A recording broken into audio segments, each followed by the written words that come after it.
Never stop dreaming.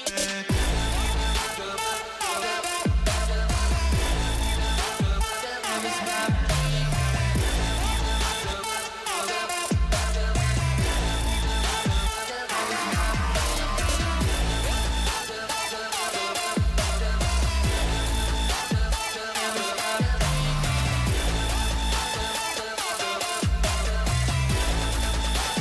Never stop dreaming.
Hey yo, what is up, Brawlhalla? I welcome thee to Boost Wars Duskfall Rebellion. Doubles on this beautiful Saturday, I guess afternoon for America, for me it's nighttime in Europe. My name is Blackout, aka Maru seat at the bottom, and today I'm joined by someone that can help me cast the region that is not my own, someone from NA themselves, the GOAT, SIB's one and only Hoppy. How you doing, man? I'm doing great, my boy. It's another Moose Wars, another Brawl tourney, man. You know how these go. I haven't been around for a while. I've missed a couple of these, but I'm happy to be back. My name's Stenori, man, but I go by SIB Hoppy. And today, me and Mar gonna carry this one for y'all, man. So I'm really excited to get into this one. I can't wait to see what comes up next, man. I'm extremely excited. It was all like, especially with B6 around the corner, like even the past month already, in different tournaments, both in Europe and in North America, like Brawl League, Galaxy Cup. Was there a different Moose Wars before this one in the past month? I don't actually remember. I'm not sure about a Moose Wars, but BCX is coming up. So this right here is going to be a show because everybody's not only playing in a tournament for money, they're playing in preparation for one of the biggest tournaments of the year, man. So we're definitely going to see something different, especially from this first game. So Mauro, tell us about this first game that's coming up. First game is incredibly hype, and there's a little bit of interesting backstory already. For winner squatters that we're going to be having, the first set's going to be Zen and Hideaway, which need no introduction, going up against a team of Seeing Shade and Greedy. And I want to point out, if Seeing Shade and Greedy got one massive upset to make it to this point, because predicted according to the seeding, this set would have been Zen and Hideaway going up against Moni, Hala, and Negdi, but Seeing Shade really managed to 3-0 them and get the upset. So in their 24th seed, they made it here, getting over seed number 8, which is already a massive upset. So I'm very excited to see if they can catch that. If they can get that momentum continuing, if they, coming off the 3-0 over Moni D, as they're named on Challenger mode, can they 3-0 these Titans as well? I feel like their mental should be extremely good right now. I agree. I definitely agree. Like you said, Greedy and Seeing Shade, they've definitely come a long way, especially for those who don't know them. Myself, I'm completely new to their names, but I know their competition, Hideaway and Zen, and I know they're going to be a tough one. But apparently, like Mara said, Greedy and Seeing Shade are not playing any games in this tournament. So I really hope they show us something different, especially seeing that there's BCX right around the corner. Seeing Shade has been here before, hasn't done well in Moose Wars, but also in major tournaments, as they are power ranked 24th in double sword NA, but looking up Greedy, if this is the correct Greedy account that I found, they are 250 power ranked. 250. Now differential. I'm gonna ask you, Mario, do you take those power rankings serious, or do you think that's just a number? Because I've seen those who don't even have a power ranking come in top 32. That's a scary thing. Like if somebody doesn't have any history, it's really hard to predict, and anything could happen. And we've seen this a lot from someone like Zen and Hideaway. We're like, yeah, they're goats. They're power rank number 1 and number 2. We know they belong here. They've been here before. I'm not surprised. Yeah, I'm definitely not surprised myself. You can even see right here, look at their titles, Summer Champions from 2025. Not only do they have the titles, it's from this year. As an opponent, I would hate to see that. That would make me feel something in my gut, like, oh, these guys might have it over us. Do you think that's gonna affect Greedy and Shades? They're optimistic. You know the word I'm looking for, though. I think I get the sentiment. Like you get. So how do you think Shade and Greedy are feeling right now about this matchup? Even though they've come through a lot and they faced harder competition, like you said, took away Moni Hala and his teammate. One of the biggest upsets of the day. I think one of the best things that you need to have as a pro is a sort of immunity to fear, because I think there's a difference in fearing your opponent when they pull up with like a Summer Champion 2025 title, and I think there's a difference in respecting them. But at the end of the day, nobody's unbeatable. You just got off a 3-0 over Money D, so that only further proves you can beat anyone as long as you're just good enough. And at the end of the day, a match like this is just a moment in time. Just because they were the best in Summers doesn't mean they're gonna be the best today. Maybe Greedy and Shade are gonna be the best today, for example. I like that. You should write that one down. That was a good one. Just because they were the best then doesn't mean they're the best now. Okay, I definitely feel that sentiment. It's just hard to, even again, Kaya. Look at the level 100 Kaya. The BCX final is 23. Greedy and Shade are going against something crazy here, and with so many different weapons and mechanics being introduced in the Brawlhalla, there's just no telling who's going to be the one to come out on top of this, especially with it just all being so new and fresh to some of these people. Sure, like looking at the lock-ins already, we're seeing all players currently locked in, and there's something that I wanted to mention before we're going into the game 1 any moment now, because in the 1v1 game mode, we've seen in all regions, or at the very least the ones I've been following, mainly NA and Europe, a massive uptick in orb usage and people realizing this weapon has gone unnoticed, this weapon has gone untouched.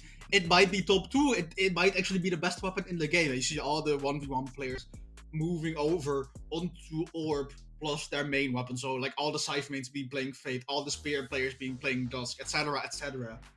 But with the eye, choose meta, feel about the twos meta, because now I'm looking, usually I see a lot more Axe, maybe a Lance or 2, but I'm only seeing 1 Axe in this lineup if I'm not mistaken, and a cannon and a bow together. I'm not 100% sure about these matchups and how they're going to make them work, because again, I'm used to seeing a lot of axes and lances and gauntlets, the usual, the usuals. Like you said, people have been changing up, starting to use new weapons, starting to come up with new strings, new ideas as far as what they can utilize to come out on top of in these tournaments.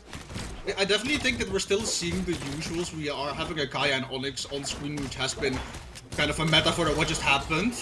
Hello! Whoa, what happened to wait. Hideaway there? That's a really early stock loss. They are dealing decent damage to Shade and Greedy. That's a team combo, and like the Beautiful doesn't knock them out. But as you were mentioning about the weapons, beautiful knockout onto Shade. The Kaya and Onyx is basic. It's the vanilla pick. Everybody plays it, everybody likes it.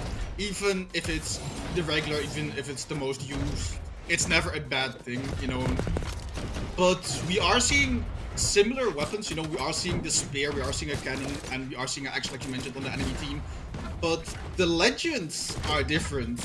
Because we're not seeing, Cannon and Spear on 2 different legends. Instead, we're seeing Shade on the 7, having both of them. And Greedy right now going with that Barraza.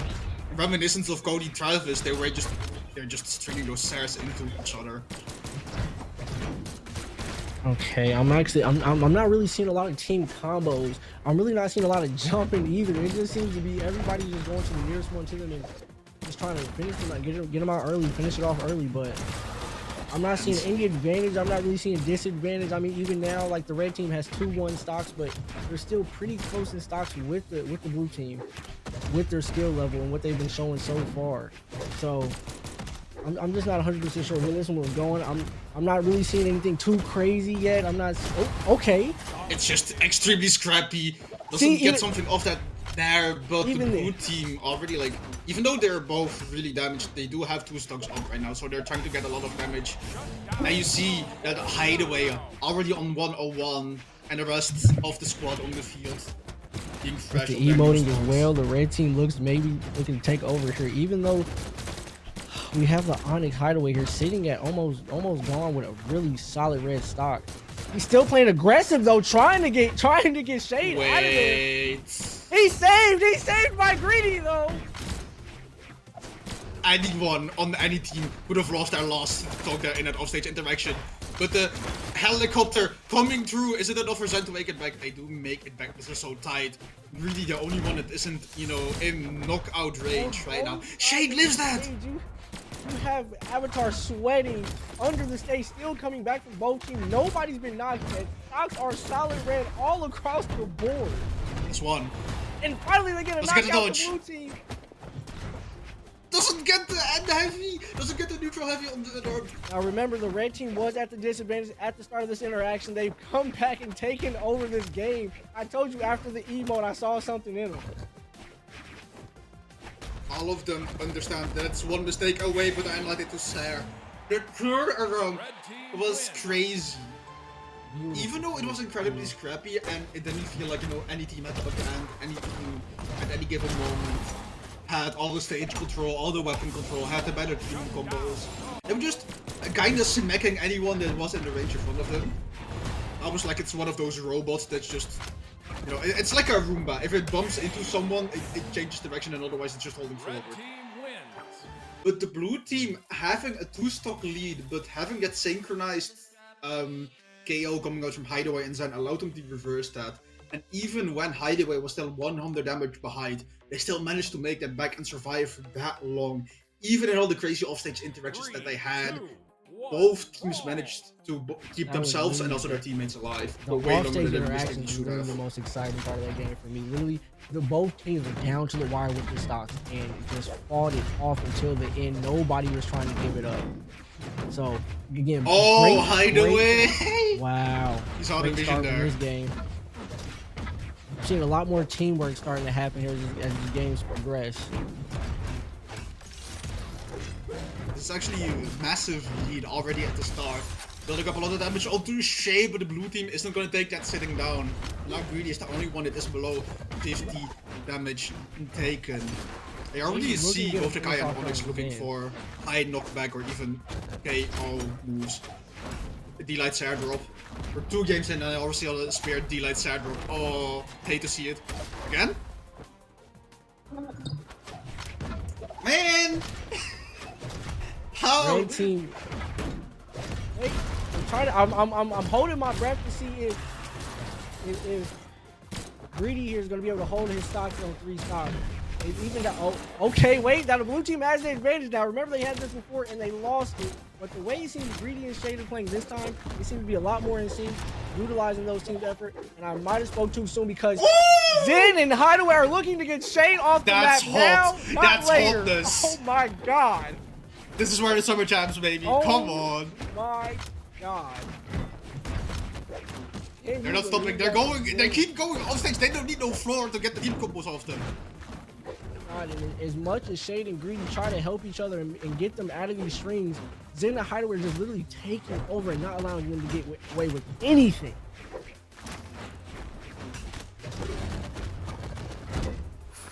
They're just going. Like, even when they're approaching knockout ranges, they don't care. They're just going in. They want to get as much damage as possible. And the beautiful Hideaway Nair to keep themselves alive, getting the chase touch off of that. Lives to see another day. That's the unarmed ground point that they're coming through with the cannon. Now Shade, the final stock, has to wait on Greedy's respawn in order to get him safely out of that, but it's not going to be in time. leaving Greedy in the 1v2 situation. Even though it's 4 stocks against 2, you actually have decent things on Barassa. Like any of those decent knockback options will take one of these players out. But at that point, you still have to deal with the punish. I see like the Enlight coming through, creating some space, then jumping immediately, waiting for that Zen follow-up. Oh, there it is. That's one thing. Does he get the edge guard? Weapon throwing there isn't the greatest because now you're giving full weapon control to the red team. The team knockout as much as coming we love an through, underdog story, it just seems that Zen and Hideaway did not come to play today, and they're about to show us right here why they're the ones that are going to win this. Look at that beautiful team finish with them two against Greedy and Shade. That phenomenal fight these past 2 games. Phenomenal. It's off to one more set if they lose this. So if Zen and Hideaway win, they'll take away the set, and Greedy and Shade will have to be set. Bro, I just want to point out 625 damage done and 5 knockouts coming out from Hideaway. That was just, that was insane. I could definitely tell Actually, in contrast. as to much as we game. love an underdog story, it just, I'm sorry to say, Zen and Hideaway have this locked in their bags. The teamwork is there. The strings are there. They're separating them. Shade and Greedy are literally trying to help each other. Get in there, poke them out, get them out of the string, getting back on stage, and Zen and Hideaway are still just not letting any of that go through. They're stopping all contingency plans that Greed and Shady have to, make this win happen. Yeah, like in the game one, it looked extremely close, but the longer this set has been going, the more locked in it seemed like Hideaway and Zen have become. And you see Hideaway with so much confidence already sending it on the side of the stage with that cannon. Like you're only a few seconds in, and he just doesn't care. If he sees an opportunity, he's immediately ripping it. He doesn't even wait for a dodge. He's just saying, nah, I'm not expecting you to dodge, and if you do, I'm just praying that you go into this. But in the meantime, Zen having a beautiful edge guard on that spear on the left side of the stage. First stock in favor of the red team. Yeah, I'm not gonna lie. The red team took over the last game. They're definitely starting off strong, taking over this game. The blue team is just having a hard time sticking together. Look at how they're separated even now. They're fighting Shade on his own. Greedy and Shade have the stage now, though. Hopefully, Greedy can take advantage here and get Zen. I told you, there he goes. Get the finish on Zen. Now, Shady and Greedy have a chance to hear solo Hideaway.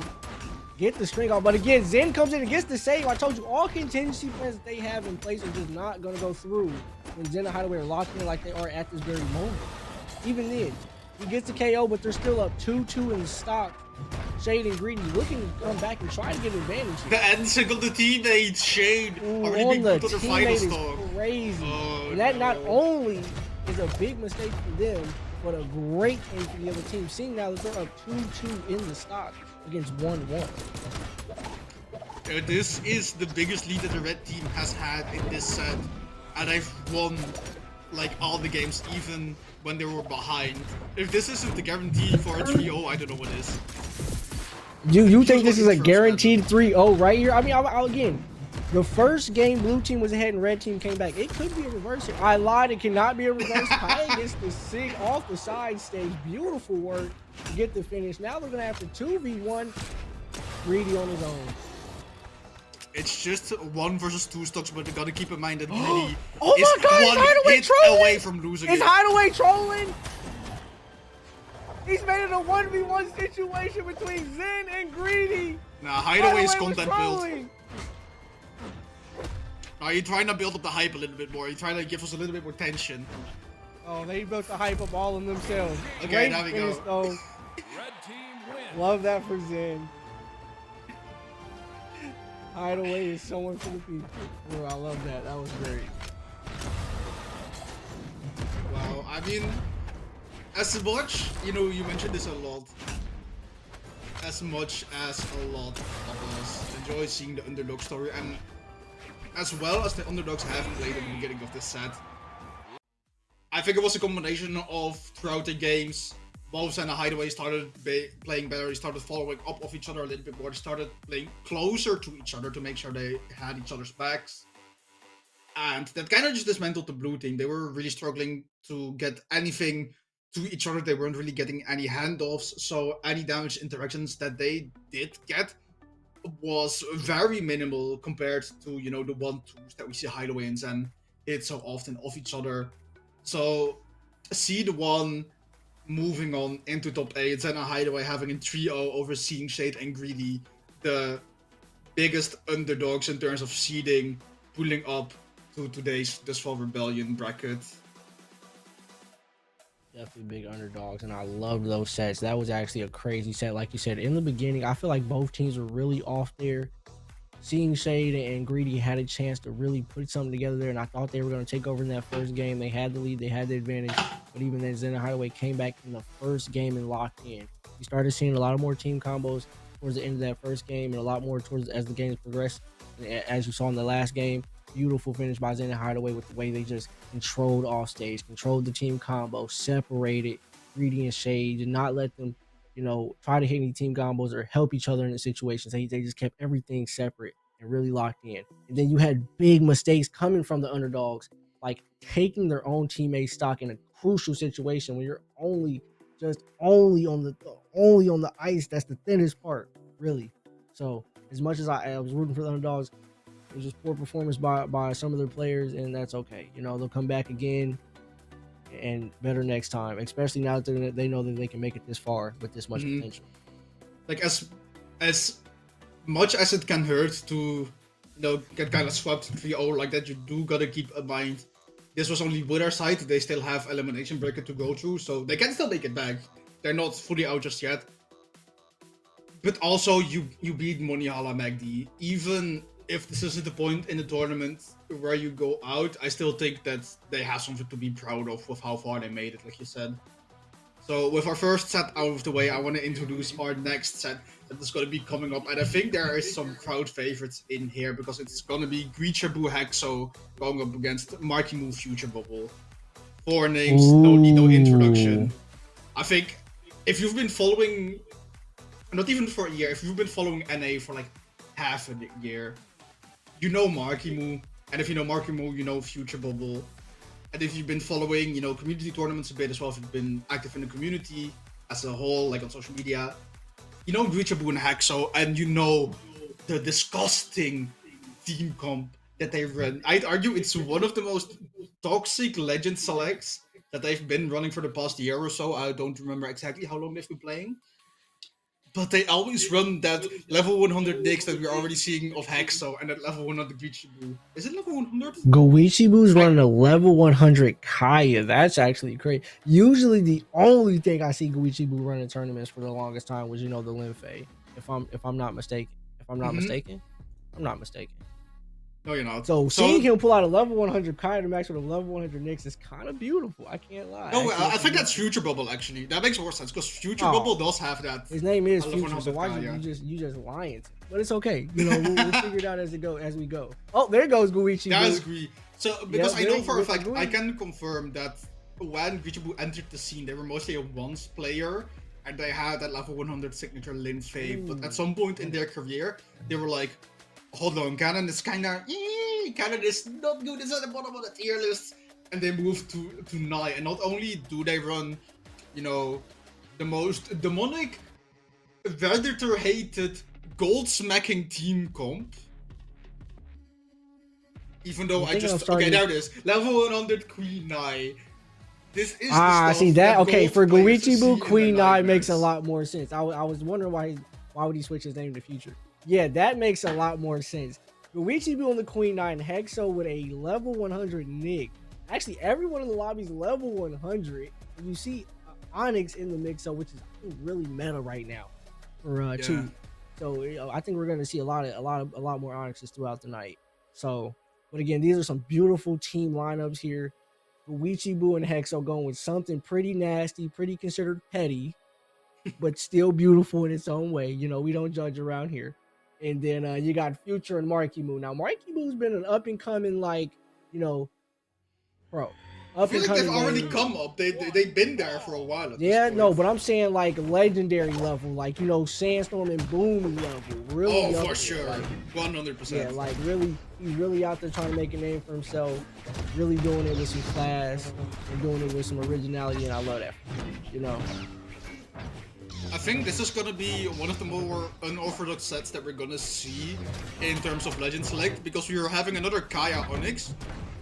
But what I love about Raydish Hexo is that they have 2 string weapons and then Blaster Spear. And Blaster Spear is kind of basic. Marckiemoo just hit a double ground pound and took out Hexo's first stock. That's amazing. That's actually amazing. I actually did not think that Goichibu and X were going to be the first ones to lose a stock here, but again, oh my god, if you see that Onyx, that Marckiemoo Onyx is nasty with the goblins, but he's got it with a team combo from the red team. A beautiful takeout. God, it was hot and ready. That was absolutely immaculate. Like, I am still surprised at how well flowing, so to speak. Hexo is already on the last stock. Hello. You know, Marckiemoo and Future Bubble are really just taking over this entire game. Even when they're hitting each other, they're still just sitting so comfortably with the stocks, they can just sit there and get ready to line up for the team combo. There's no worries at all, you know. The stocks are flying by. I feel like every 20 seconds someone loses their stock. Yeah, we're not gonna be here for long because I'm talking and they're working while I'm talking. Like, exactly. This is nasty work. We're waffling. I'm not gonna lie. As I feel like the red team had a big lead here and it's getting pretty tight actually. Like this is actually blue team. Beautiful Future. What was that? They've evened out the stocks and they're looking almost exactly the same when it comes to color. Oh my. This is actually a pretty tight game, even though the red team seemed to have it from the beginning. This is, I am at a loss for words right now, because I feel like the moment I open my mouth, try to say something insightful or informative, someone is gonna lose their stock, and it's gonna be Future. It's a 2v1 against Marckiemoo himself, Goichibu and Hexo.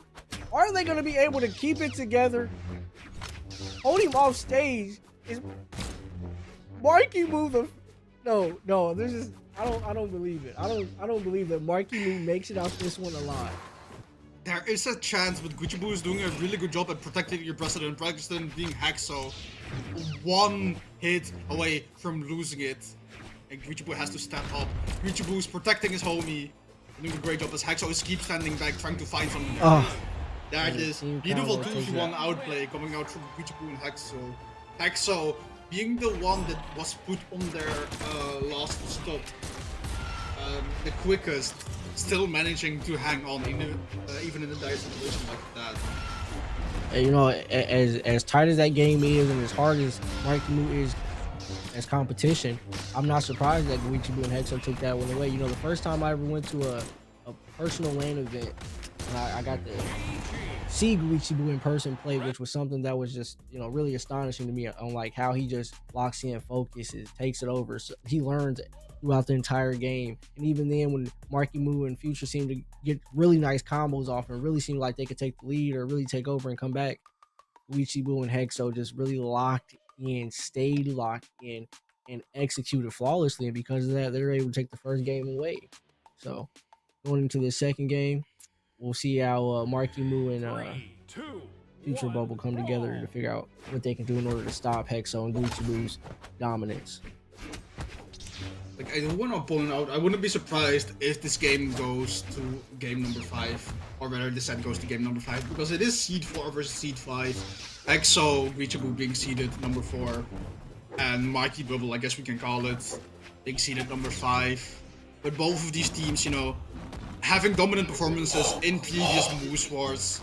I think they've faced quite a lot against each other.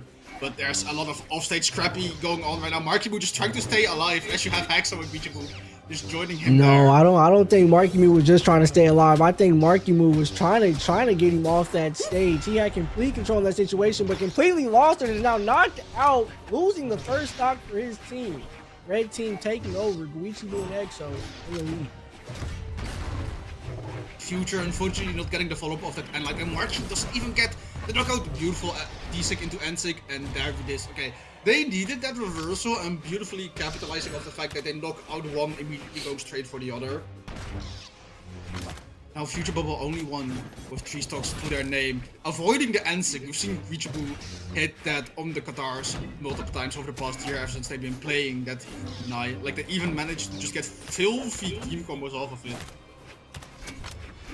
You know, although they did lose the last game, Marckiemoo's team Marckiemoo and Future Bubble seem to really be holding it together here and keeping the lead that they believe they should have. With Marckiemoo just doing phenomenal things like this, snatching off the stage, trying to keep them off the stage, and even though they did that, they still lost the stock there to Goichibu and Hexo. So, although the stocks are even, there is a massive damage lead in favor of Marckiemoo right now. And you already see Future Bubble looking for the recoveries, but in the meantime, the signatures coming out from both Hexo and from Goichibu taking out Marky right now. It seems that Goichibu and Hexo might be taking another game back to back. They can get a 2-0 because if you look at these stocks, although they're solid red, the Future Bubble has a little left on his. It's still a tight game. Marckiemoo is down to 1 again. So hopefully they can get rid of their stocks and even this out before Marckiemoo takes too much damage. Goichibu trying to not be sandwiched between two players, trying to hold on to their second stock right now. Another GC N6, that's like the second time I've seen him hit those. And it's not even just to get the knockout, because, you know, he was a yellow. Oh! And that's it for Marckiemoo. That gives Hexo and Goichibu the 2v1 situation, not against Marckiemoo this time, but Future Bubble himself really be able to hold it together. What is this combo? I don't think so. They get it out early. Red team wins. They get it out early. I'm calling the health inspection because that was disgusting. That was actually, and that was filth. That was filth. Team comboing on Katars in doubles. They didn't. They said it's Future Bubble. Give me that. I need it, and they took it. What are you talking about? And that makes Marckiemoo switch up off the gauntlets, go straight into Lantern Axe. I told you that's the twos meta. He had to do it to him. It got bad out there. 3, 2. I don't know if I like this swap. I'm gonna keep it a buck with you. I don't know if I like this. Because his gauntlets were doing really well. Love it. I love it. I love it. The Lantern Axe Marckiemoo got off the gauntlets in the sight. Oh my God! I can't believe this performance from Goichibu and Hexo is literally top tier right now. They're showing us what it really means to be a team. Oh my God! Taking out some of the best competition in the game. I know the crowd is probably losing it right now. Watching Marckiemoo not only lose, but always seem to be the first one to lose his stock. It's crazy how you know, when teamwork really comes together, you can take out anyone. Oh wait, didn't Disha connect with the weapon throw interrupt? I am so confused there. Future Bubble will do an immaculate job at letting Marky go first and trying to get the follow-up if they get punished for it. Doesn't, you know, relieve the pressure enough for Marky to hold on to their first stock right now. But everybody else on the field is still on 3 stocks, already reaching the 150 or higher. That's Goichibu down. Team knockout coming through Future Bubble, seeing that sweaty Nicks on the side of the stage. Rips the D-Sig, rips the GC and Sig. Igwee's just matching 6, like I said. The Redditor's Nightmares. The Gold Destroyer. Marckiemoo having that lance, trying to get a 3-piece off of that onto Hexo, and you see Future Bubble immediately jumping towards there, seeing, hey, my homie is putting pressure on Hexo, and Hexo is by themselves, let me help him out. Unfortunately, loses their stock in the process, and now the damage lead is in favor of Hexo and Raydish as Marckiemoo slowly approaching red damage values. Do you believe, now I'm starting at Morrow, talk to me now, do you believe that they're targeting Marckiemoo? Now that I think about it, these last couple games, Marckiemoo seems to be the first one out. And I'm starting to think that might be their strategy here. Goichibu and Hexo came in with a strategy again, getting out Marckiemoo first, leaving Future Bubble with 2 stocks. But again, you saw what they did to him last game when they get him on his own. So if they're able to get Marckiemoo out again, oh, beautiful side sig. Series like he predicted, and now Future's down to his person. Oh. So I don't think, yes, it is a targeting issue, but I don't think it's a Marckiemoo targeting issue. I think Goichibu and Hexo, especially on the weapons they are playing, lends extremely well to putting pressure and damage off the side of the stage. So whoever is like to the most left or right side is the one that's getting jumped. And it's mostly Marckiemoo as he's the more oppressive player in this team composition.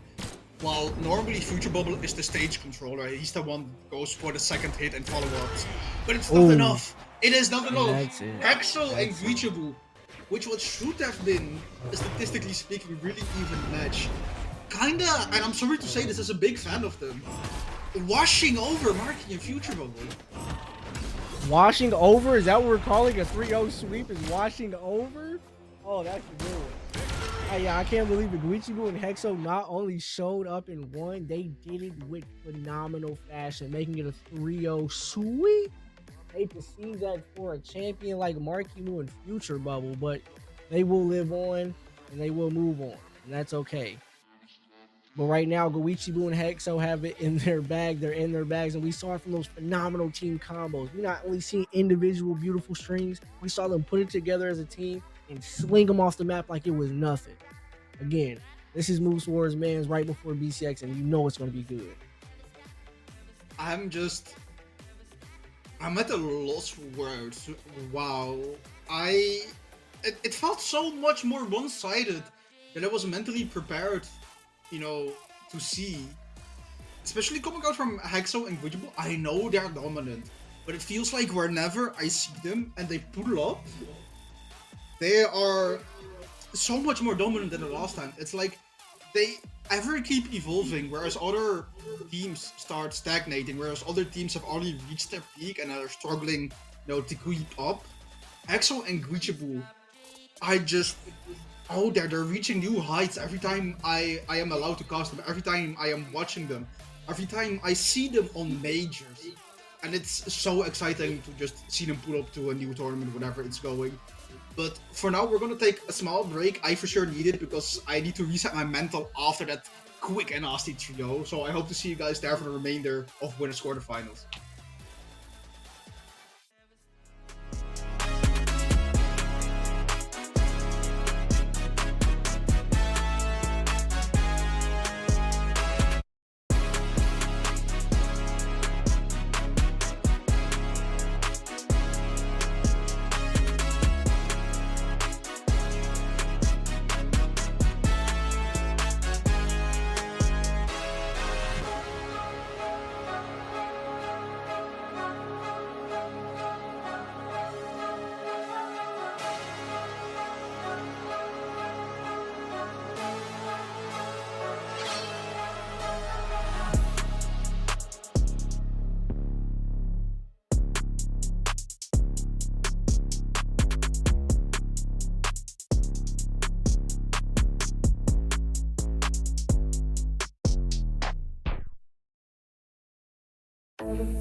Never stop dreaming.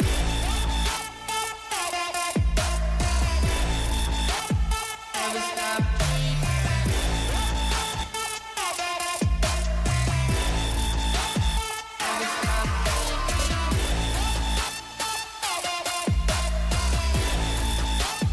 Never stop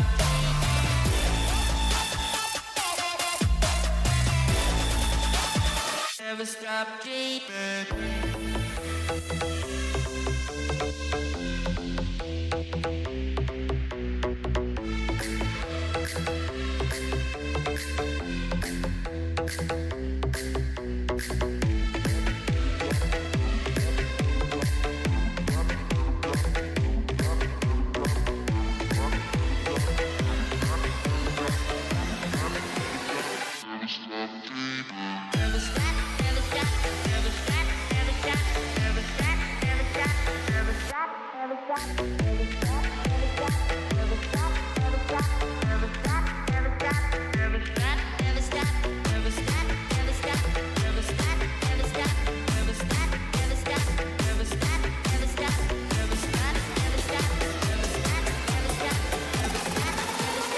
Never stop dreaming. Never stop dreaming.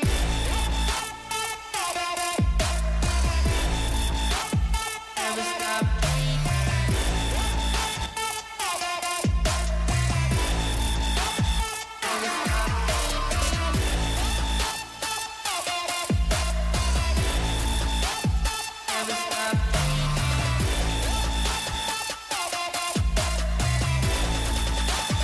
Never stop dreaming.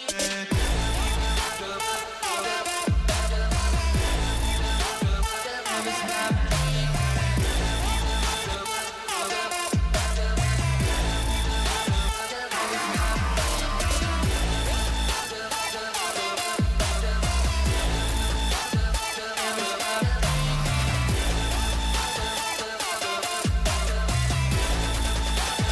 Never stop dreaming.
Yo, what's up, Brawlhalla? Welcome back to Duskfall Rebellion 2v2s. Shout out to Moose Wars and shout out to Brawlhalla. I ain't wasting no time because I want to get into this set quickly, man. This is gonna be hype. We got Balloon Boy Raydish going up against Bunny and Raid. End of sentence. I ain't saying anymore. Look at this lineup. Y'all know who they are. Y'all know this is gonna be gas. Ain't no need for more introduction. This is actually gonna be gas. Balloon Boy and Raydish, you know, they've been to this before. They've done this before. But against Bunny and I don't know. Against Bunny and Raid, I don't know. Again, we've seen a lot of upsets today. We've seen the Moni Hala upset. We've seen the Marckiemoo upset. And now it's up to Balloon Boy and Raydish to hold the I believe we're having I think somebody might be having Wi-Fi technical issues. Gonna have a small reset. Yeah, because we're seeing Raid, you know, dropping Bunny off. I think Bunny might have here having some controller issues. Yeah, okay, they're looking in. Having a little bit of a reset here. Might have been a button check. Might have been. Can you believe it, folks? Blue team over here, Balloon Boy smacking Raydish off the side of the map. Clean 6-0 in the beginning. Nah. That's right. We're probably just having controller issues, internet issues at the beginning. We're just gonna go ahead and reset here. Happens. No matter how skillful you are, you're not immune to Wi-Fi. You feel me? Technical difficulties. Nobody's immune to technical difficulties. These are, for me personally, probably two of the teams I am most hyped seeing at BCX. I mean, I'm unfortunately not gonna be there myself, so I'm gonna be, you know, watching it from home, and I am gonna keep track of both of these teams' brackets. Okay, I like that. So after keeping track of the brackets, what do you think is gonna go on? Because I believe that Raydish and Balloon Boy are center back, just like that team combo off the side, early but beautiful. Okay, they're keeping it together, keeping it clean. Look at their stocks, almost barely. I lied. They're getting touched now. That axe is doing work. I don't know what it is with that axe, but Raid is making it work. Bunny gets sent off the left side of the stage with the team combo. Great finish by Balloon Boy. Now, Balloon Boy came in clutch so beautifully there, because I am 99.9% sure that if that NC had connected, Raydish would have either lost a weapon or just outright lost that entire stock. Balloon Boy being the rescuer that Raydish needed on the side of the stage there. Not only saving them from an imminent doom, also getting the stock while they're at it. And now Raydish, Balloon Boy, full stocks up. I'm saying full stock. Oh, what? Raydish? The boost off the top recovery, nice. And we're getting another team combo. What was this team combo? Even though he almost got saved. He tried to save him. You saw that. Oh. Disregarding the fact that they had a beautiful interrupt coming out from the red team. Did you see the vision there? The red team seems to be bringing it together. Bunny is playing no game. She is really showing her best out, trying to come back off of this deficit. They're in a 2-1 deficit against 2-2 stocks with Raydish and Balloon Boy. Raydish and Balloon Boy trying to catch anyone that's making a small little mistake. You see Balloon Boy just getting that one there, downlight into the Corvi. Not enough to knock out Raydish yet, but the wheels coming through from Raydish, riding them over, and right now they have a beautiful edge guard potential. You have the gauntlets and the boots. Having this terrible ground pound doesn't get a knockout onto Buddy. It also get quite a lot of damage on her though. I'm not gonna lie, even though I feel like the blue team has an advantage here, the red team still has a chance of bringing it back if they just lock in and get the. But they might not if. Not yet. There it is. Balloon Boy and Raydish seem to really be utilizing the top of the stage here to get their KOs. And now they might be utilizing the bottom of the stage here to get their next one. Balloon Boy and Raydish for the win. Blue team on the first game. They started off strong and never slowed down. There was like no moment in that set where they started changing their playstyle even after taking so much damage. They keep holding forward. The health bar is a resource, and I'm gonna use all of it until it resets. That's how they're playing. I did notice that. I did say that, how you seem to see that at the beginning of the start there, Balloon Boy and Raydish barely got their first stocks touch until, that axe came out and they started to get hit a few times. You go straight to red when you're going against axe. But again, they had phenomenal gameplay there. Almost two. They left with 2 stocks apiece. So I don't know how Bunny and Ray are going to come back from something like that. I mean, maybe the swap to Patrick Star, aka Terrell's coming over from the Ugin, might help a little bit. Because you mentioned, the axes doing a lot of work, but we didn't see a lot of the lands, and I can kind of understand it, especially when you're playing into Orb, which has a really good matchup into it. Also, being hard to deal with. You don't really have frame data to get yourself out of terrible situations, especially when you have 2 demons going at your neck as Raydish and Balloon Boy are just jumping off stage, having to confirm on Bunny already. That's her stock gone. Side air into Endlight. Doesn't get the N-Sig read, but it's fine. It's just a lot of damage and Raid still on the side of the stage. And you see Balloon Boy fishing for the D-Light, hoping to get the coffee. Go deep for Bunny! Great finish by. Wait, no. I mean, though, that's all right though. Almost getting the KO off the top of the stage though. Bunny and Raid actually keeping it together. These stocks are even on each team, and I mean color, numbers, and everything. Well, it was until they just got that KO. Now Balloon Boy and Raydish are down a stock. This is looking too bad. Especially considering Raid has no reason being alive for this long. You have the D-Night recovery coming through from Raydish, getting the confirm, but Raid should have lost their first stock a while ago. Stocks are even up. Raydish having the most damage taken right now, and Raid still being fresh. And you see Balloon Boy trying to fish for something, trying to get something started. Only 3 small hits, not even a lot though. Yeah, I saw the red team looking like they wanted to put something together there, but just they wasn't able to get anything too crazy off. Oh, but the blue team is putting it together. That was nice. That was nice. We saw that. They probably gonna clip that. Somebody's putting that on TikTok. Everybody's being even except for Raid right now at 125. Side there into the Endlight. Even though it's just 1 hit, that extra damage might add up, especially when you're on such a big stage, making it easy for tanky legends like Terrace to survive longer than they should have any right surviving. Raid losing that second stock too. And now the stocks are completely even. Everybody on the board down to their last stock. Who's going to be able to pull this one out? I think it's going to come down to who's ever putting those team combos together the best. Because as you can see how quick a team combo can get someone out of there, even if they're completely white stock. Zero to none basically with a great team combo. Oh, Raydish mode. Wait, what's going on? Taking a lot of damage in that direction there. Already on 107. Raydish taking quite a beating as well right now, and the longer this keeps going on, like the axe value and the high double strength. axe. Oh my god, even though they had a double axe against them, they still came out on top. It's Bunny against Raydish left on the board. 1v1 situation, Orb against Gauntlets. Bunny with the advantage. Raydish takes the advantage back immediately.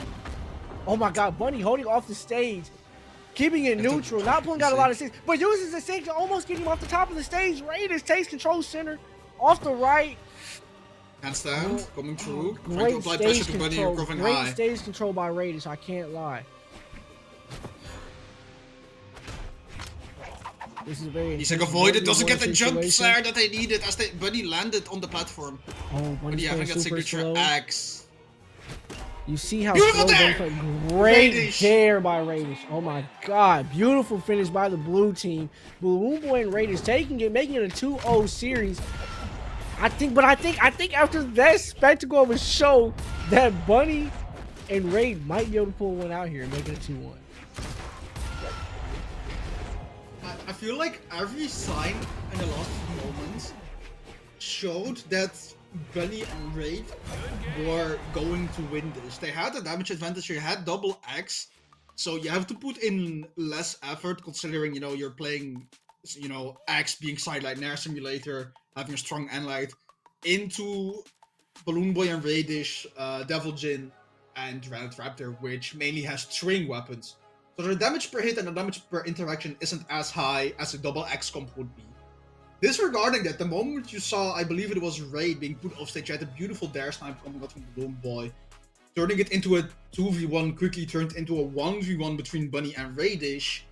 And Raydish playing it all beautifully, going for multiple handstands and multiple jump dares on the ledge, trying to play mostly around stage control. And once Bunny was at the left side of the stage, Raydish was like, okay, I have done it from center stage, I've held stage control too much to make them believe that it's safe to go to the wall. And then they just send it. The conditioning and making Bunny believe that Raydish isn't going to send it out there is what won him the game. That's an incredible mental game, even when, you know, mechanically the input wasn't that impressive, because you're just inputting a jump there. Big whoop. The fact that Raydish managed to, you know, okay, stay on the stage, and then when Bunny least expects it, send it and take a massive risk and get away with it, is amazing.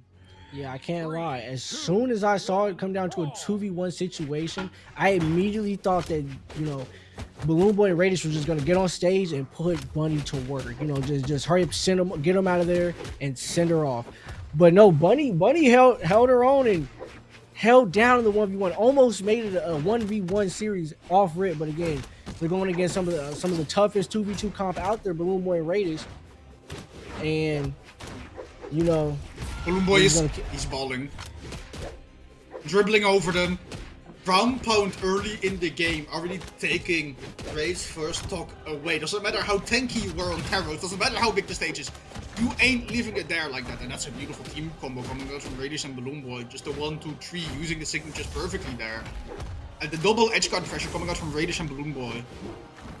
You know, if you look at the stocks, they're sitting at a nice 3-3 for the blue team. And now they've made it so that Bunny is down to 2 stocks as well as their teammate down to 2 as well. So now the blue team has the advantage not only in the series but this game as well. Oh, they missed the team combo though. I thought they had it. The sidelight from Boots into Nair was immaculate. Coming out from Raydish and Balloon Boy.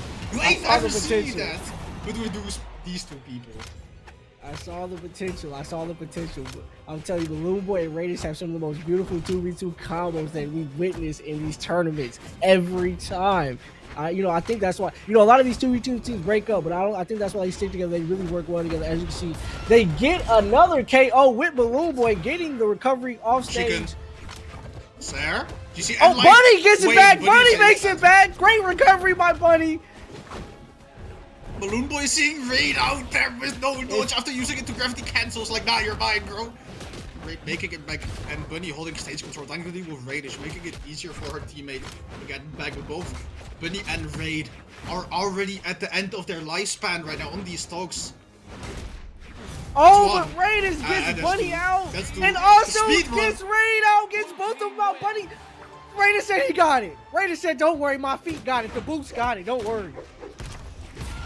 What a beautiful finish and a beautiful set by Raydish and Balloon Boy. That, you know, they come in with the titles, the finalist titles, the winner, the championship titles, and they need it. It's the reason they have those. They come in, they show out. You got to see some beautiful off-stage recoveries, some great stage control, edge control. Even when they were at the bottom of the map, almost off, you even see great moves by their opposition Bunny with a great recovery to make it back on top. This is some of the best competitions that you're going to see before BCX in these type of tournaments every time. And those four showed why. They really showed out in that set. This performance coming out from Balloon Boy and Raydish, I think the younglings nowadays on social media have a term for it, and it's called absolute cinema. I'm sorry, I know I made people cringe about that, but it has to be said. Raydish and Balloon Boy, absolute dominance. And let me reiterate, I'm a big fan of Bunny and Ray. So believe me when I say that it hurts me to see them steamroll like that. But on the other hand, I'm also a big Balloon Boy Raydish fan, so it's a bit of a conflict of interest, you know? Like, I want to root for both teams, but it's like, one of them has to lose at this point.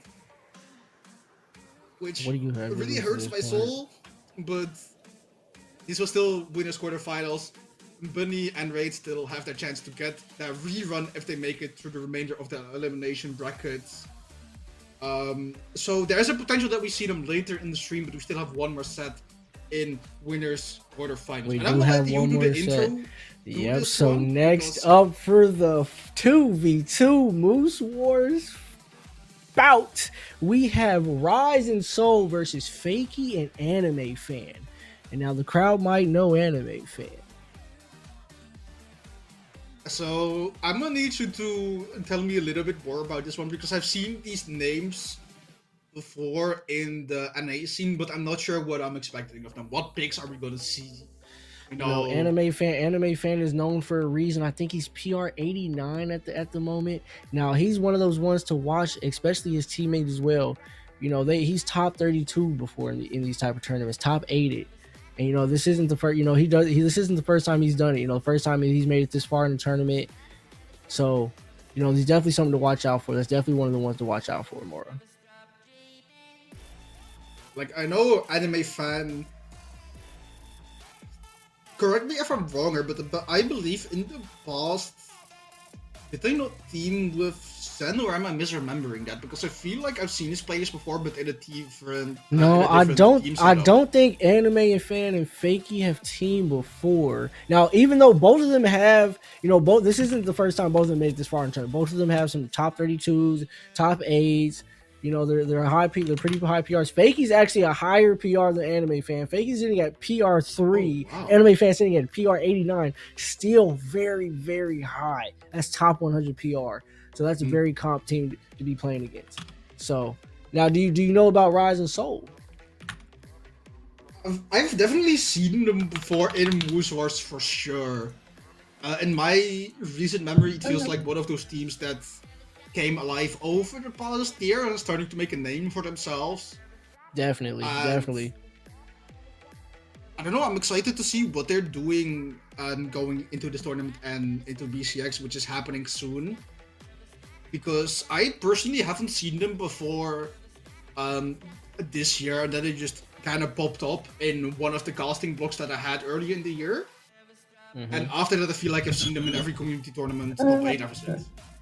Yeah, you're definitely correct. Before 2025, they were getting 13, 17. They were placing pretty close to that top 10 mark. But as soon as that 2025 year hit, man, they've been a completely different team.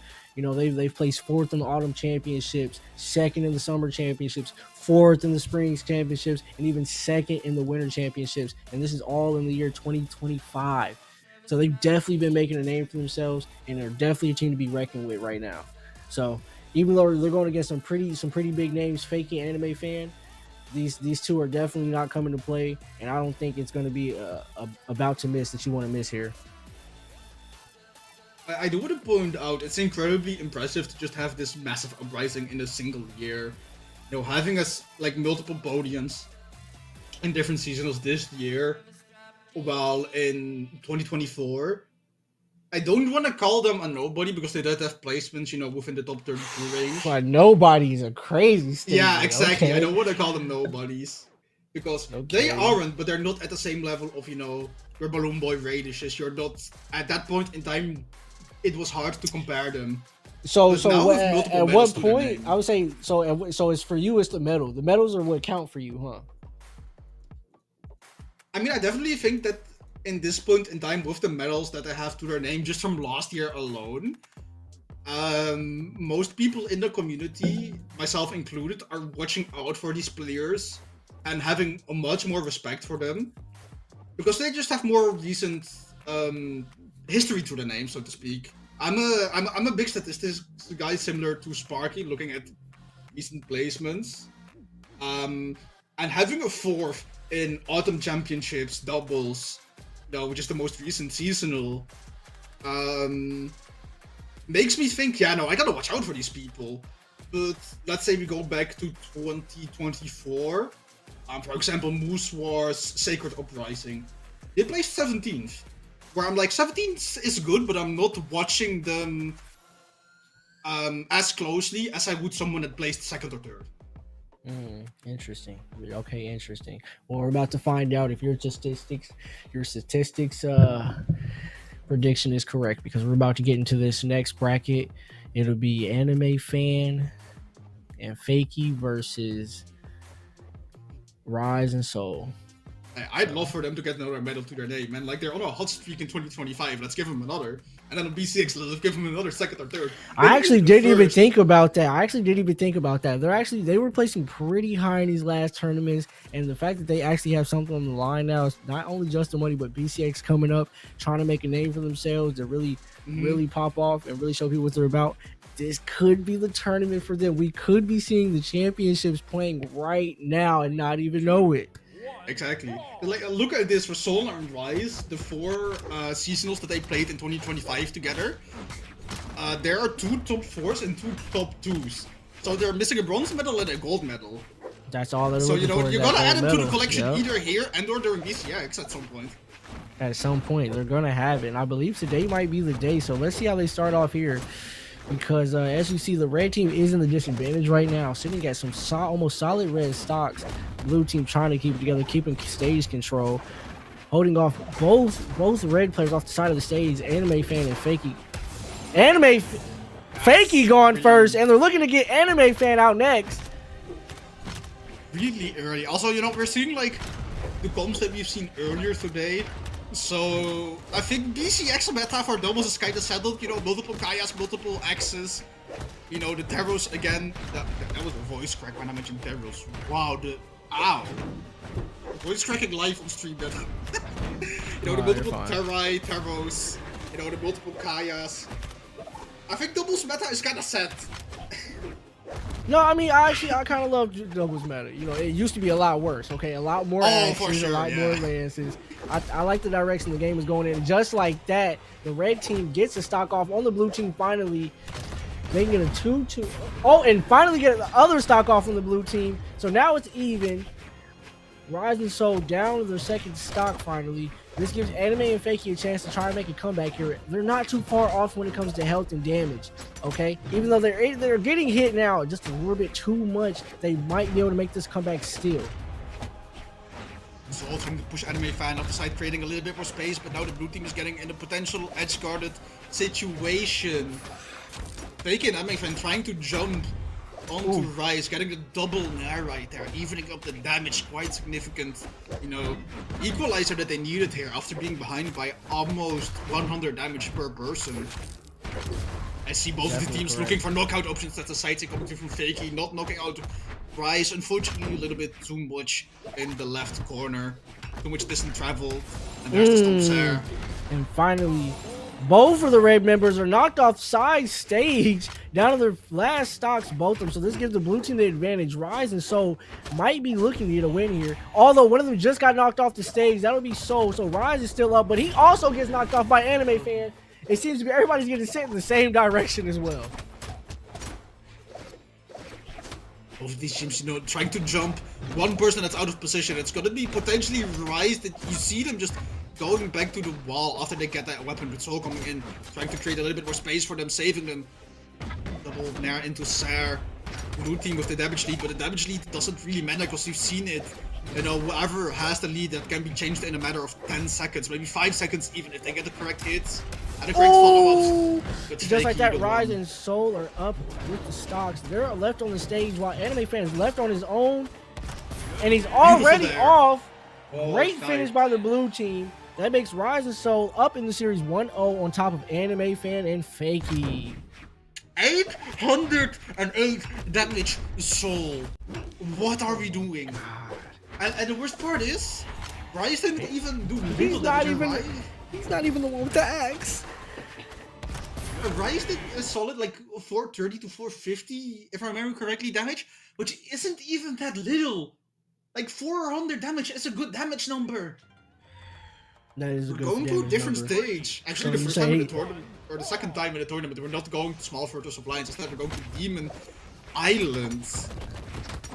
One of my favorite maps. Can't lie to you. I miss Small Haven. That's my baby. But Demon Island's got a close spot in my heart too. My guy knows. Do you remember Small Mountain Fortress or nah? Nah, I don't know that one. I don't know that one. Well, what I do know is that the red team looks to be putting on a spectacle right now. Well, they're trying to get a team combo off, but everything keeps getting shut down. So actually, I don't know what's going on here, to be honest with you. Besides that, teams just have so good interruptions. Like, if you don't get both of them, you're never gonna get full team combo that you're looking for. Because there's always that other guy that, you know, has a really good hit ratio in interruptions. But this is gonna be Rice losing the first stock and Soul looking to get edge guarded by Fakey and Anime Fan. Anime Fan with the great recovery. KO gets the stock. That gives Anime Fan and Fakey the advantage. Actually, I love the way the Anime Fan is playing. I can't lie. The way his gauntlets, I don't know much about that cannon, but it doesn't matter because Soul took it into his own hands to knock both of them out. I believe, if I'm not mistaken. Was that a double KO? I think it was a double KO, but I don't think it was the same move. And right now, you know, the blue team, after taking those two stokes, they're like, okay, Anime, get over here. We're building up damage on you. Taking this, like, they're looking, both these teams looking so confident yet also playing so careful because they're aware and respectful of the others that if they make one mistake, you know, it's gonna be a lot of damage. You see it right there, Rice already taking 3 hits to the face, starting with that D6 after whiffing one move on Axe. I definitely noticed that Anime Fan plays back some when his teammates getting double teamed, but I don't think he wants to hurt his teammate any or potentially KO them by accident, which is definitely smart to play and smart to do. But they need to start getting more serious and lock in just a little bit more and start helping each other out, or both of them going to end up off stage here because everybody's close to getting KO'd. And now look at that, just like predicted, Anime Fan and Fakey are the first ones to go. Again, Rise and Soul with advantage still, and not only in the game, but the series as well. If they get this, they'll be a 2-0 on Anime Fan and Fakey. Ooh, that's But Anime Rice Fan down. and Fakey are not going for that, though. Sarah coming through. Can they jump Rice here in the time Soul still has respawn? They cannot Soul getting that ball immediately off rip, and Rice not taking that much damage as they were left in a 2v1 for quite a bit as Soul was respawning. And now this could be anyone's game right now. And I know that's kind of a corny thing to say because a lot of people in any game says it, but I really mean it this time when I say this can be anyone's game right now, but starting to lean ever so slightly, slowly but surely, into the favor of Soul and Rice to take us to a 2-0 lead in this set, especially when you knock out Anime Fan with a beautifully placed there headshot like that. Yep, and Rise right there with the beautiful recovery on Hammer gets him out of there, and that right there makes it 2-0. Fakey and Anime Fan being the ones in the disadvantage. Now, I honestly believe they have a chance here to make it just at least get one game off, you know, just get one game off. I agree. I think this is, you know, the pinnacle of their down, but they're not out. Nah, they're definitely not out. They're definitely not out. They're definitely not out. Anime Fakey are never out the game, okay? They might be hurting a little bit right now, okay? The numbers might be saying they're out. But mentality-wise, they're not out. I believe in this third game, they might work more together. You know, stop playing so safe, be more aggressive just because this is the last game they have to put everything on line. And I think once they do that, we'll really see the true colors. Exactly. We'll start to see the true colors. Okay. I like that. Off-stage control by red team. They're trying to keep the blue team off stage as much as possible, but that's a dangerous game to play when you're going against a hammer and an axe. I definitely agree with you with, you know, the safety that especially Anime has been showing in the past 2 games. And you see them off rip, and I feel like they might have been listening to you, being like, okay, we're playing too safe. Hoppy is right, you know, let's run it.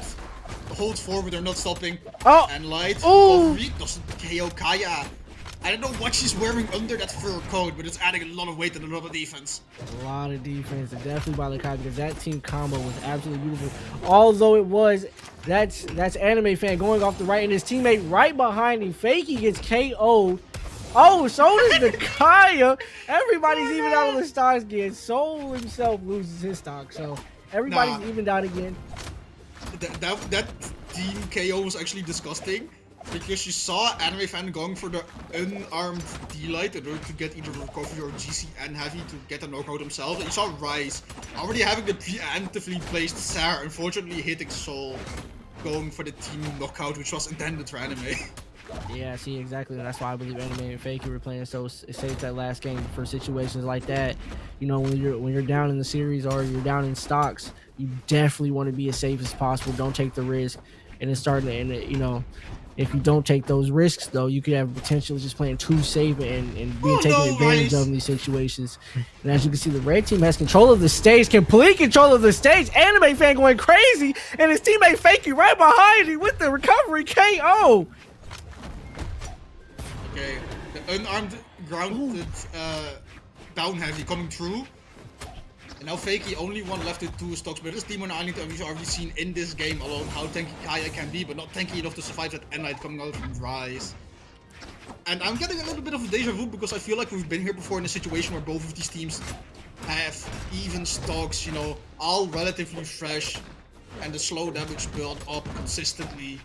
And they're still quite even, like, you know, 120, 90, 134, and 51. Saul being the healthiest on the field right now, trying to edge guard to make sure that Fakey and Anime don't take any space to edge guard Rise right now. Rise back on the stage, but weaponless right now. As you see Soul fishing for recovery beat in order to get a knockout on Anime and turn it into a 2v1. Rise having that stomp, doesn't go for the follow-up, scared of Anime Fan being back there, and now this is 2v1. So, this can be anyone's right now. Anime lives that. Oh, welcome to We've Seen hit the stick, hit the down stick. Oh no. Oh no, they got too thirsty. To get the follow-up.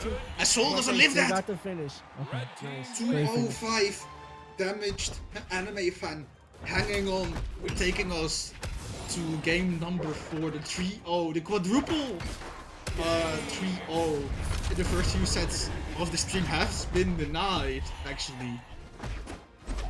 We're almost on track to, you know, have all winners squad. Yeah, I actually expected a 3-0 out of that situation. So the fact that they made it a 2-1, it makes this even more interesting. I'm even more impressed by that. I told you, Anime and Fakey are never out to fight, though. Rise is letting it rip. They're into gravity cancel and light. Even though if it's not, you know, that much in the greater scheme of things, just the, I guess the having the confidence and daring to go for an option like that when you could instead help your homie on the stage, you're so confident that's actually gonna work.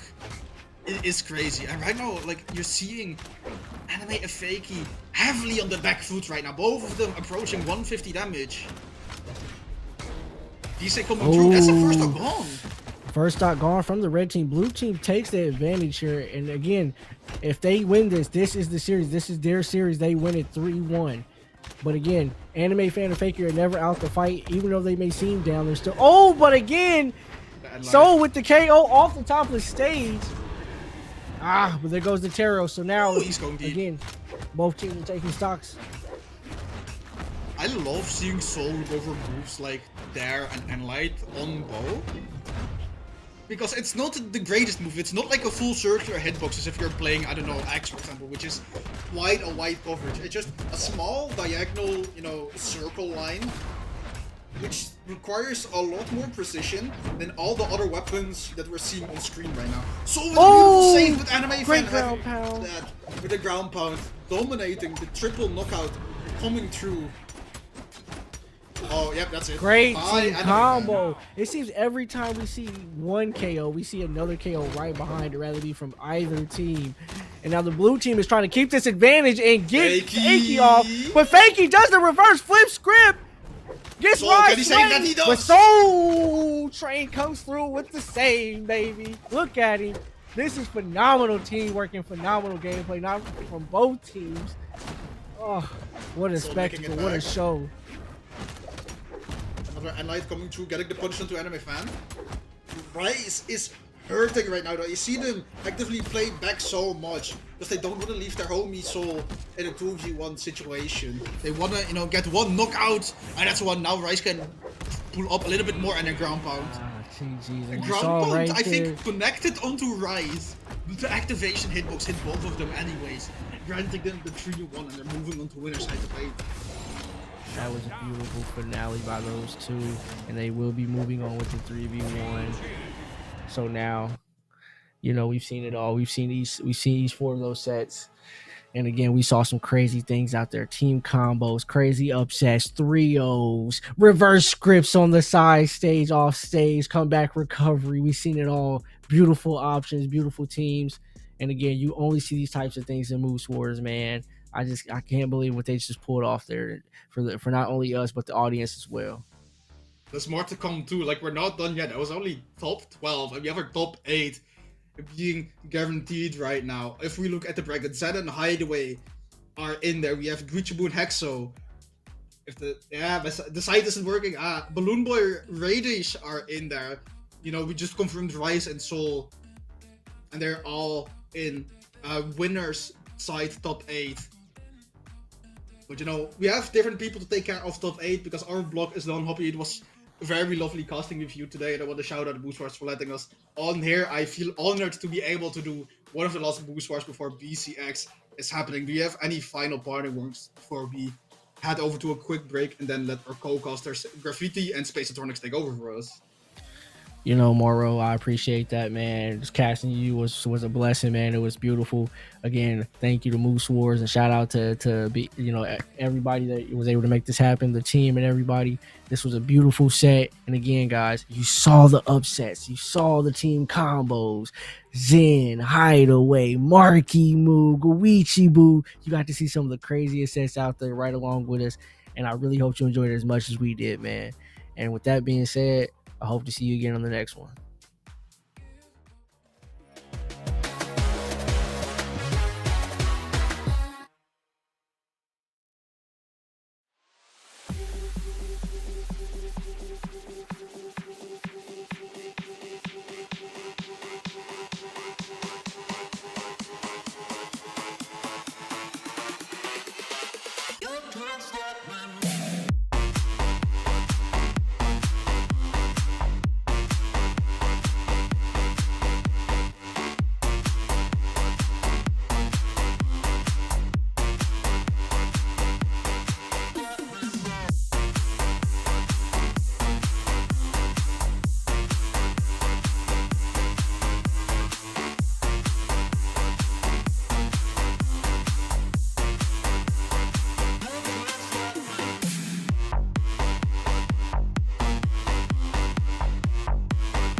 Never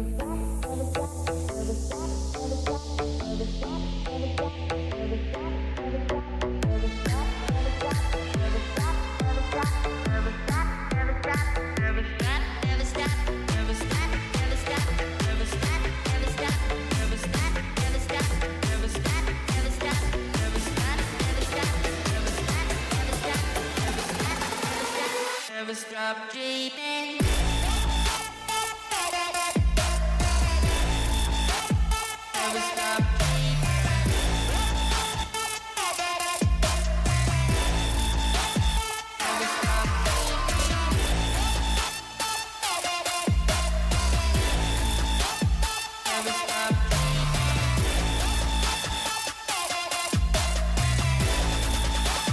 Never stop dreaming.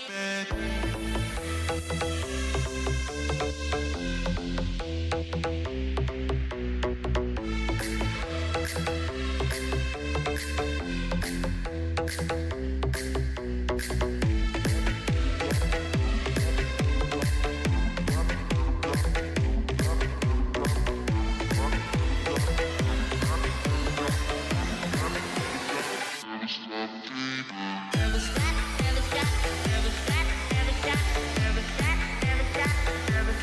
never stop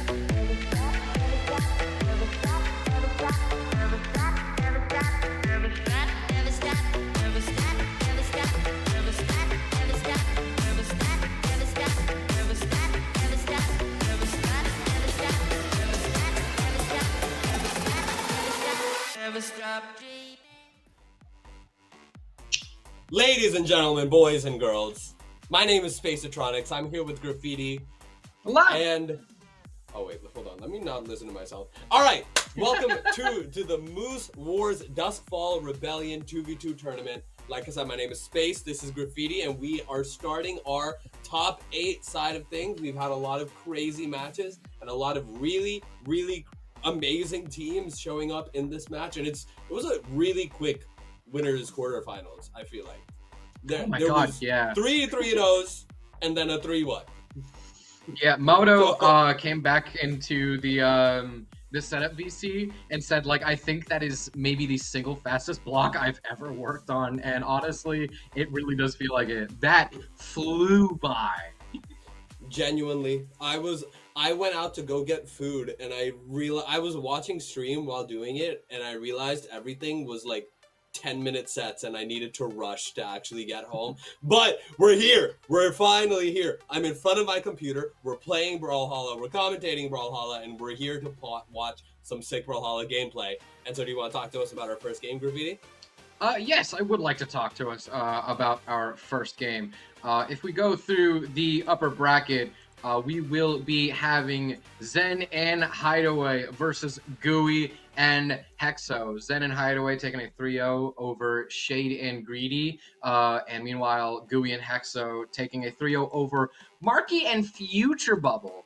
Which does sound very surprising considering that Marky and Future Bubble usually, I think if I'm not mistaken, do just a tad bit better on LAN and have done better in previous tournaments. But as of now, Gooey and Guichibo are actually seated just one tick above Marky and Future Bubble. It is the GBs, as they're listed on Challenger mode. The GBs are seed 4, meanwhile Marky and Future Bubble are seed 5. So we're going into our first game, Fortress of Lions, per usual. No surprises with the character picks. Welcome to top 8, folks. We are back in this top 8, and we're going into some crazy gameplay all of a sudden. And I just wanted to mention how we went to that like waiting page. Keep in mind, I don't know, that like loading page where it shows all the characters, and everyone is level 100 with all of the characters that they're playing right now. It's really cool to just see that. It's what you need to get to top 8 in the Moose Wars. It's what you need. At that point, yes. That's the bar. That's the bar. Mm-hmm. All right, but we got Gooey and Hexo here, who I feel like I always say this every time I see them in tourney, but they're a team that's locked in together, but go for the most unorthodox picks. But they've practiced it so much to the point where it's not even unorthodox for them anymore. It's just their way of doing everything. It makes And sense no to one them and seems to only them. understand how to. No one seems to really fully know what to do against them. But Yeah, we have it Zen makes and sense to Hideaway them here, and they're only really them. good. Zen and Hideaway here, the 2v2 kings so far in North America, I feel like. And they just go for the crazy combos, and all of a sudden, looking at the stocks, is already 5 stocks to 3. Hexo's down to his last stock, and okay, hold on, these names are confusing me. Zen, I think that is. Zen just lost his first. So, it's looking like a very candid way for this first game, but I don't know. Marckiemoo has a way of being able to turn a lot of this stuff around, so does Hexo, but we'll have to see what they're able to do. D-Light side air, trying to go for a D-Sig, all of a sudden they're bringing this back. They're bringing this back, Hideaway down to his last stock. The two players that we got to make sure we keep the careful watch of, that's going to be Zen and Marckiemoo. They are the two players that are the most damaged on second stock. They have been kind of playing a little bit of stock taking for their team, but right now they are starting to whiff it a little bit more. Maybe whiffing just a little bit more than Zen, but still that Pogo Dare could be enough to send him to the Nether Realm. Right now, Hideaway all by his lonesome in the 2v1. Very slick team combo, put him in the deep red, 150 damage on that Onyx. Gooey, how much longer is he going to stay on this second stock? Is it going to get ripped away from him? Or is he going to outlive, yeah, he's going to outlive Hybrid. Wow, okay. What is this turnaround that we saw? We went from 5 stocks to 3, and after, wait, there were 5 stocks to 3, and then they didn't lose another stock. That's insane. It went from 5 stocks to 3 to 0 stocks to 3. Look at these replays. They even it out all of a sudden there. That's the down air from Marckiemoo taking out Zen there. D-Light recovery, getting that recovery on there. All of a sudden, they managed just not to lose a single stock. That was crazy. Marckiemoo and Hexo know exactly what to do to stay alive. Stay alive is exactly what you need to do this late into the bracket. We're stepping into game 2. I do kind of question, usually sometimes you lose one game and it's like, oh, that was just a coin flip, you know, I just need to play this a bit more smart and then I could bring it back. Like, you have your go next. You have your I could win next game, I just have to not spend too much energy on this game. But Hexo, actually a bit of an overcommit, and Gooey's also going to end up suffering in the 2v1. Hexo is going to try and come down, save his teammate, and does work! And I'm trading Hybrid to keep Gooey alive on this first stock. The GC side to keep going. It's an overcommit. The only player still on first stock, 30 seconds in, will continue to be Zen. Good grief. Good lord, so the exhausted recovery at the top. Oh my god. Zen at the top. These names are still going to confuse me. I need to keep in mind the Onyx is Keep in mind. Hideaway, right? Onyx is Hideaway. Zen is the Kaya. Okay, all right. I have a Rubik's Cube sitting on my tab button, so I always have tab pressed. All right, there's a recovery though coming out from Hexo, trying to find this knockout onto Hideaway. Downer manages to land on both Hexo and Gooey there. Trying to go for a D-Light. You know, I have a lot of respect for Hexo right now. He's playing a very bad weapon. Sorry, chat. You know, blasters. You know, blaster propaganda. That's my thing. The Blasters Revolution is upon us. You were there during the Moose Wars, but it's not even Blasters that's gonna be taking the GBs further into this game. The stocks are now completely even. The damage is also pretty darn close to even. Hexo, a few shares gonna put Hideaway to the end of the stage. So much pressure on Zen to try and save his teammate. Few nares above the stage. Gets punished. Hybrid is out of the game. Zen in the 2v1. Zen is one of the single best 1v2 players on the planet. But there's nothing you can do once the blasters and light rips. Spain's, need I say, we are in the middle of the Blasters Revolution. You've heard of Bowser Rev. Get ready for Blaster Rev. Marckiemoo, 6 KOs, right? Did you see how much damage he had done? 360. He averaged 60 damage per stock that he took. That's efficiency. Efficiency at That's its efficient. finest. And Hexo had done less damage. So they averaged maybe like 100 damage on a knockout on Zen and Hideaway. Cray. Game Right. 3, Hideaway no longer on the Onyx, now on the Grim, one of the most classic and I think forever meta picks in doubles. Ulgrim and Kaya, maybe not played all too often, but definitely going to be a very, very good pick. So I do quite like the changes we're seeing, and I do kind of wish we saw this coming out during game 2, because game 1, I mean, like you said, the second half of the game was a complete shutout, but we actually end up not even taking any trades. We're just able to take Hexo's first stock clean off, continue chasing Gooey.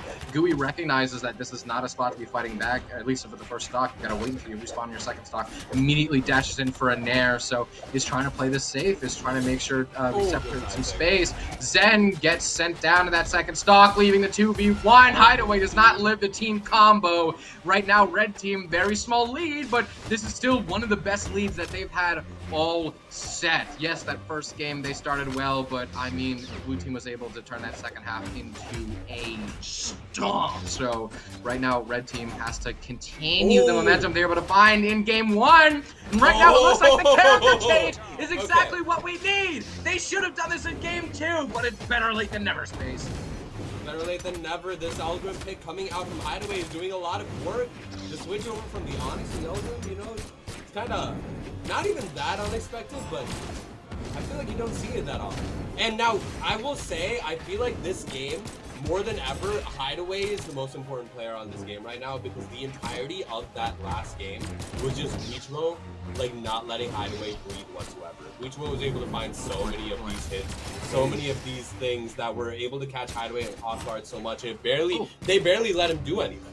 So the fact that Hideaway is on Ulgrim now, and he's doing a lot of work with his axe and the lance, is a good sign for Zen and Hideaway here. Unless this is a very, take it. very Do they bad take it? spot to be in! They take it! Zen, again, one of the best 2v1 players on the planet, in the middle of a 1v2. Both of his opponents are sudden death. Damages are 100 and 150. Well, he's only 50 damage himself with the spear, trying to shark a bit, playing this very carefully, fully respecting their space, and their team combos definitely speak for themselves. Zen proving why he's one of the best 2v1 players in the world, but actually drops the D, drops the Sair, and Light pushes Gooey off stage. Again. That's a recovery. He's almost done. That's Queen Knight defense coming in clutch right there. We got Spear Ditto on hand, and he throws the spear away. He wants the Katars. Understandably so, but that side air lands. Trying to Katars on the spear is difficult, Space. Exhausted to cover. Oh, Marckiemoo. This is the trial of Baldur champion right here. Can he clutch this 1v1 against the 2v2 world champion? The Katars into spear are difficult, Space. Lot of work. Very close attempt, but no. Zen was able to move past it and get the punish with the recovery, and Zen and Hideaway have a game on the board. So the fact that the one game they won was off of a 1v2, which, yes, Zen's one of the best to do it, but still, you should not be relying on 1v2s for your wins. I still say that that's not a safe spot. You definitely need to wipe the sweat off your brow, but recognize you're sweating for a reason. Gooey and Hexo giving Hideaway and Zen quite literal run for their money as we're jumping into game 4. Very interested to see what red team does to try and continue the momentum. They're able to get early leads in the game. We saw that during game 1. We saw that during game 3. They're able to get early leads. It's just blue team is able to clutch out, and they're able to bring it in, but when blue team starts with an early lead, they don't plan on reversing it. This could be really bad for red team here, Space. This could be huge for red team, and dude, honestly, I don't know why I just realized this. Marckiemoo does not play spear whatsoever. He's been on nothing but Katars. And we're saying this about a 2v2 tournament. He is throwing away spear, picking up Katars, and doing work. But Exo, side of the stage, trying to go for. What a save! Though! Gets the chase What a dodge! save. I thought Hexo was done there. Hexo almost SD'd, but Guichibo was there to cover his recovery. And even when they tried to go for a ground pound on Hexo, he was still there and he was still ready. Oh, not the ground pound. Then it's done. Stocks All of a are sudden, we are 4.5 stocks to 2 in the lead of Hexo and Guichibo. Oh my God! Never mind! Gooey. Hello? GBs. Gooey. The Did GBs these make guys it do to something winners to finals. Did these guys, like, do you have something against these guys? What? What happened? Excuse me? Hello? Dude, look at that. One spear damage. The one damage was probably a weapon throw. 330 on spear. On Katars, my bad. But Oh, good That's grief. crazy. And let me also check the stats. Gooey had 4 chaos as well. Gooey and Hexo are in winners finals with an upset over the seed 1 of the tournament, Zen and Hideaway. But I trust in Zen and Hideaway to make some strides down in the elimination bracket. And who knows, maybe they'll be running it back again. But now that Gooey and Hexo are in winners finals, they have one more team that they need to fight against to make it to Grands. And that's going to be the winner of our next coming set, which is a set that I'm so excited for. Balloon Boy and Raydish versus Rise and Soul. Ooh. I'm excited to see this. I was watching earlier in the tournament, and I remember hearing people, or a couple of the commentators being like, you know, Rise and Soul, they're kind of new to the scene, you know, they haven't shown the work exactly. I'll be so honest. This might be crazy to say. I genuinely think Rise and Soul have a possibility of making it to Championship Sunday at BCX. And that's not even top 8 and 2s. That's top 4. That's top 4, yeah. If anything, they're definitely at least making top 8, I feel like. Because these two, I watch these two play, I feel like it's the same person divided into 2 with 2 controllers. They share the same brain. 3, 2, 1. The type of combos and awareness that these two have with each other on whatever character it could possibly be is genuinely something amazing to watch. But we're also talking about Balloon Boy and Raydish here, who are both so incredibly seasoned in 1v1s and do so much work in 2v2s. Like they can easily go crazy, and the combos are insane. Didn't they get, if I'm not mistaken, top 2 mid-season? They definitely made top 4 together at mid-season. I forget if it was for 3rd, 2nd, or 4th. I forgot what it was, but no, they did really good in mid-season. Yeah, so these two, they know what they're doing, and these are both teams that are locked for BCX. So I want to see how these two will do at LAN. But now we're here in online. We're here in USC servers right now. Everyone may have their issues, but hey, a game's a game, bro. So sideline sider coming out from Raydish. Stocks are now even. Damage-wise, Soul and Rise do have a slight bit of this lead. I like how Rise is going for this. Wait, I realize that they're kind of going for a switch. I feel like Soul usually is the one that goes for like these axe characters. I thought it was like Soul on Ulgrim and then Rise on this Kaya. But it seems that they might be going for a little bit of a switch, which, you know, understandable. Ooh. And it's doing work. So hey, maybe they're just experimenting. This is what these tournaments are for. These are huge tournaments, but these are also tourneys that you can like come up with like different picks, different like strategies. This is the places that you can test these stuff out. But Rise, sidelight Nair into D-Light, try and go for a double Nair on Balloon Boy. The axe damage is adding up a lot of damage. The Balloon is already pretty damaged already, so he's got to watch out here. Nice N-Sig though coming out from Balloon Boy, taking Rise off the side of the stage, trying to find the edge guard to get this damage onto. Balloon, no. why? No! the side air! Soul! Not the side air from Soul. Like I said, they share the same brain. They share the same brain cell. Blue team wins. Oh, we love an underdog story. Raydish and Balloon Boy, like you said, incredibly seasoned players who Raydish spending years and years at the top 5 PR, and Balloon Boy also joining him pretty recently as far as the era of the game goes, but still has spent, I think, maybe 2 years or so at this point at the top 5 seed and PR era. Rise and Soul, they've been playing in community tournaments together for quite a long time, and it's only recently they've been able to break into this level. Like, they are a long-standing team, maybe just as long as Raydish and Balloon. It's just because they haven't really had the same opportunities in singles, and sometimes they don't have the same opportunities in doubles, therefore. So the fact that they're here together, standing up against these two giants, really, really a blessing to the magic of friendship. You know, who doesn't love an underdog story? I love seeing doubles teams that are so good at doubles together, even when they're not like the single best ones player on the planet. You're gonna have your Spyrox and Coco. You're gonna have when Blue Guys and Meg D play together when neither of them was really that great at once. I really, really like to see these two play together, Space, and it's paying off for us. Oh, they're going crazy. The Taros and the Kaya getting that recovery. Soul trying to get this damage onto Balloon Boy. I feel like that's a skill that I need to figure out in 2v2s. The ability to just, you know, they're both in the middle of like dealing with whatever they got, just all of a sudden just immediately being able to go for like a 2v2 combo is actually it's a crazy sight.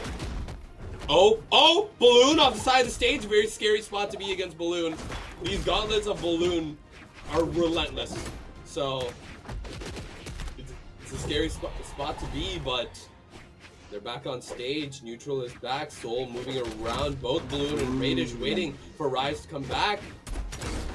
Good D-Sig, taking out Balloon, almost took out Raydish at the top. The side air from Soul will do it.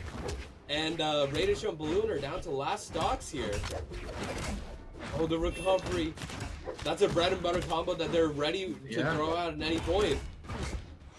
Right now, I do really find it fascinating if we could think about that one little moment when Soul was in the 1v2 and neither Balloon Boy nor Raydish decided to try and engage. Not even trying to do a 1v1, but they were very, very nervous about the 2v1. I mean, when Soul is alive, they go for the team combo, but for some reason when Rise is not even there and respawning, they don't even pressure Soul. It looks like they're really trying to target Rise, because when they're able to isolate Soul, they don't pull the trigger, but Raydish is more than happy to pull back his arm for the final hit on Rise. The end light does send Soul down the last stock. Raydish on sudden death. He needs this bad stock here, but he can't make it back. That's 2-0 for Rise and Soul. Raydish and Balloon Boy, one of the best teams in the continent at this moment, are on the back foot. 604 damage coming out from Rise there. And it's mostly, I feel like, on the hands of that hammer, I'm pretty sure, was doing most of the work. Maybe I'm wrong. But, dude, Rise is doing so much work with this Taros. And it's actually, like, Balloon and Raydish are struggling to find the answer against it. And now, Rise and Soul, they're up 2-0. They're one game away from winners finals from top 3. So, we'll have to see what Balloon and Raydish can do to answer. But I don't know, we'll have to see. Soul and Rise, I feel like they both do a really good job of sticking by each other and be able to cover each other's back whenever they really need to, because they know the moment they separate Balloon and Raydish. I was talking about how Soul and Rise share the same brain cell. Balloon and Raydish are also really quick with getting these team combos just out of nowhere. Good, exactly what I mean. The Nair save coming out from Soul. They need to be there to cover each other's back to make sure they don't get hit by team combos like that. A huge side air almost taking out Raydish. The ground pound will do it as Raydish was out of options. The exhausted recovery and a third recovery. Balloon trying to find the knockout. It's going to be a GCD sig to find the knock there. And then another recovery. They are respecting the space around Soul quite a bit, only going for the safe options like that uppercut. But now that Rise is on their own some, they're putting a lot more pressure. Balloon throws himself off stage against Hammer. No. That's that's one of the unwritten rules. That's Okay. rule number 4. You don't go off stage against Hammer, but Right. yet Balloon still goes off stage against Hammer. They're really, really trying to isolate Rise. They want this Teros out of here, even if they need the double team combo. They get the post to last off. The way Balloon Boy plays this game is in art form, and this man is headed to the lose. I saw that coming the moment I saw them both get hit by it. I was like, it's over. They're going down to last stock. That was insane coming up from Balloon and Raydish, and just trying to find their stride again. The side air, though, lands on to Raydish. Raydish is also down to last stock, so he's got to be careful here. But it's looking like Balloon is the healthiest on the field to hold stock in the lead. Oh, yeah. All right, now it's up to Soul and Rise to see what they can do now that they're at this disadvantage state. They're a little bit at the back foot now. All of a sudden, Soul is on red, trying to find that side sig I feel like should have hit. But Rise off stage against Balloon. D-sig. That sider. Soul is done. And Rise just walks off. They go on. They move next.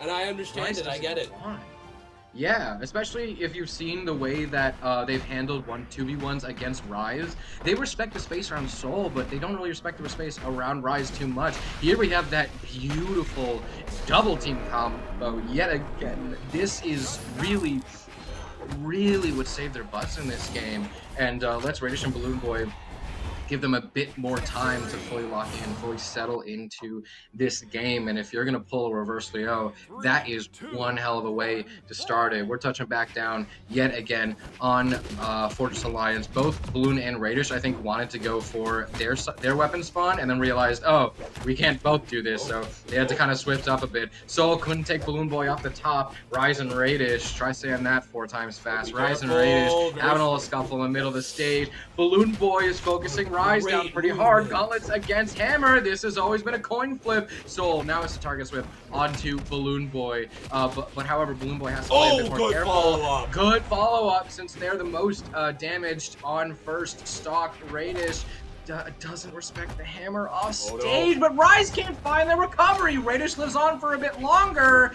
And this extra credit, I think, is not going to be great for Blue Team. I think, listen, I know Balloon Boy falls out of that stock and Raydish is not too long for this Earth, but I think this is looking just a bit better for Red Team here. Bro, they can easily make this back. Hold on now.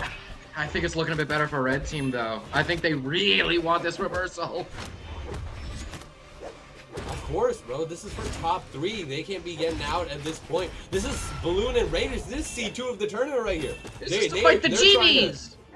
They're trying to make it. They're trying to make it up.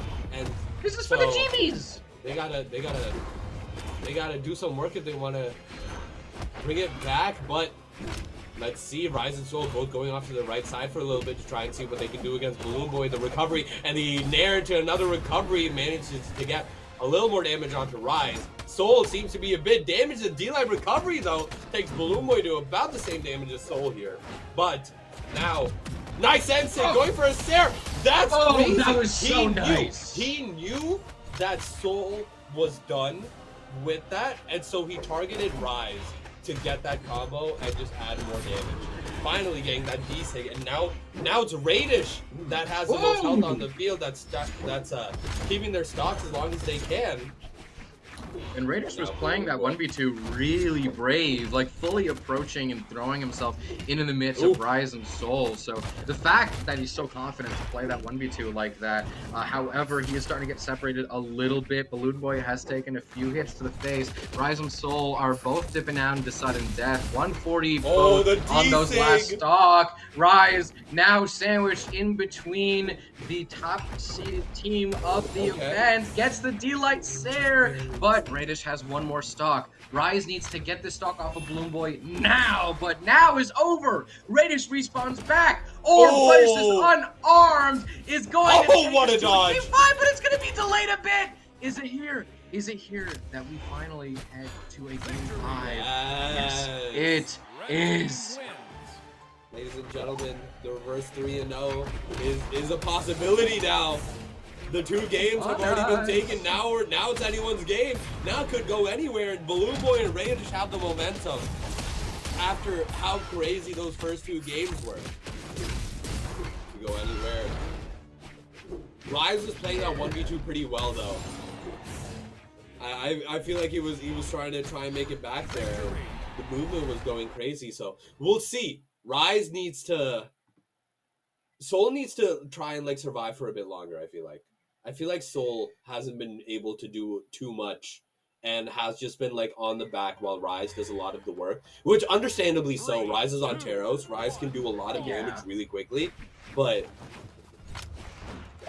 see, the Soul interesting thing needs about to- that is that earlier they were trying to focus down Rise a lot more heavily, and I think those were the games that were losing. So now that they're focusing down Soul, really making sure that they don't have as many opportunities to get their Saiyan, they don't really have as every whiff means that much more to Red Team. I think the fact that they've kind of switched over their targeting priorities really played a good song for them. Raydish flashed out. A Nair won't save you, buddy. No. Sayer sends Balloon Boy off stage as well. We are 40 seconds into a game that is currently 6-4. Rise and Soul are gonna start dipping into 100 damage on their stocks, respectful, or yeah, each one on their own terms. But still, Raydish and Balloon aren't too far behind. This could come really close, especially since we do have a map change. I think taking Teros to Demon Island here is really smart, but I think this Red Raptor is gonna be a threat no matter where you put him. Red Raptor will always be a threat whenever Easily. it's Raydish playing. So Yeah. it doesn't matter about the map. But good sider though. Balloon was trying to find. Oh, he missed a D-Light recovery. They're really trying to find this knockout against Rise, and they're really struggling to do so. But now on side the stage, it's now Balloon and Raydish versus Soul. But it seems they're good grip that was pound. scary. That was great awareness though coming up from Raydish. He saw right that past recovery coming Balloon. too. Blue No, team, no, it does no. start to have Red team downloaded a bit because Rise was able to run right past Balloon, even though it is Balloon. Ooh! Whoa! Double recovery, Balloon! They needed that. They needed that Stocks. exhausted recovery and that stock on Soul, because now stock-wise, Balloon and Raydish are ahead, even though it could still be anyway. Besides it though, coming out from Soul, going for a downer. Balloon needs to survive. Balloon, of all people right now, needs to survive if he wants to make this. But Soul and Rise are trying to find this as long as they can, and Rise is so healthy right now. Rise is going to be the... Unless Raydish can find the stock quickly out of to get Rise out. Oh, trying to go for a side stick the other way. No, you know Soul what? They're is focusing on. Soul. They're focusing Soul. I understand now. They're trying to focus Soul so that they can get Soul out here, and Rise will have to deal with a 2v1. But can they They're do still it, or will respecting the Soul's space movement around just Soul. move around both Balloon and Raydish, not let them get anything there? And now all of a sudden the game lies on Soul right now. That does Soul highlight move. actually a lot of what I was saying earlier, that Blue team does have a read, a bit of a download on Red team and what they're looking for, because there's a few times that a Blue team member would stay stacked with Red team, and Red team just would not engage because they know you don't usually attack in this situation. You don't usually follow through off of this, so I know this is a safe place to be, but the S-Sync is not safe! Soul is not safe! Raydish and Balloon Boy, 120 damage each! Clutch out the reverse 3-0. Find their way into winter finals against the TVs. Balloon and Raydish immediately, as I was saying that they were focusing on getting Soul out, all of a sudden they forget one point.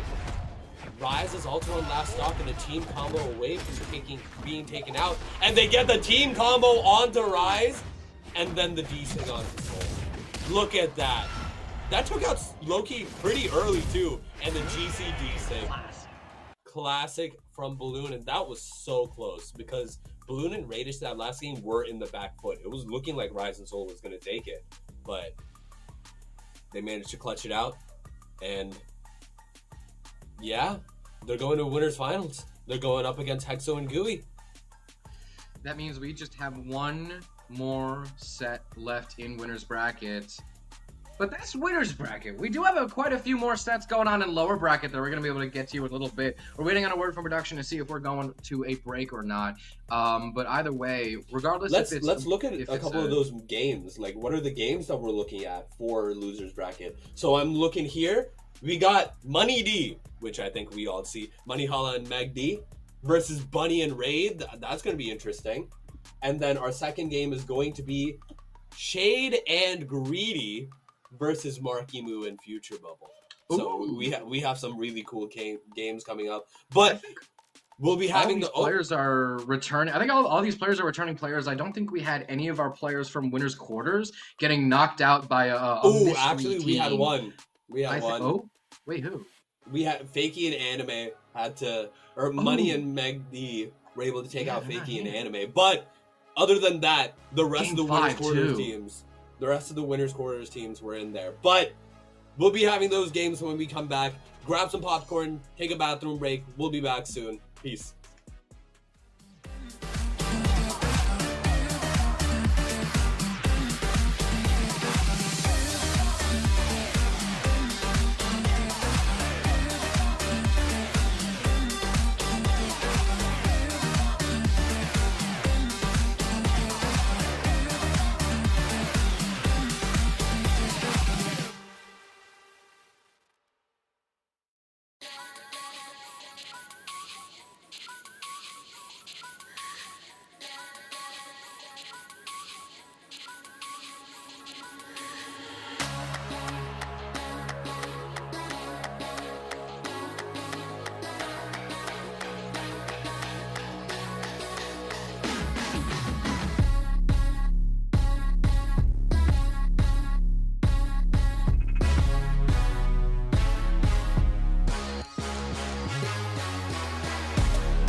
Welcome back to Moose Wars Duskfall. We have gone through most of the way of winner's bracket.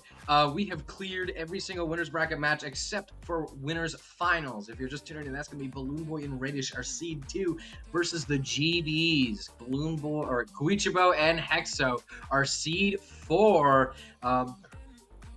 That we're able to take out Rise and Soul in a clenching Game 5. We're going down to lower bracket. It's all top 8. It is all elimination from here on out, and it is all best of 5, and it is nothing but the cream of the crop. My name is Graffiti, and I am joined by my good friend and the wonderful, the delightful Spaceatronics. The safety net is gone. We're down to the elimination brackets. All of these teams that we're about to see have already been taken out at least once in the bracket. So now we're in a double elimination bracket. Think of those words. Double elimination. Double You know what elimination. that means elimination twice, you're out. Oh, that's Matt. not good. So all of these guys already got eliminated once. And so Uh-oh. these teams that we're seeing here are the safety net is gone.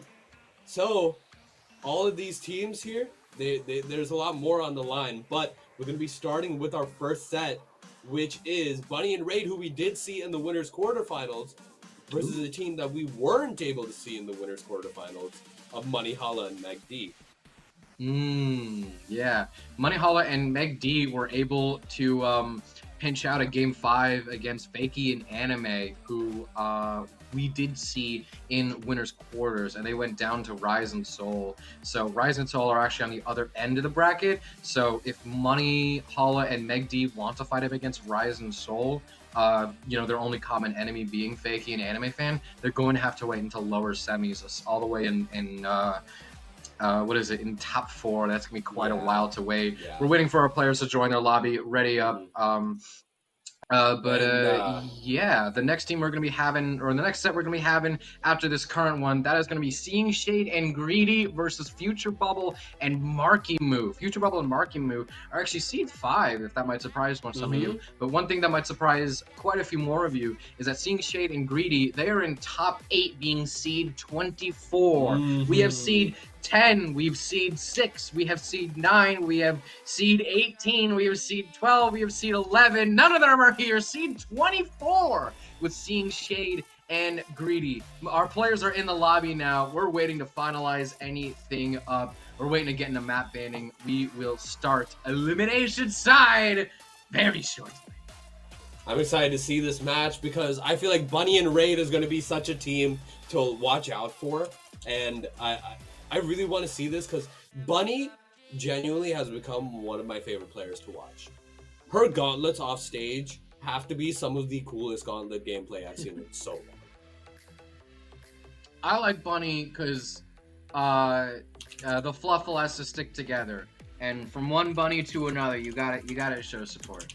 But still, as much as the fluffle has to stick together, Money, Hala, and Meg D, pretty peculiar team, but I don't think are going to be easy for anyone. Meg D, one of the most experienced and tenured doubles players, maybe in this top 8. The guy has been at the higher levels of doubles for a long time. Money Hala is an exceptional singles player, is sometimes pretty all or nothing and on and off with doubles, but if you're going to make it with anyone, it's going to be Meg D. So I'm keeping a careful eye on Money Hala right now to see how the kid does in single or doubles, because the guy is knockout in singles. The guy is incredible in singles. Absolutely. He's just looking for the last few pieces. What a to weapon throw place in save, doubles. excuse me?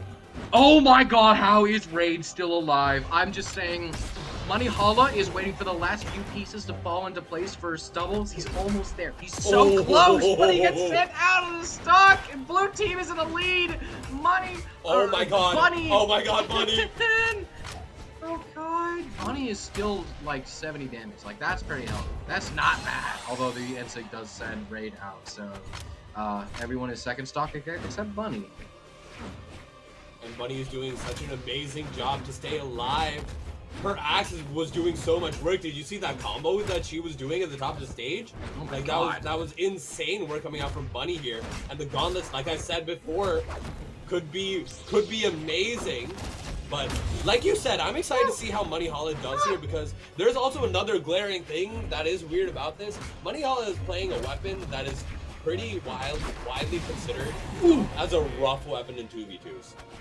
He's playing Greatsword. And he's been playing pretty much nothing but Greatsword from what I'm seeing here. The So- movie, in theory, is going to be a To be fantastic fair, pick for doubles. we saw- It's just the Greatsword is rough, yeah.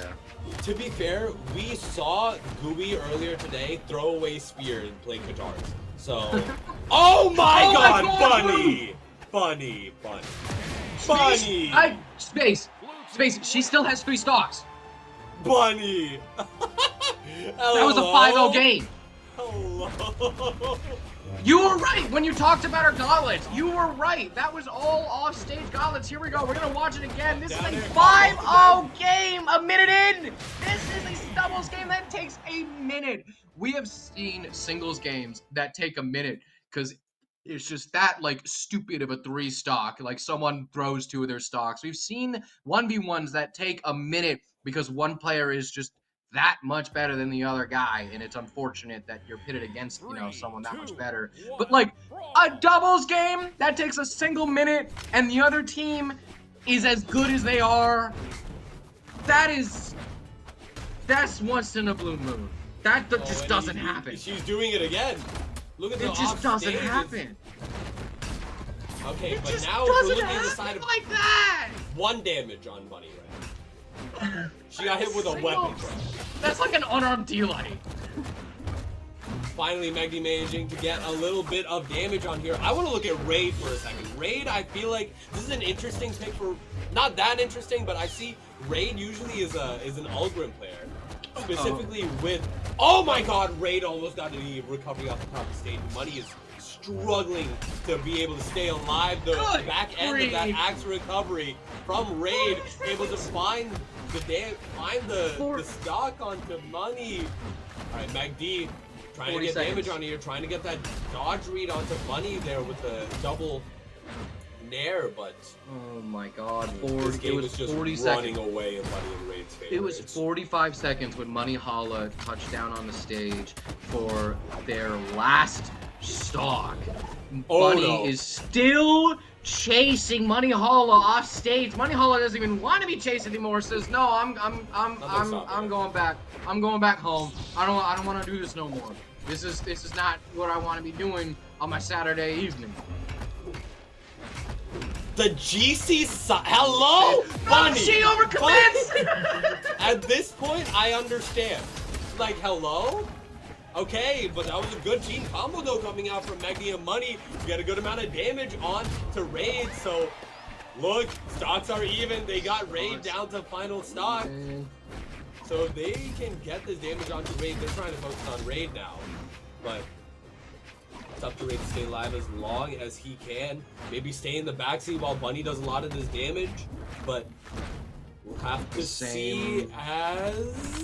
Okay, hold on. The back end of the recovery. The same should be said about Money Holla. The recovery does save, and he is able to trade out Bunny's second stock to keep Money alive. Very smart play from Meg D, especially considering the fact that he was able to get the better of Bunny off stage. Bunny playing some pretty ambitious hits off stage to try and get Money Holla off of this last stock. Again, a Mugi in theory is a fantastic pick for doubles. It's just the fact that you choose to spend most of your time on Greatsword is a little rough. Greatsword is very all or nothing, very, you know, on and off and uneven. Greatsword's very uneven in doubles right now. Meg D gets sent down to last stock in this 1v2. We have Raid on 140 damage. We have Bunny on 100 damage. Meg D playing this very carefully. That is one thing that Meg D knows how to do very well, is to give himself some breathing room. When the game slows down, it's in the favor of the person who's behind. And Meg D knows how to overcome a deficit. Meg D knows how to play from behind and slowly creep up, but the team combo starts! That's a lot of damage! That's a lot of damage! Alright, now Meg D trying to find this 2v1. That combo was a bit disastrous to... They're separated, wait! For the lead, but they're the side separated! they got Raid out. So now it's just Bunny versus Meg D, and Meg D's playing at a deficit, but it's doable for Meg D. Meg D can do this. This is good end light though coming out for Bunny. This is for one weapon up, trying to. This is for either 1-1 or 2-0. Oh, going for the axe instead. Okay. Oh no way! Stage! Meg D waiting it out, manages to get the 2v1, taking out Bunny and Raid and putting the set 1-1. A game that was looking disastrous for Meg D and Bunny Holla going in their favor. And this stock, that Bunny overcommit and SD it wasn't even like, it was somewhat a little worth it. There it is, the moment off stage. Once Bunny is swapped over to Axe, like you said, Bunny, most of the time she's able to get those huge clips off stage, and she's able to snipe stocks away. It's on those gauntlets. So when she goes over to Axe, which is a smart decision because you're going for the knockout, and Axe is sometimes just a tad more safe for knockouts compared to gauntlets.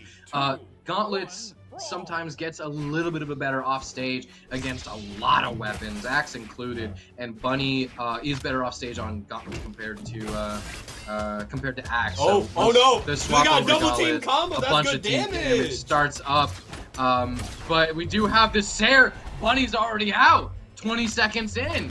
This is looking really good for red team. Like I said, the stock that Bunny overcommitted, it was kind of worth it because you're chasing to get a stock off while you're heavily damaged. So if you lose that stock and overcommit, you're going to lose the stock that you were going to lose anyway. So it was somewhat worth it, but like now blue team is playing an even set while they're behind in the game. And now it's all just flashbacks to that one overcommit. All right, but we gotta watch out here because now the game is looking a little more in the favor of Money and Meg D here. Look, they're able to get so much more damage here. Meg D is not letting them get any damage onto them. Money Hollow with his greatsword trying to find this damage and trying to find the recovery follow-up, and all of a sudden it's 6 stocks to 3 in the favor of Money and Meg D. If you were looking at that first 2 games, that would be insane to look at. Oh yeah, and Money could live maybe another hit or two. They're just about to creep in at 200. 200 is probably KO percent for Imugi. The Sair does send. There it is at 194. The Sair sends using a GC sidelight to actually kind of buffer and wait out their approach, giving Raid more time to snipe at that stock. That was actually really smart done from Bunny, and they let just a tiny bit longer. The recovery has them kiss the ceiling of Fortress Alliance, and the D-Light doesn't even send either at 220. Are the stocks going to stay close to even? Not for long.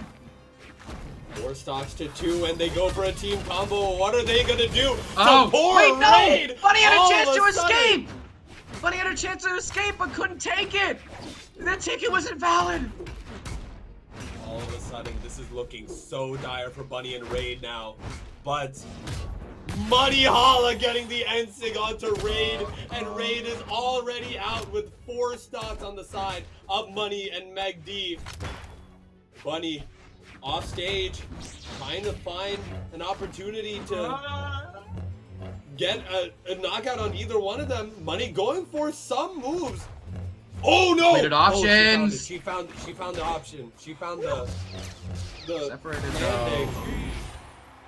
Red A team 4 stock game on the hands of Money Holla. And Money Holla, who I will be honest, was taking way more of a back foot those first 2 games. All of a sudden, 584 damage, and was the MVP of the game there. 2-1. And the Ulgrim is coming out for Raid. The Ulgrim is coming out from Raid. I'm excited to see this. I want to see this Lance gameplay. 3, 2, 1, brawl. All right, as we touch down on game 4 of the set, 2-1 in the lead for Meggy and Money Holla. They have a little bit of this lead now, or a little bit of the momentum now, but we'll have to see what Bunny and Raid have in favor, especially Raid with this Ulgrim pick. But separately on the side of the stage, it's Meggy versus Raid, and then Money Holla versus Bunny. But then I'm trying to find the options here, but just like before, Meggy's not taking any damage whatsoever. The momentum really started when Meg D was able to finish up the 1v2. That's when the momentum started, and game 3 was just the continuation of it. And now that we're in game 4, so they red team had to fight so much to get this momentum.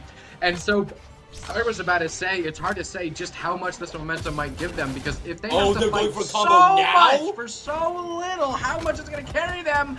But they're able to make it work. They're willing to put up the fight. Meg D and Money Holla have to fight so much just for so little, but they're able to step up to the challenge. They're able to step up to Bunny and Raid, keep the stocks uneven in their favor, and they're actually able to keep the momentum. They're able to make this car go, even though they can't afford that much gas. They can barely afford any fuel, and yet they still keep running. It is a miracle that Red Team is still going here, Space.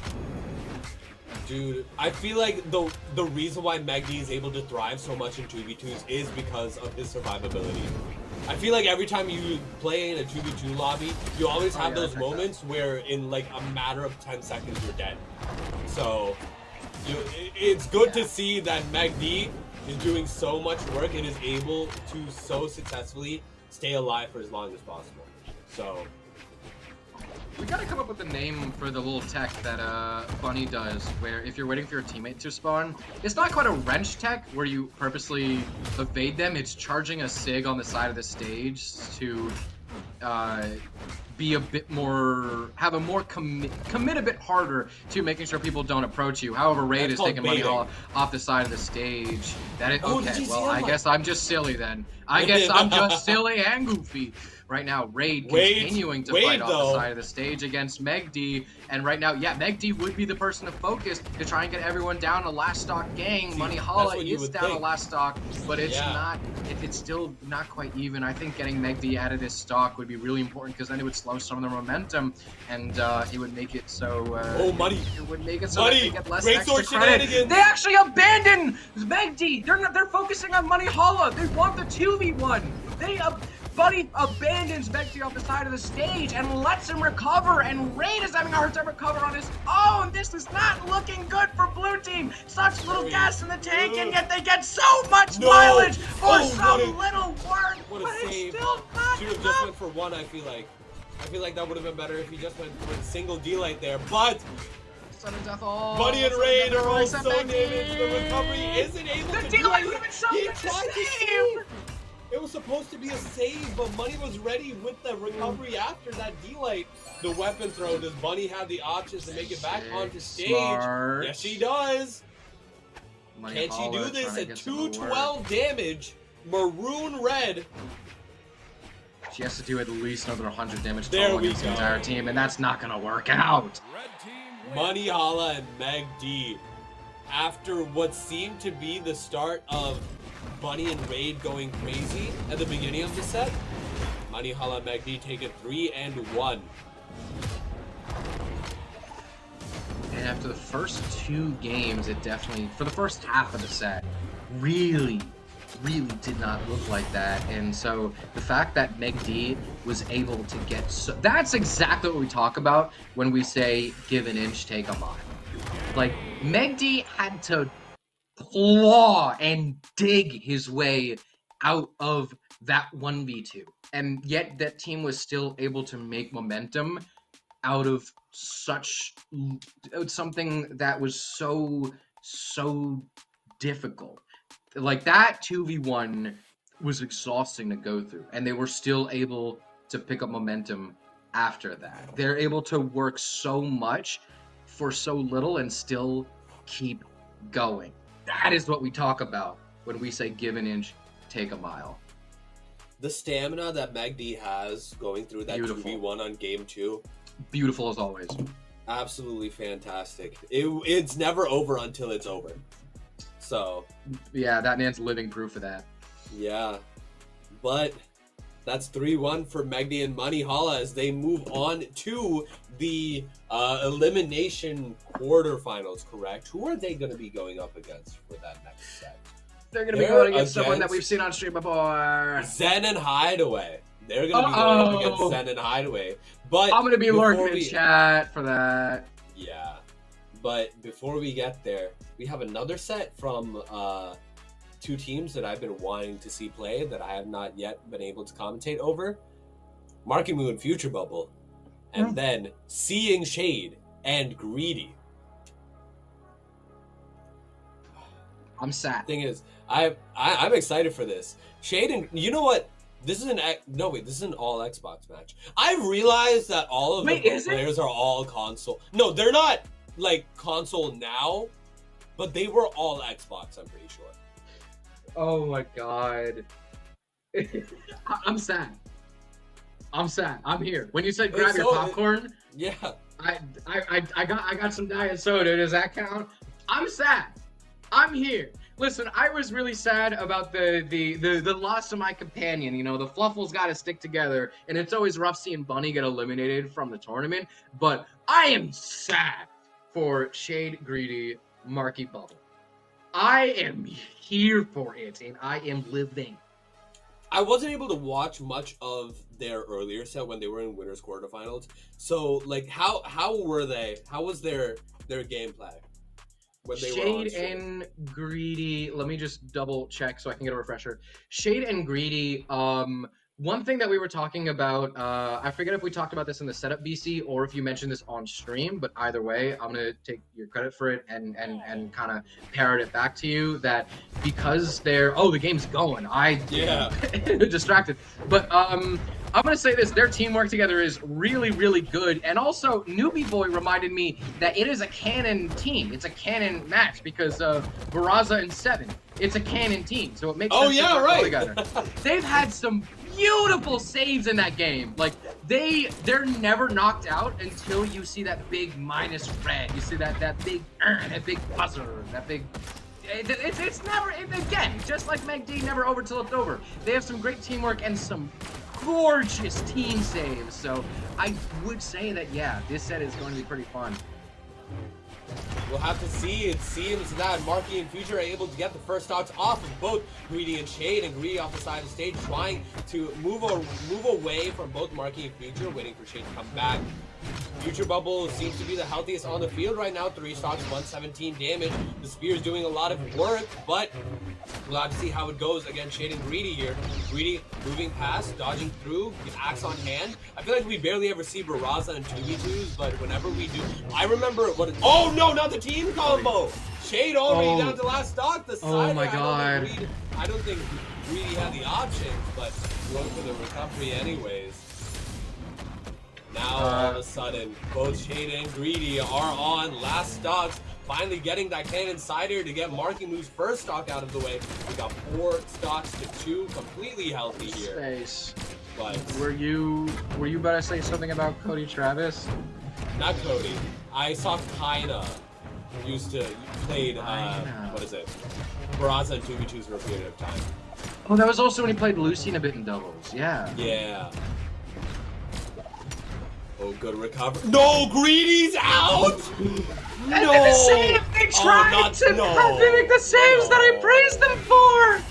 They tried their best to go for the saves that I praised them for, and it was so close. But 170 damage, 300 damage on Shade, and 200 damage from both Future Bubble and Marckiemoo had, I think, 400 and 500 damage respectively. Meanwhile, that's 200 and 300 damage from Shade and Greedy respectively. So, very, very rough game. Some very early stocks. Seven should not be dying that early. That's orange. Like, that girl is literally built. She's a robot, and she's built to withstand that kind of heat. So that was an early stock. All of these characters have such high defense. So that's also part of the reason it's so startling when these stocks just fly like that. Because you'd expect, oh, you know, robot, literally made of metal, made to last a century, and gone in 20 seconds. So blue team, a lot of twists to kind of figure out in this wire and straighten it out. There's a lot to see here coming out from Marky and Future Bubble, though. But right now, my God. it's looking really. Oh. Can you believe it? The first person to lose the stock is Marckiemoo here. Hard to believe it, yeah. But now, D-Light Cider coming out from Shade. Oh no, not the side of the stage! And he was trying to go. Oh, they tried to go for the save with that nair, but that sent Greedy off the side of the stage, and Future was already ready to cover that. And then it was Greedy and Shade both done there. But now, as we're entering the second stocks of both Greedy and Shade here, Marky and Future are trying to find the options they can to possibly get a combo here, or like what can they do here? Good follow coming out from Shade, getting that end light. Future Bubble. Future Bubble's Still is alive. looking That's Kaya really defense good. working well. Future Bubble's bow is looking really good today. Oh, Like, no. I know Spear is usually what Why people- you holding? Oh, the that whole is time? not a good charge. Shade. Future Bubble gets sent out. Marckiemoo on his lonesome. Now Shade is able to make it up to his buddy and stay on a little bit longer. That dare almost hit Shade. It's hard to tell if that one's good or bad. Greedy gets sent down to last stock. Stocks are 3.5 to 2 here, and Shade is getting caught in a whirlwind right here, right in the eye of the hurricane. We'll have to see what Shade and Greedy can do to bring this possibly back, but it's looking really rough. I think their win condition is find some way to get Marckiemoo out on this last stock, but that's like, that might be the hardest thing to ask for. But I don't know. They gotta find some way somehow. Greedy on the side of the stage, blasters on hand. We got Cannon Ditto on the side of the stage. Oh, Greedy's still able to make it back. It was looking a little dire for a second. Future The Bubble. end lights coming out from is Future Bubble is so just... nice. This spear coming out from Future Bubble the entire game has just been doing so I was much talking work, about his and they bow. can't- His bow is really nice. Oh my Red team goodness. wins. Oh man, Marky and Future just have something on these two that Shade and Greedy are just not able to find anything on. But man, Yeah. So, I remember saying earlier that I forget if you said this during setup VC or if you said this during the stream, but I'm gonna parrot it back to you. This is what I was saying earlier. I'm gonna take the credit for this.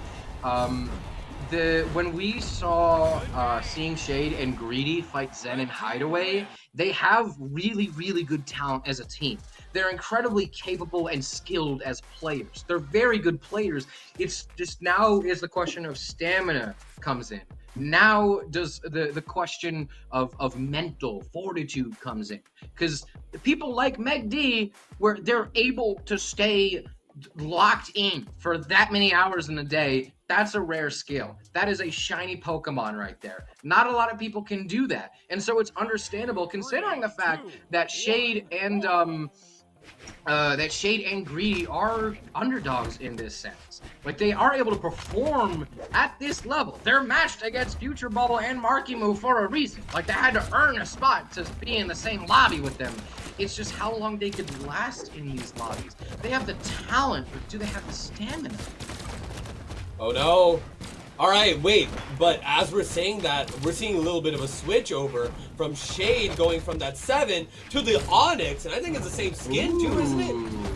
Same skin Oh, too. is It's Marckiemoo? literally just a ditto, Yeah. Now, Same as Marky. oh, good Good down dare. air follow-up coming out. Another dare, dropped Alright. by a Sare. I think this could be a really strong pick because I know Shade's gauntlets are something are something crazy, but I don't know. We're also talking about Marckiemoo here, so.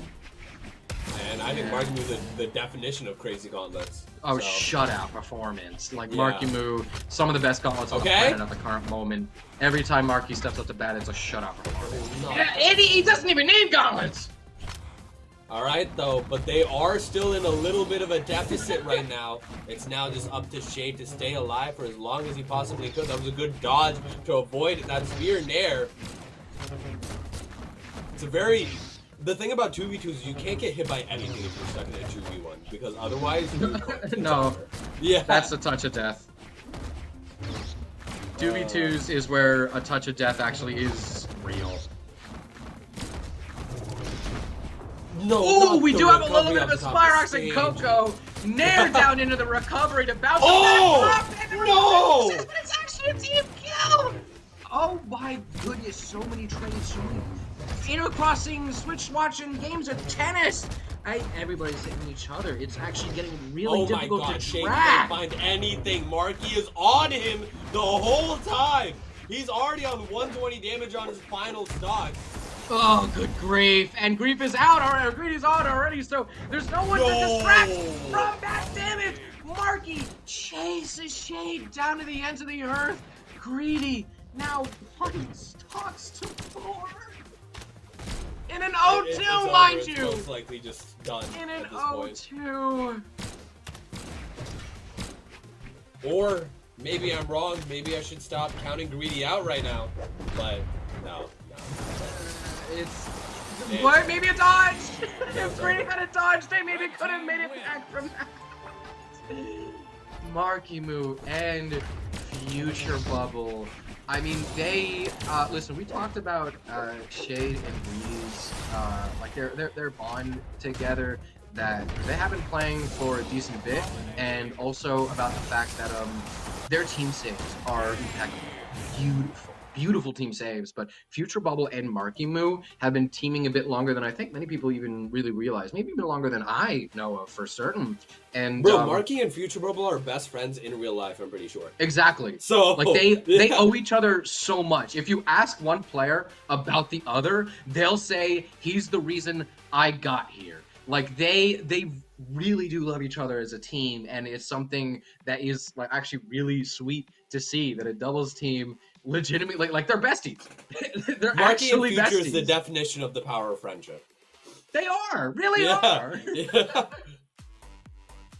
I think that is going to be, we're getting to the end of the evening here, folks. There are only so many weeks left in the season. There are only so many hours left in the day, but that just means that we are only just getting to the best part. I hope that you all saved some room for dessert. I have been joined by the wonderful, the beautiful Spaceatronics. My name has been and will continue to be Graffiti. Moose Wars Duskfall will continue in just a few minutes. Don't go too far.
All right, ladies and gentlemen, welcome on back to Moose Wars Duskfall Rebellion, powered by Brawlhalla. I'm AJ Moore. I'm casting with Hackle, and we are now going into the top 6 of this event. Hackle, how you feeling tonight there, my man?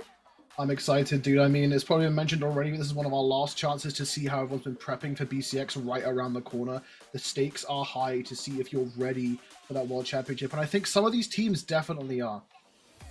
Yeah, without a doubt. I mean, this is one of those events that I feel that is very much a very big practice for a lot of these players going into the World Championship coming up in November. So a lot of players are trying different team combos and different layouts and just seeing how things are going to go. We've had EU and NA players teaming in this event to see how things would go, and now we're in top 6 and we get to see some of the best players in North America.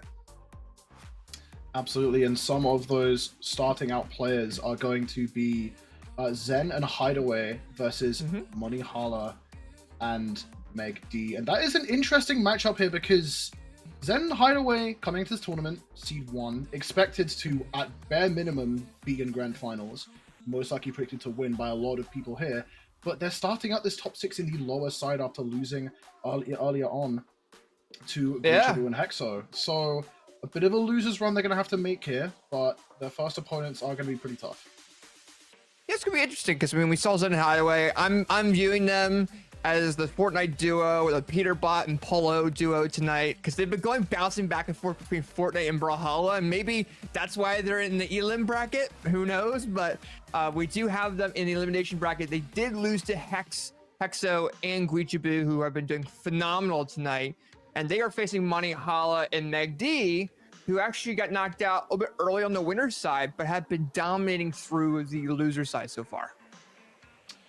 Yeah, I mean, some very formidable players here. Meg D being one of the more experienced, longer-standing players in this lobby. A lot of, not necessarily new, but more recent additions to the Hall of Fame of Brawlhalla here, whereas Meg D, a bit more experience, sticking with that Chun-Li, and obviously with the Amugi for Money Hala is going to be very interesting, because Money Hala is one of the few players who manages to not only play Greatsword in 2v2s, but make it work very, very well. So getting into this, I'm curious to see how that'll shape up.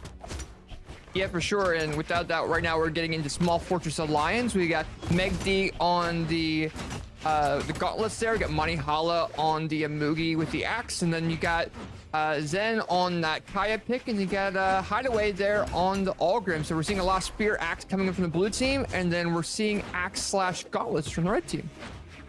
Yeah, a very standard team comp here coming in for Zen and Hideaway. I mean, we've seen how tried and true Kaya and Algrim can be, and obviously mixing and matching. You see some Algrim with some Wushang, Onyx mixed in as well, but Kaya seems to be a very big mainstay, and Zen parting that character to a great degree. Finds that side out onto Money Hala, I think the first stock of the game.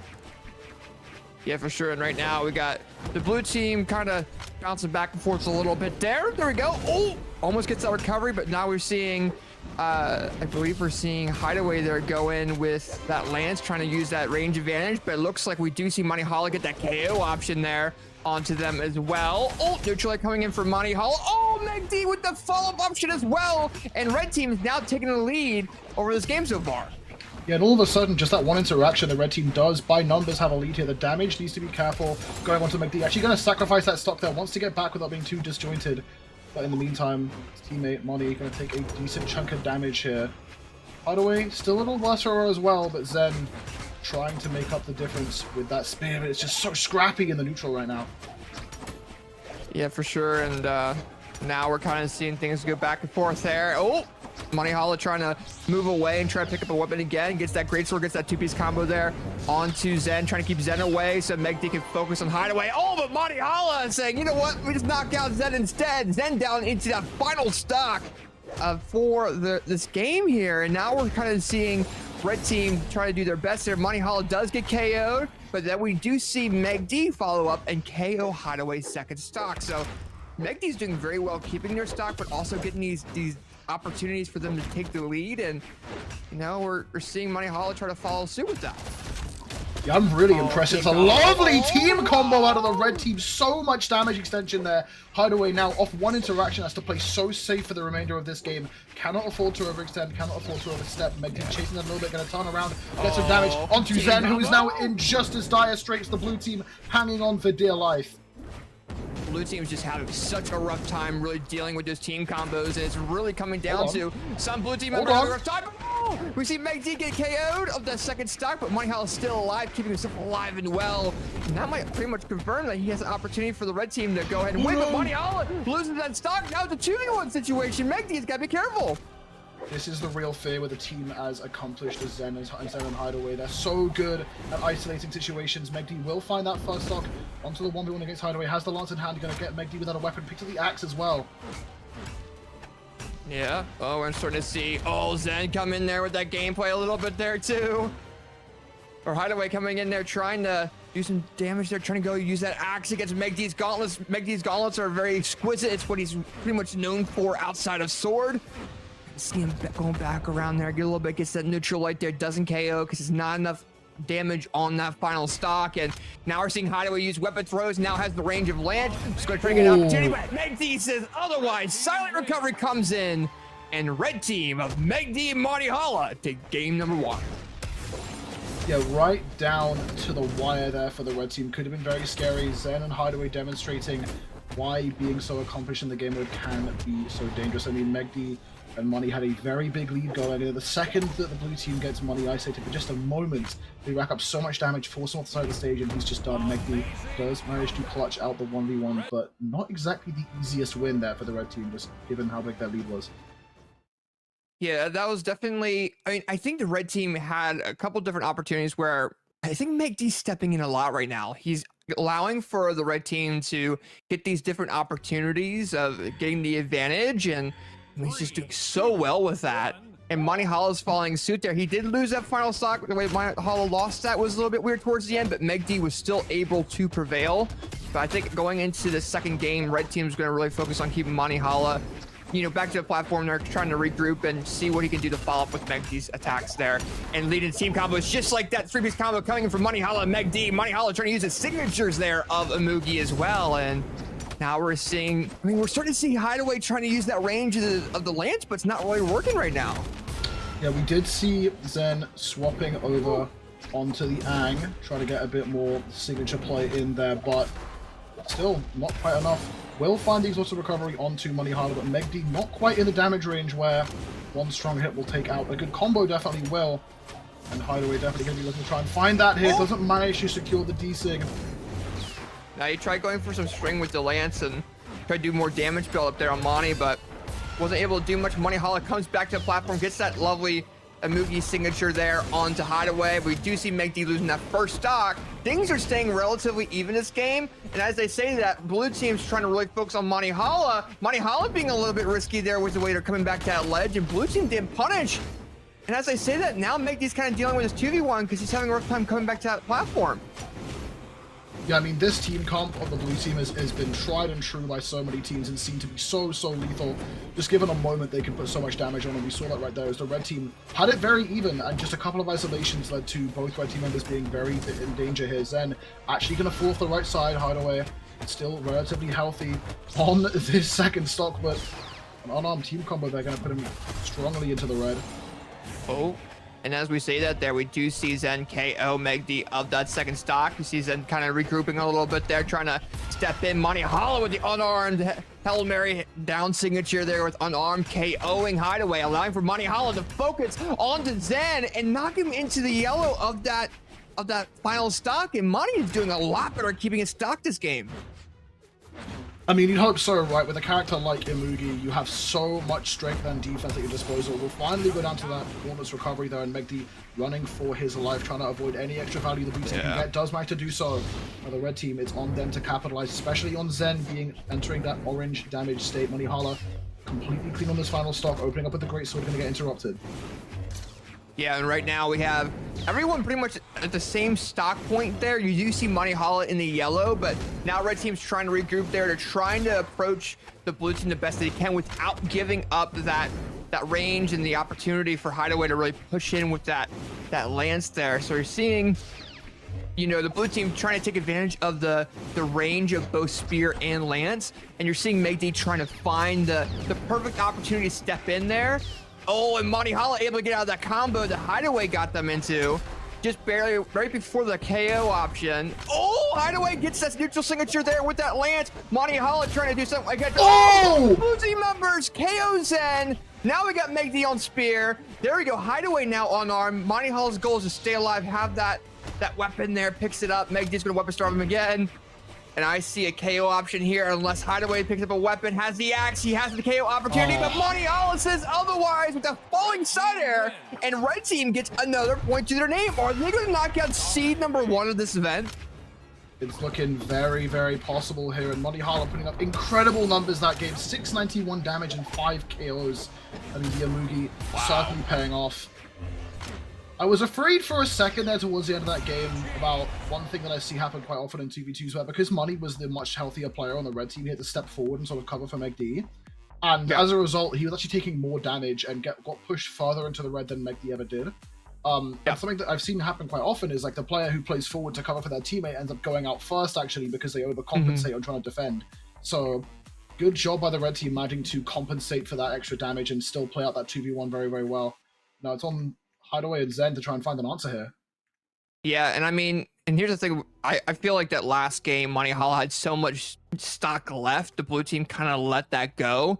And with Monty Hala having so much defense on that character, it just allowed them to be able to have that opportunity of taking that advantage towards the end. Now going into this third game, we have Hideaway on Teros except the Algrim, which is going to allow for the hammer and the axe to come out, and I think it's going to do a little bit more damage with what they're trying to do. But we'll kind of have to see what happens here going into game number 3. Is red team going to be able to 3-0 in the elimination side against seed number 1? You know, we got Zen and Hideaway here, the people that have been known for winning the most Moose Wars events in doubles. It's going to be a big deal here for both these teams here, and right now, we're seeing Hideaway coming in with that hammer and KOing Monty Hala's first stock. Now look at the range. Once he has that range, he's just popping off. Yeah, I saw this team comp and I was scared, and I imagine the red team probably should have been as well. I mean, this is the world champion 2v2 team comp. Monty Hala spitting in the face of that championship title for this team comp. Going to take out Hideaway, and the red team clinging to life here on this first stock for Meg D. Can he get some extra credit here? Yeah, he's gonna have to do something here. Meg D gets both of the blue team members in that combo. He does get dared there by Hideaway. Gotta be careful a little bit here. Monty Hala. Oh, tries to do a signature, goes off ledge, respects the space a little bit, respects that they are in the orange of that second stock. Meg D is following up so well with Monty Hala's style, though. He's basically having these like 2v1 interactions, but he's not over-aggressing. Monty Hala's being the player that's doing the damage. And Meg D's just following suit, and now we're seeing both blue team members off that ledge. Monty Hala trying to get the KO option, unable to do, gets the recovery there on the Zen instead, and we got Hideaway, gets recovered as well. Monty Hala gets the jump neutral, and that's a double KO for the red team. And now both blue team members may be on their tournament stocks. Monty Hala doing it all here for the red team with that great sword. Meg D playing his role to perfection, playing that handoff supportive role. Monty Hala just getting in there, scrappy with the greatsword. Can afford to do so with that aforementioned defense. Yeah, now the blue team just begging to try and find some stock to take off this red team, but they're not going to find anything quite yet. So saying like the rest of the stage, the pogo as well. Meg D could be in danger. Weapon is going to secure it, and Monty Hala could be close to follow. Yeah, Meg D getting KO'd allowed for Hideaway to kind of get that mental advantage over Monty Hala. He does get that KO opportunity, but now the red team is on clean stocks. They're not going to get damaged as much or get knocked back as much with that hammer until more damage built up on them. So now you're going to see red team kind of persevere a little bit. You're seeing Hideaway having a rough time, doesn't want to over approach. He's trying to let Zen do his thing, but he runs right into that down stage there of Monty Hala. The neutral line comes in with the axe. It might be the final stop here for the blue team in this event. Red team, Meg D and Monty. They're doing this 2v1 so far, and we're seeing Zen having to deal with this. That's just it. That's it. Monty Hala getting the KO on the Zen, and Monty Hala and Meg D beat Seed 1 of this event. The BCX finalist summer champions. This is a big deal for this team. Absolutely, yeah. An absolute stellar performance out of Moneyhala and Megdi there. Just they looked so confident and so well put together as a team. I've seen both Megdi and Molly swap between teammates a decent bit and sort of trying to find what works for them. This might be the team between these two players that's had the most synergy I've seen. I mean, they have a consistent game plan. They have Moneyhala going in, racking up that damage, getting into fray, and Megdi positioning properly to follow up and just maximize on that value. Well, and I think one thing that I'm so used to seeing Hideaway and Zen do is they really pop off in the beginning, and we didn't see that, right? And they had to adapt very much going into this game. And I think that they just weren't able to adapt well enough to the team of the red team, because keep in mind, initially it was Meg D that had the stocks there. And then in the second game, Moneyhala had to remain 2 stocks there. And, you know, they swapped roles very easily, and Moneyhala was able to do the damage with you know, the Amugi, but I have to give credit to Megdi's spacing and the way he was able to get into Hideaway and Zen's, you know, point of field where they're able to do different combos. Most people can't do that, and he got right in there, allowed for team combos with Moneyhala. They had phenomenal strings as well, and that's the reason why they're advancing further, and they are going through this bracket. You have the loser side. Keep in mind, they've been playing on the losers since what, top 16? Right, so they beat Fakey. They beat Fakey and Anime Fan, right? By the way, that went to game 5, and that's a phenomenal team I want to see play more. You got Bunny Raid, you got Zen and Hideaway, and now they're going to be facing the winner of our next set coming up, which is going to be Rise and Soul versus Bubble and Marckiemoo. That's a really fun one I'm excited for. I mean, Rise and Soul are sort of this prodigal son of the North American region, where they came out of seemingly nowhere and started placing pretty well and consistently, and then reached a point now where they are contenders for the top team in North America, coming in at Seed 3. They did lose out in a Game 5 to Balloon Boy and Raydish, but that's no easy feat beating Balloon Boy and Raydish. They are also an incredible team. On the flip side, Marckiemoo, arguably to some people, not arguably to me, the best 1v1 player in North America. Probably one of the best in the world. They're already going in that game. They're just ready to go at this point. Future Bubble, his teammate who is just so good at following up off Marckiemoo, this team can be absolutely terrifying. So the question is going to be whether or not Rise and Soul are ready to get in those gaps in the armor that Marckiemoo and Future may have. And so far, looking pretty good. Dealing up damage onto Marckiemoo, entering that proper red range. Oh my god. And they're just focusing on Marckiemoo right now so badly. Marky is not having an opportunity of coming back to that ledge. We do see Rise KO himself, though, off that ledge, making it a little bit more even for the red team. But we're starting to see, you know, the aggressive player that we know Marckiemoo for. It doesn't seem like he's as confident with approaching as he's been known to do. And I think we're starting to see that kind of show off a little bit. Bubble is phenomenal in both roles, but he's really good specifically at following up and supporting Marckiemoo's aggressive style. But Mark's just having a rough time at the moment really approaching.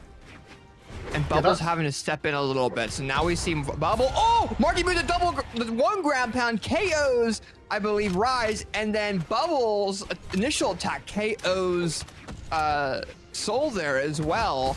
And red team has a little bit of a lead now, about, I would say, a little bit of a stock for each of the players there. Oh, Marky saving his teammate, but then does get KO'd there by Rise. Rise was Stumpsider as well after that. And now it is the same amount of stocks for both teams, but red team just on cleaner stocks.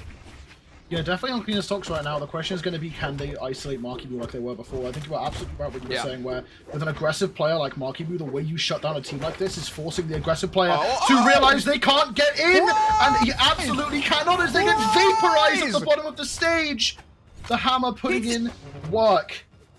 Dude, he just brought back that disadvantage state that the blue team was in. He just went off ledge, ground pounded. He even KO'd his own teammate, but he said he was comfortable with that because he were on their second stock, and led to this 2v1 situation and turned things totally around in this set. Yeah, I mean, Rise was talking about having to shut down the aggressive player. They completely shut down the entire game for the red team here as Stumpsider is going to send each other packing. And game 1 goes the way of Rise and Soul. Yeah, very nice job coming out of Rise and Soul there. Very big props to Rise on using that hammer range and power that it has and force, especially off that ledge. You get that recovery on Marky, and then you see Soul off that ledge just keeping Bubble down there and doing the best that they can there. But blue team taking that point to their name. This is going to be a restructuring moment there for the red team. They're going to figure out what map they're going to go to. And I think they definitely have that opportunity of winning game number 2. But the power that we're seeing from Rise has been rather difficult for the red team to deal with. I think what's been the most scary about Rise and Soul as well is they've been a team that's been very good at adapting. Like we know that both players have more than just the standard base meta picks that we've seen them play. And if things really get dire, they are able to adapt very well. Not to say that Marky in future cannot, they are definitely capable of the same. But for a team like Rise and Soul, who haven't been around for as long, and for a team who has gotten such great accolades in a short amount of time, that's pretty scary. And Future Bubble could be feeling that fear as he falls down to the bottom of the stage. Marckiemoo, once again, the player taking the brunt of the damage here. That high defensive Onyx not enough to save him as he enters the red first on this first stock. Dangerous offstage play here with Rise to clash out of the down air, and Marky's just gone. Oh my god, blue team's phenomenal string combo there on the bubble as well in the sky. While Marky was out of that first stock, they just landed that phenomenal combo and knocked Bubble into the red. But now we're starting to see the synergy that I kind of know Rise and Soul for. I almost know it as the synergy that we see in online events, more so than anything. Because they're predominantly an online event team. We don't really see them at LANs or anything yet. Maybe they go to the World Championship, we'll see. But it looks like we do see Soul losing that first stock along with Rise, and Mark's got to make sure he keeps his stock a little bit too. He doesn't want to over-aggress, but they got team combos. They got him already. Oh, goodness. That's almost a K0 that's on both blue team members.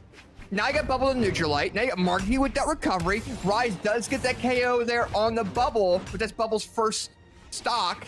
Marky's trying to regroup a little bit, trying to get away from Rise. Bubble does get that follow-up option on the Soul. And now Bubble trying to do something here. Oh, it might be a KO option here. Neutralite comes in from Bubble. Accidentally hits his teammate, but Marky just missing that opportunity. What just happened there? I don't even know. Both Marky and Rise lose a stock. Now red team is up an entire stock over blue team based off that team combo. Yeah, this is looking pretty rough here for Soul, especially, who is entering that orange state of damage on the final stock already. Future Bubble gonna be clinging to life here, but dude, a collapse there out of the blue team, getting rid of damage on. To get rid of Future Bubble soon or collapse onto Marckiemoo. Right now, sort of a bit of both happening. Soul backing up a little bit, finds that down air, covering onto his teammate. But Future Bubble just won't lose the stock. He's just clinging onto it for dear life. And he's doing very well with that as well. He knows that this game has the opportunity of having given them a huge disadvantage in the set of BO5. Keep in mind, if they lose this, they have to win 3 games in a row to win. And they don't want that to fully happen. Bubble does have that second stock still. He is keeping it. Marky's trying to stay alive. He's got that Onyx, has that defense. You gotta be careful, Rise, though. Bubble trying to deal with Rise a little bit. Marky does throw Soul off that ledge. If he can hold Rise off, he can do so. Marky just did something impossible. The death comes in. The weapon through from Bubble. The red team takes game number 2 and changes that into their favor. What an exchange off that ledge. Can we see the replay on that final KO option? So that clash from Mark? Oh my god. Marckiemoo had some stones to begin with, just going out there, being the most damaged player on the screen. 177 damage, if I recall correctly. Look at this. this. Goes out, chases Soul after the side air. Oh. Side air into a side air hits both blue team members through Rise's side air too, by the way. Weapon throw lands, unarmed dare lands. Willing to risk that stock, and I mean, blue team was coming back, but that lead that they had from the red team was allowing them to do that. But dude, that exchange was just threw everyone off, I think, a little bit. Yeah, I mean, Marckiemoo just exuding confidence there in that interaction. Gonna weapon throw down to Rise. Rise could have been in trouble for a second, and Marckiemoo capitalizing even further, racking up that damage. That is the really scary thing of fighting an Onyx in the 2v2s. Having that cannon, the weapon is so solid for team combos, but also has that string potential to just rack up so much damage and stealing away stocks. As we see right there, Rise in trouble already, only 30 seconds into this game. Yeah, that's a big deal. I think red team really realized that Rise was doing a lot of power, and they go ahead and KO him to make sure they can do a little bit of something there with Soul. But if they do focus on Rise, they can have the opportunity of having a little bit of a bigger advantage. But what they'll probably do now is do a team combo and Rise. So they'll leave Soul in that red stock that they have currently, and then they'll try to do combos and Rise, and then once they're in a combo, just KO Soul so they can just continue doing that combo. And now we're kind of seeing red team overall show the dominance on the map so far. Oh, we do see Soul get the GC down like ground pound on the mark. Bubble does get that side air there onto Soul to knock that first stock. Bubble goes too far down. Marckiemoo takes advantage instead. And now red team's up 2 stocks currently. Yeah, it's looking very good here for the red team in this third game as Marckiemoo getting a lot more confident here, finding that momentum. The gauntlets going in now as well. Future Rebel still remaining that tank stock for the red team. Will finally lose that first stock a minute and a half into this second or third game. I'm losing my mind here. I can't handle the gameplay at the same time as talking. It's too difficult. They're too fast. These guys are just... The exchange from both of these teams have been phenomenal. We're seeing a lot of neutral control coming out of the red. Now you're starting to see Soul be that aggressor a little bit, and Rise is setting to the side. A bunch of different adaptabilities coming out of these players there, and we're starting to see that a little bit. Red team now coming with a combo. Oh, Bubbles down signature does not land. Just a little bit high there with the way that the player got launched. But as I say that, Marckiemoo gets a ground pound KO there on the Rise, and then somehow Bubbles, I think Soul just lost his stock. I think he went too far down. Oh, and he gives up his stock again. Yeah, go next. I mean, if you're Soul in that situation, like, it's an insurmountable odds against a team like Future and Marky, who we know have such well-prepared team combos. You're alone against 4 stocks. It's kind of just a go next angle, to be honest.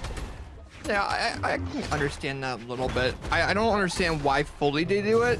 Maybe it's more of a mental thing for them, but if you would be a 2v1 situation, if you can get your opponent in that mindset of a 2v1 for long enough, right, they're not going to adapt as fast as you go into this next game because they've been focusing on 2v1s rather than 2v2s where they have to worry about the other opponent and stuff like that. So we'll see what happens. I think Rise and Soul are just trying to do it for their mental more so going into this next game. And it is a lot of work on Soul doing that, but we'll see what happens from Marckiemoo and Bubble going into this next game. Because, I mean, they are up 1. Rise and Soul, I think we're going to have to see Rise pop off a little bit. He's actually off the Taros. Yeah, we're seeing the swap over to the tried and true Open Kaya here. A comp that we've seen this team play a number of times already, and one that we've seen do very, very well across multiple regions and tournaments. So definitely something to be feared here already. Future Rebel taking the most damage that we haven't really seen so far, but Soul in danger off the side. No saving there from Rise. And the red team strike first. Mark did so well at really approaching Soul off that ledge and got that KO option. And now we're seeing, you know, Soul back on with the lance, trying to use that range a little bit. Mark is just going for these KO options now, and he's trying to knock out Rise. Rise gets missed by that falling ground pound. He's trying to get the ground pound KO. Oh, Mark with a juicy side recovery lands it. And Rise hit both red team members, and now we got Bubble down into the second. But keep in mind, Soul is in his final, and Soul gets the KO on Marky. Currently, Rise is still on his first stock. But if you are Soul, you have to be very careful of that final stock. If you get KO'd, you can still have Rise while he does have some stocks there. Can get 2v1, and he does not want his teammate doing that. So Soul with a dare option there. Nice little 2-piece neutral area and a dare coming in from the blue team. You're starting to see blue team being a little bit more aggressive and red team just trying to find their opportunities to get in. But as I say that, Mark gets a little bit aggressive, launches Soul into the air with where Bubble gets that signature. Oh, and blue team with a 2-piece combo as well. There's so much happening between both of these teams that anything can lead into some string that oh my goodness as well. But Bubble goes ahead and KOs Rise's first stock.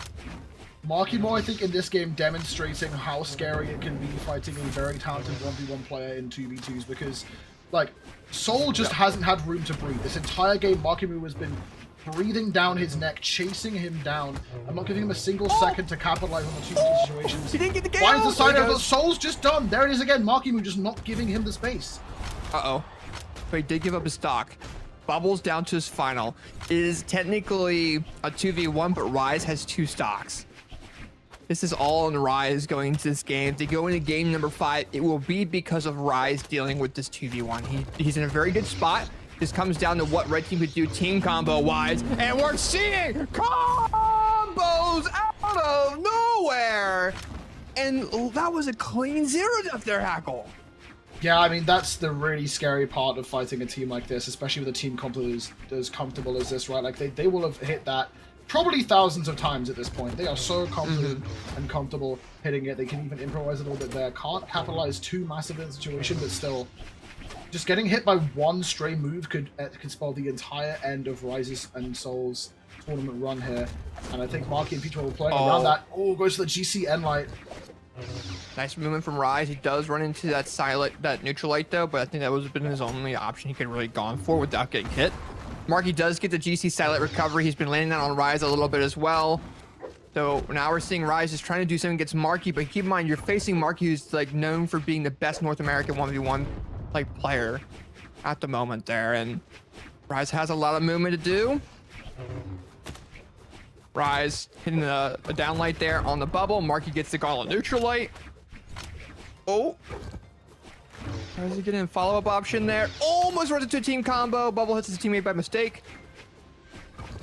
And now you're just seeing Rise float.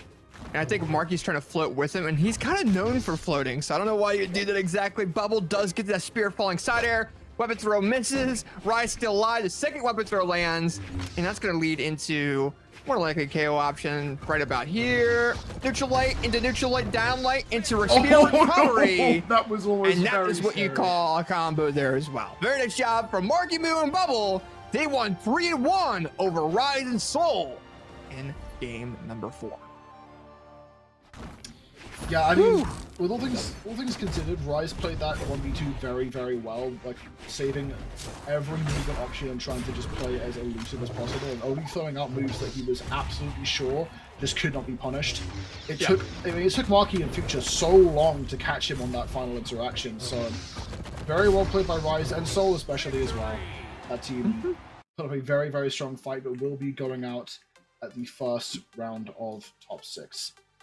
Well, and here's the thing too, with Rise and Soul, they are a powerful team. Rise was very powerful on that axe, and I think was going on that Kaya pick to better help Soul stay alive a little bit compared to the other games there. And you know, going into that final game, Soul just had a rough time on stocks. I think we would have definitely seen in game 5 if the stocks didn't go out the way they did for Soul.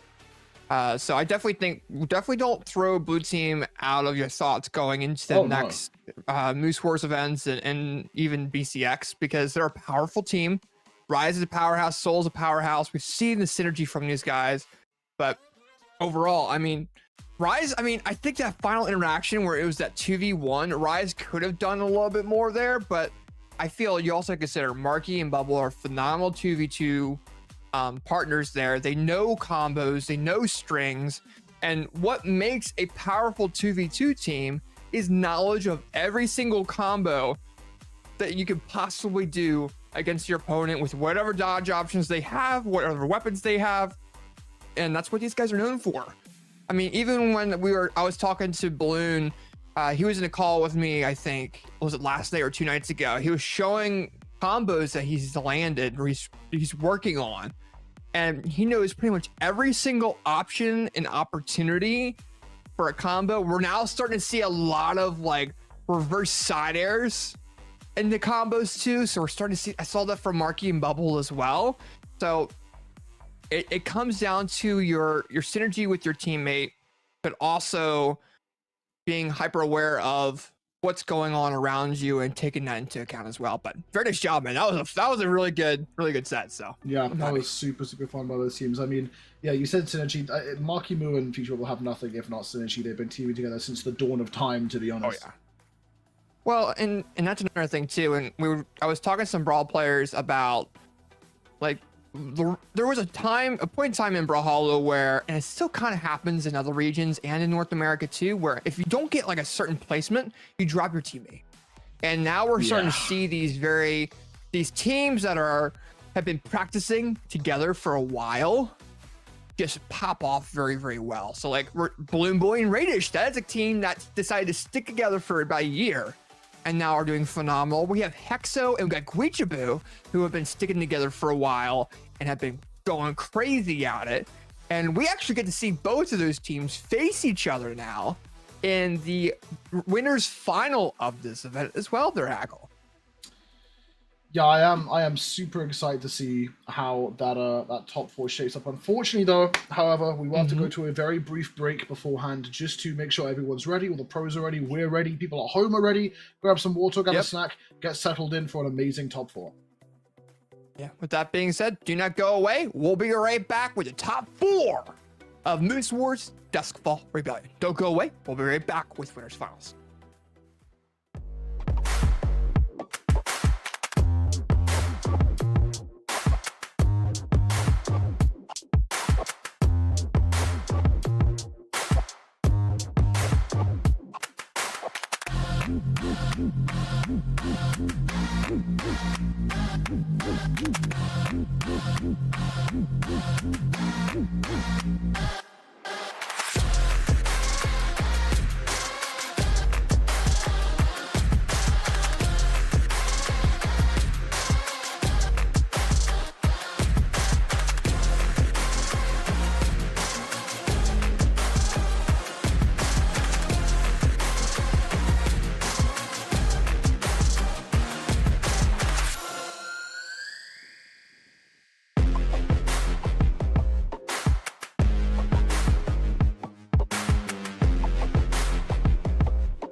Alrighty, ladies and gentlemen, we are back with Moose Wars Duskfall Rebellion, powered by Brawlhalla. I'm AJ, I'm casting with Hackle, and we are now getting into the winners finals of this event. 4 level 100 players, phenomenal players within their own rights. We're going to game 1, Demon Island. We're going straight into it for you. Here is Duskfall Rebellion's winners final. Yeah, Raydish Balloon Boy versus Hexo and Guichabu. Some very, very potent players here. Raydish Balloon Boy have been showing us some very, very incredible and very creative stuff with this team comp recently, but that's kind of the staple for Guichabu and Hexo as well. Both teams that are sort of not playing your standard turbo meta characters, and yet they still managed to make it this far and this high in the tournament. Kind of shows that it measures the player more than the character, and so far, the character that seems to be doing the best is Queen Nai in the hands of Guichabu, who slaps away Raydish off the rest of the stage. Balloon Boy gonna sit back for a second as the red team is separated. Well, and here's the thing, Queen Nai has so much defense, it's what it's known for, and we're seeing Hexo be that over-aggressor, and Guichabu just follows up with these phenomenal signature placements there, gets a DC neutral into KO Balloon Boy, but overall, we do see Hex losing that first stock. it's still, you know, it's still an even amount of stocks there, but we do see Gooey with about 100 less damage than Raydish. Raydish almost gets KO'd there by Hexo as well. Oh, neutral coming in from Hexo. Balloonboy's off that ledge there. Raydish trying to be very aware of what's going on at the moment. Oh, then we see Hexo get the KO option on the Raydish as well, making Raydish go down into that second. Looks like Guichibu is going a little bit risky off that ledge. Does he touch? I think he did. And now you're seeing Oh my goodness! landing the phenomenal combos, KOs Gooey, and Hexo is gone. He saves himself with a jumping neutral air. Oh, goes very deep for that ground He's pound gone. too. Oh, he almost got the KO on Raydish, but then we see Hexo get KO'd instead. Red team taking that lead over the blue team. Guichibu really wants that spear. He threw his guitars away for that reason. Maybe he's trying to do a team combo, but the red team lands these phenomenal team combos on the blue team, taking the advantage, and this is what they are known for. They have been practicing for events like this forever, and they're showing these combos off. Guichibu and Balloon Boy losing their second stocks. Raydish gets a KO on Hexo, and now it's a 2v1 for the red team, and Gooey doesn't even want to deal with it, Hackle. Yeah, honestly, I don't blame him. Like, the amount of dominance that Balloon and Raydish showed off with those team combos were just terrifying. And I'm glad we left that left ledge after a while, because this offstage interaction was just so dragged out and so scary for both teams. Raydish playing that corner guard very, very well, cleans up both there in that replay with a double KO. In fact, getting a triple KO technically onto his teammate as well. But yeah, very, very impressive. I think the red team have almost definitely fought Guichibu and Hexo enough to know what to be afraid of. And the big thing to be afraid of, most certainly, is that Queen Knight Katars end sig. Guichibu plays his character in a way where that neutral signature is a one-size-fits-all sig. It will KO practically anywhere in the hands of Guichibu, and he knows how to slot it into basically any team combo that he wants. So it is a very, very potent tool that the red team has to be afraid of, and they did a very good job of that last game. Yeah, for sure. And going into the second game here, you know, we saw Hexo be very aggressive in the past round that we just saw. So now what we're going to have to kind of see is we're going to have to see Hexo kind of stick back a little bit so he lands those attacks a little bit more, while we see a little bit more movement coming in from Guichibu, so he can do some more follow-ups there, because it's like they're playing more one-on-one. Raydish with that held signature KO. Balloon Boy with the GC signature as well. Looks like Raydish also gets that KO, and Raydish is popping off right now. Balloon Boy is doing very well, getting into team combos. Oh, they tried to do some sort of follow-up option, but they got hit. But so far, red team is doing a phenomenal job. Guichibu trying to mix things up a little bit to kind of give blue team an advantage, but having a rough time. Yeah, rough situation there for a second. The red team both found combo openers onto their opponents, and they're just playing two 1v1s right next to each other. Oh my god! Will finally fall, but still 124 damage dealt to Hexo, 77 to Guichibu, over 200 damage rather dealt to this blue team in the time it took for them to take both first stocks for the red team. And Raydish just not letting up on the pressure, turning up the heat onto Hexo with these boots, and then target swapping over to Guichibu. These M-Lights, the spot dodge as well. Raydish playing phenomenally in this set so far. Balloon Boy perfectly there to cover as well. Finds the side sig good and light on that second stock. And another side sig on the Raydish. This is textbook. It is very much textbook. And the one thing that when we talked to Raydish and Balloon Boy, the one thing that they're trying to do is practice these team combos, and that's what's been giving them these leads so far. And I think they're going off of the falling off reverse side air attack from Raydish, and Balloon Boy can follow off of that. We see a couple of different options of him trying that. But now as we go forward, we do see Guichibu get the KO on the Raydish, and we do see Balloon Boy in the air. So we'll kind of have to see if they're able to lead into anything. Raydish does get a little bit of control. Almost KOs Guichibu off that ceiling. But you're seeing Balloon Boy just like, you know what? Let me go ahead and lose that stock there. Rage's goal is just to stay alive. Blue team's trying to approach. The red team still has a lead. Can Gooey and Hexo bring this into their favor? I think the goal will be to KO Raydish for that point. Oh! Absolutely, yeah. Balloon Boy with the KO on Gooey, and Hexo now has to deal with a 2v1. Yeah, I mean, the blasters in hand, not really ideal here, as they just find another handoff. The red team just do not miss those.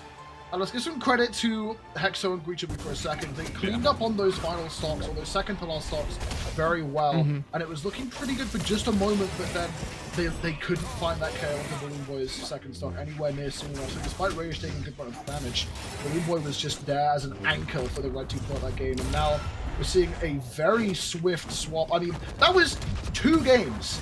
That felt so quick for this level of play. Yeah. And we see Raydish pocket picking over onto the General Grievous crossover for Mako. So try to take a page out of Money Harlow's book possibly, and going on to that great sword, but stick with those guitars. I don't know. Whenever I see General Grievous, I think of Rutsme and his style there. But when it comes down to General Grievous or the Mako, it's got some defense. It's known for speed. So I think that's probably a smart choice for Guichibu. I think I'm surprised to see them playing Great Sword. He's being risky with signatures. Oh, Balloon Boy almost getting KO on the side there by Hexo's sides. Oh, Guichibu now having the guitars there. He's going to try to play those a little bit into this team. Neutraler comes in, throws Raydish into the air. Things are getting mixed up because of how aggressive the blue team is being. They're not giving the red team opportunity to really regroup and land these team combos that have been known for doing the past couple games. And as they say, that Balloon Boy and Raydish landed combo there on the Guichibu. They landed combo on the Hexo. Can you stop it from making combos? I don't know. We do see Raydish get KO'd. We see Balloon Boy deal with the 2v1. There's a downlight recovery as well. Production where possible. I want to see a replay of that team combo out of the red team just a second ago, because I want to believe that Balloon Boy intentionally downlighted the opponent to give Raydish enough verticality to hit right there off boots. Because that would be, that would be absolutely incredible. All right, we do see Balloon Boy does get this KO there on the Hexo. We see Gooey with the neutral signature that Mako's known for, with this grab, middle of the air. He grabbed his teammate with his second attack there, but Raydish with the falling Starlight there. Balloon Boy off that ledge. Gooey's gonna go for a KO option. A grab pound lands. Balloon Boy's down to his final, and this is a very big deal for the red team. Red team already almost going down to the final stocks. This character swap was useful. Raydish getting the KO Gooey as well, his first stock, but I mean, it's 2 stocks, or 4 stocks to 2. Can the red team bring it back? They gotta land team combos. They have to be getting the opportunity of doing that. Yeah, that's the scary thing with a team comp like this. That's what Hexo and Guichibu do best, is isolating individual members of the team. And just because, I mean, the meta, as it should be within professional 2v2s, is just capitalizing as much as possible on every hit, maximizing interactions by finding handoffs, by finding team combos. And the way that Guichibu and Hexo have done so well is by isolating and shutting those opportunities. And Guichibu, you can isolate and isolate Balloon Boy on the right side of the stage. Nice. They'll find that stock. And if Guichibu goes down here, which he will, that could be pretty scary for the blue team here. As the red team not quite within KO range. If they find one good opener on one or even both of the blue team members, it could immediately get so much more scary. Side out of Hexo, good desig as well. Blue team could be poised to put their name on the board here. Yeah, blue team definitely wants to take a game off of Balloon Boy and Raydish. Oh, there it is. Oh, Balloon Boy gets KO'd at the final stock. Raydish now having to deal with both blue team members and their movement and unpredictability as well. And now we're seeing dares from Guichibu. We're not used to seeing Guichibu play greatsword at all, and he's throwing that out of nowhere too, and it's working. I didn't know he was that great with greatsword. Incredible. Yeah, almost 600 damage out of Guichibu there. Very well played by the blue team. I want to see those stats too, because that greatsword has a lot of gameplay with it. Oh, here we go. I think all right, this tries might to go be... for GC down light, tries to go backward neutral light. He misses that. So Raydish opens up onto Guichibu. By the side light. Balloon Boy downlights and then turns around, gives Raid. I want to believe that's fully intentional. Because if so, that is a crazy optimization. That's so smart.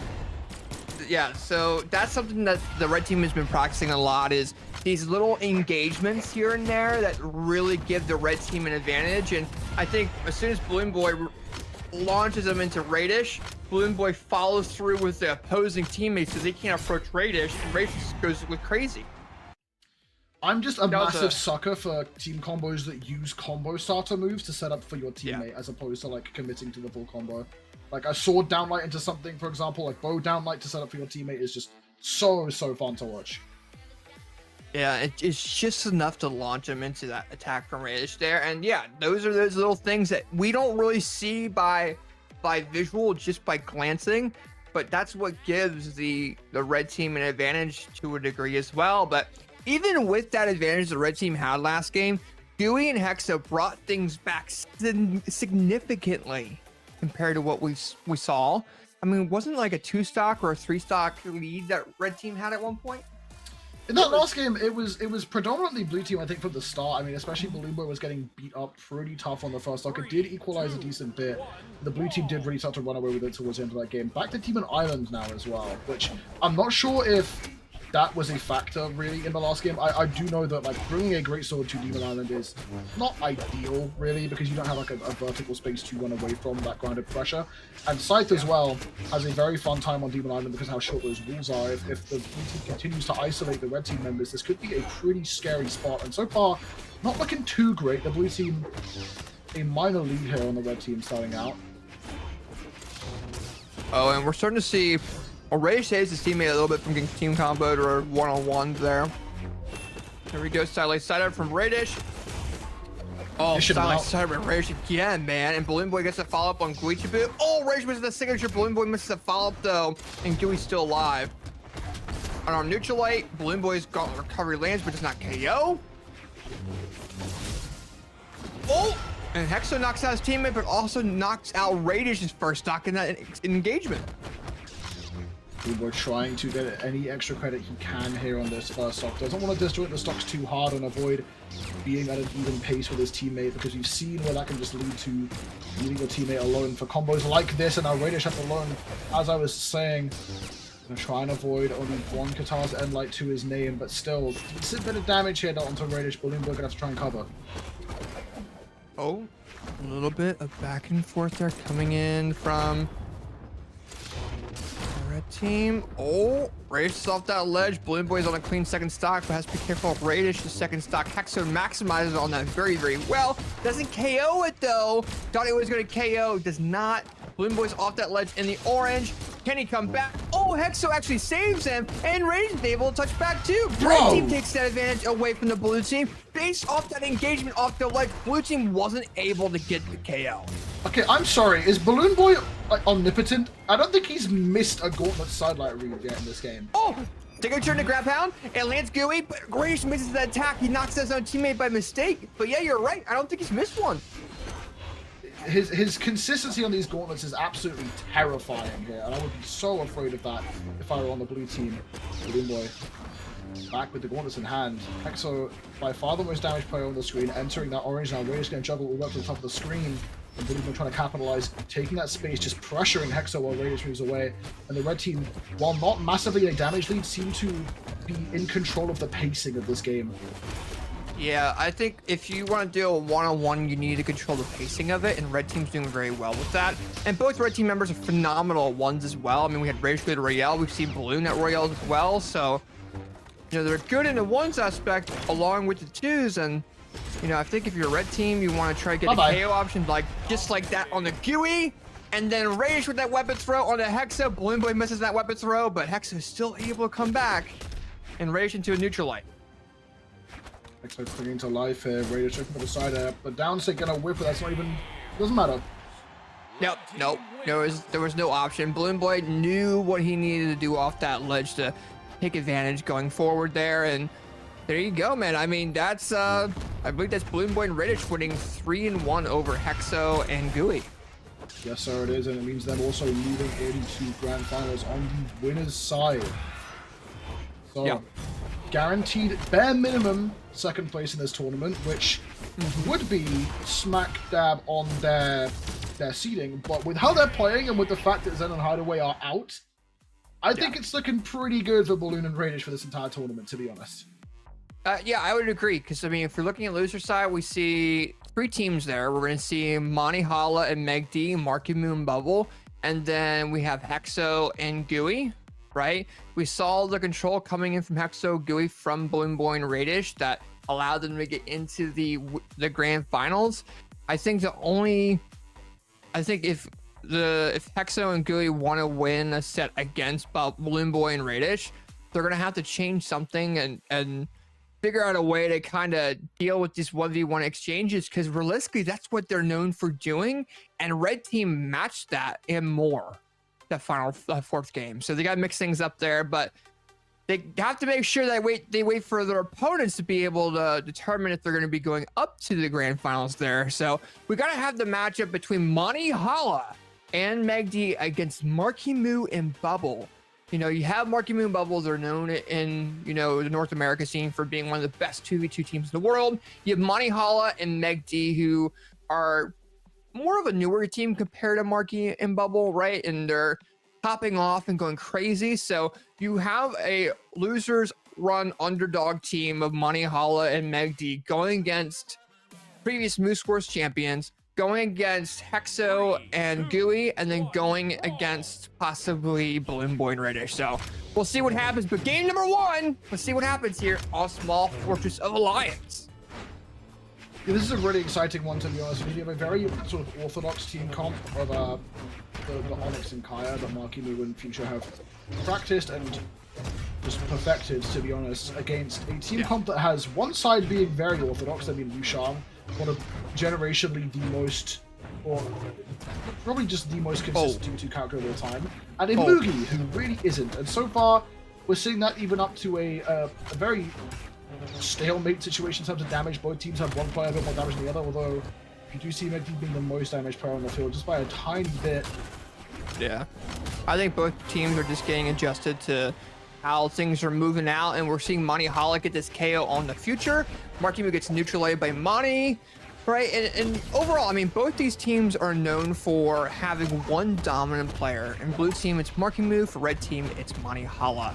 And what just happened from the blue team? That was a fair range-based team combo there onto Monty Hala there, but Bubble does get the KO there onto Megdi. Monty Hala has to deal some damage there, but Marky gets the 2-piece with cannon, does not KO because a Mugi is a Mugi with defense.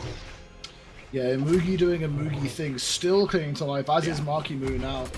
Will finally fall to that unarmed recovery, and now Monty Hala almost 200 damage dealt onto him, and he is just still going in. Canada Light not going to be enough. But the team combo comes in onto Megdi. Good capitalization there by the blue team. Going to find damage onto Megdi and close out the stock onto Monty Hala as well. Well, and I think right now what's happening is Monty Hala is doing very well, and then the blue team has a lot of really good team combos, and we saw team combos from Monty and Megdi and some of the sets that we've already seen in top 6, right? And as I said, those combos coming in from Megdi and Monty Hala. That's a double KO.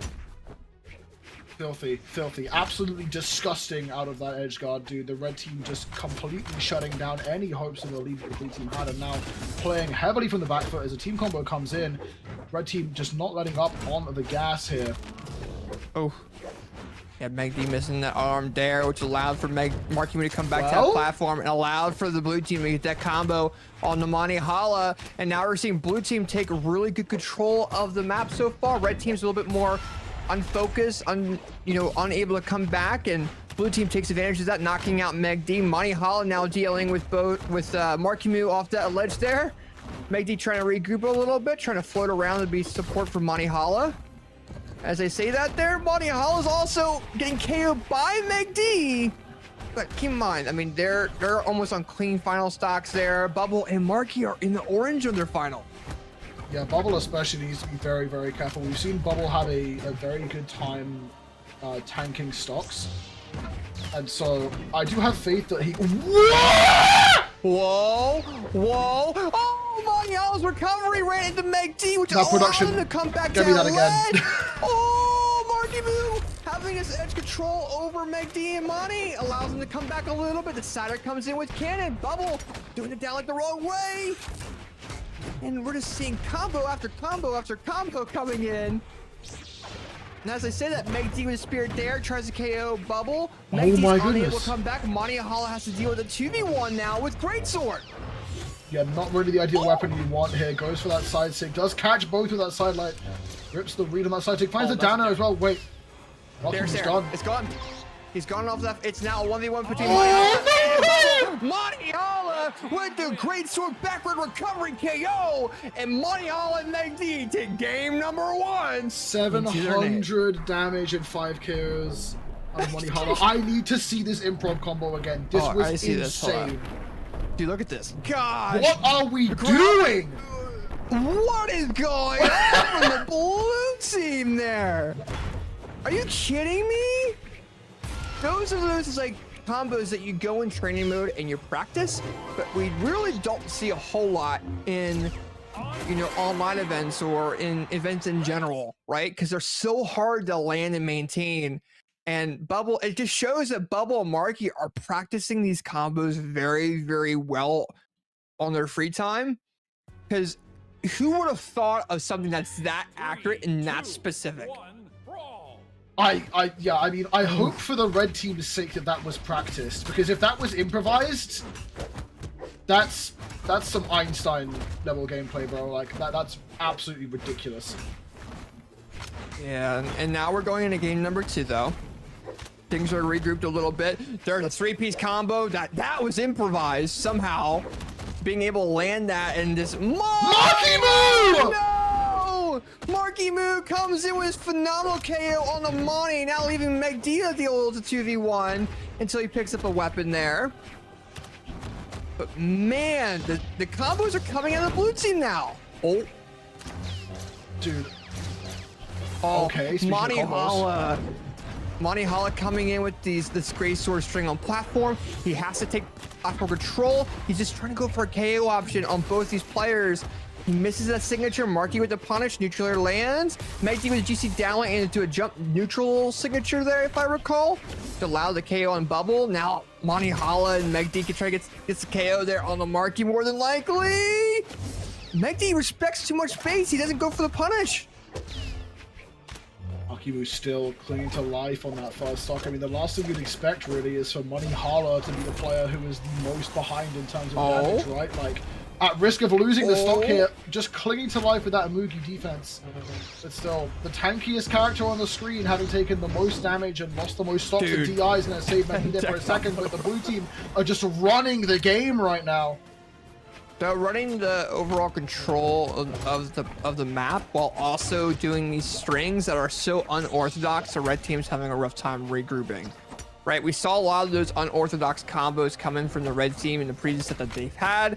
Now we're seeing it, the red team's kind of iffy on doing it because of the damage that Money Hala is in. They are in that final stock, so I think they're being a little bit more perspective of that as well. And as I say that, Monty Hala gets that lovely greatsword signature, KO's Bubble, but Marky comes in and KO's Megdi as a response, and blue team lands DT launching Monty Hala into the orange red, and now red team doing the combo. There we go, backward neutral land, but Bubble's able to get out of it. Now we're seeing Bubble in the low red of that final stock. We see Monty Hala in the orange, and we started to see the red team trying to bring things back. Neutral signature lands from Monty, KO's Marky. Can they KO Bubble?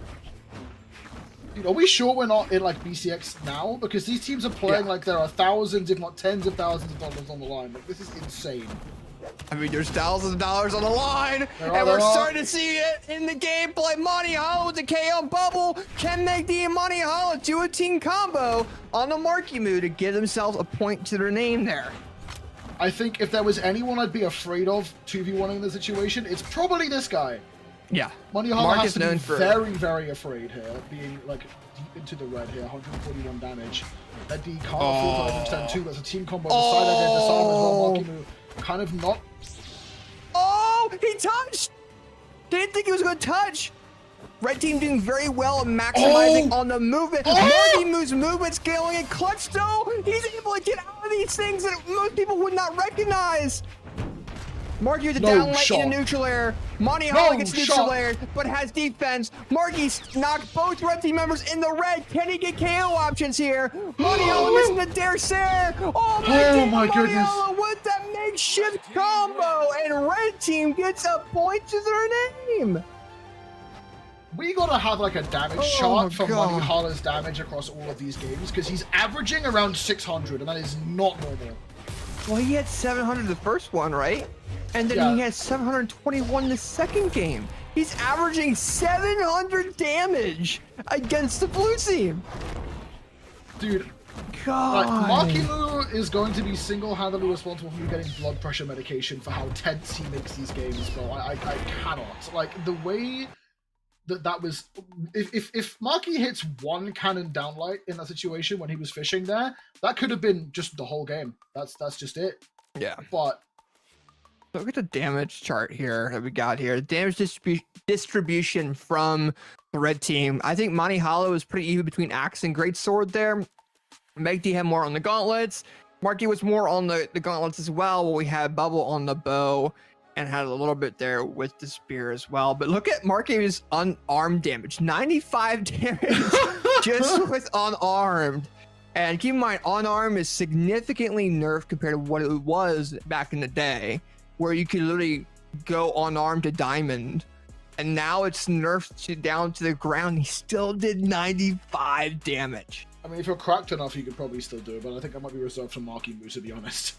Yeah, that's more of a Marckiemoo thing. He could do that on his own there. Maybe that's a content idea for his channel. But going into this next game here shortly, I mean, I think if you're Marckiemoo and Bubble, you're trying to regroup there a little bit. You're trying to see what you can do. I think Monty Hollow actually needed that time a little bit more before locking in. And, you know, going into this next game, you know, Monty, and here's the thing with Monty Hollow in general as a player, he goes off the momentum that he builds for himself.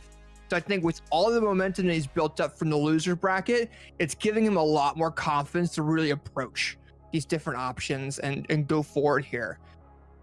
So here's the thing, if Marky and Bubble do win this game, they do have a chance of winning the fourth game too, depending on how Monty really adjusts to that. But we'll see if we can even get there going into that. We're going to Small Fortress Alliance. We are now in game 3 with Megd and Monty Hollow, the unorthodox team that we're not really used to seeing, popping off. Yeah, they've been really impressing me today, Oh. and like you were saying before, Monty Hollow is so momentum driven. When that Amugi trains start moving, it really don't stop, and that's what's very, very scary about it. I mean, so far, most damage dealt onto Monty Hollow. We did see for a moment last game where the blue team was doing a good job of collapsing onto Monty Hollow, and I think despite the fact that Monty is playing the more tanky legend, if you can collapse onto Monty Hollow, that is a much more advantageous state because he is the engagement farmer. He's the guy getting in and starting fights. So if you can shut him down, as Marckiemoo just did, that is a very strong start for the blue team. As Megd sort of left a little bit wondering what he can do, finds an M-Light, just an arm down air follow up from Monty Hollow. Good optimization there to get a bit of damage, but nothing too crazy. And now Megd holding on to that first stock as the blue team try to capitalize, but the gravity cancel side light out of Monty Hollow to close out the stock. My goodness. I think that was a gravity cancel downlight though. That landed so, it was a downlight. I'm gonna be so honest, it was moving so fast, I saw the handoff to Money and I saw that he KO'd someone. Dude, it was one of the two. Dude, and here's the thing though, I mean, red team's starting to do something there. Look at Monty's stock. That's a very big red flag there for the red team. And look at Monty's just floating off the ledge, waiting for Megd to kind of get KO'd to a degree. Bubble does land that spear signature on the Monty, and blue team's starting to bring things back a little bit. They're taking that advantage into their name.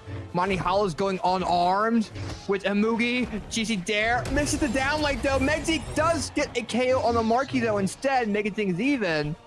But that could have gone really south very quickly there.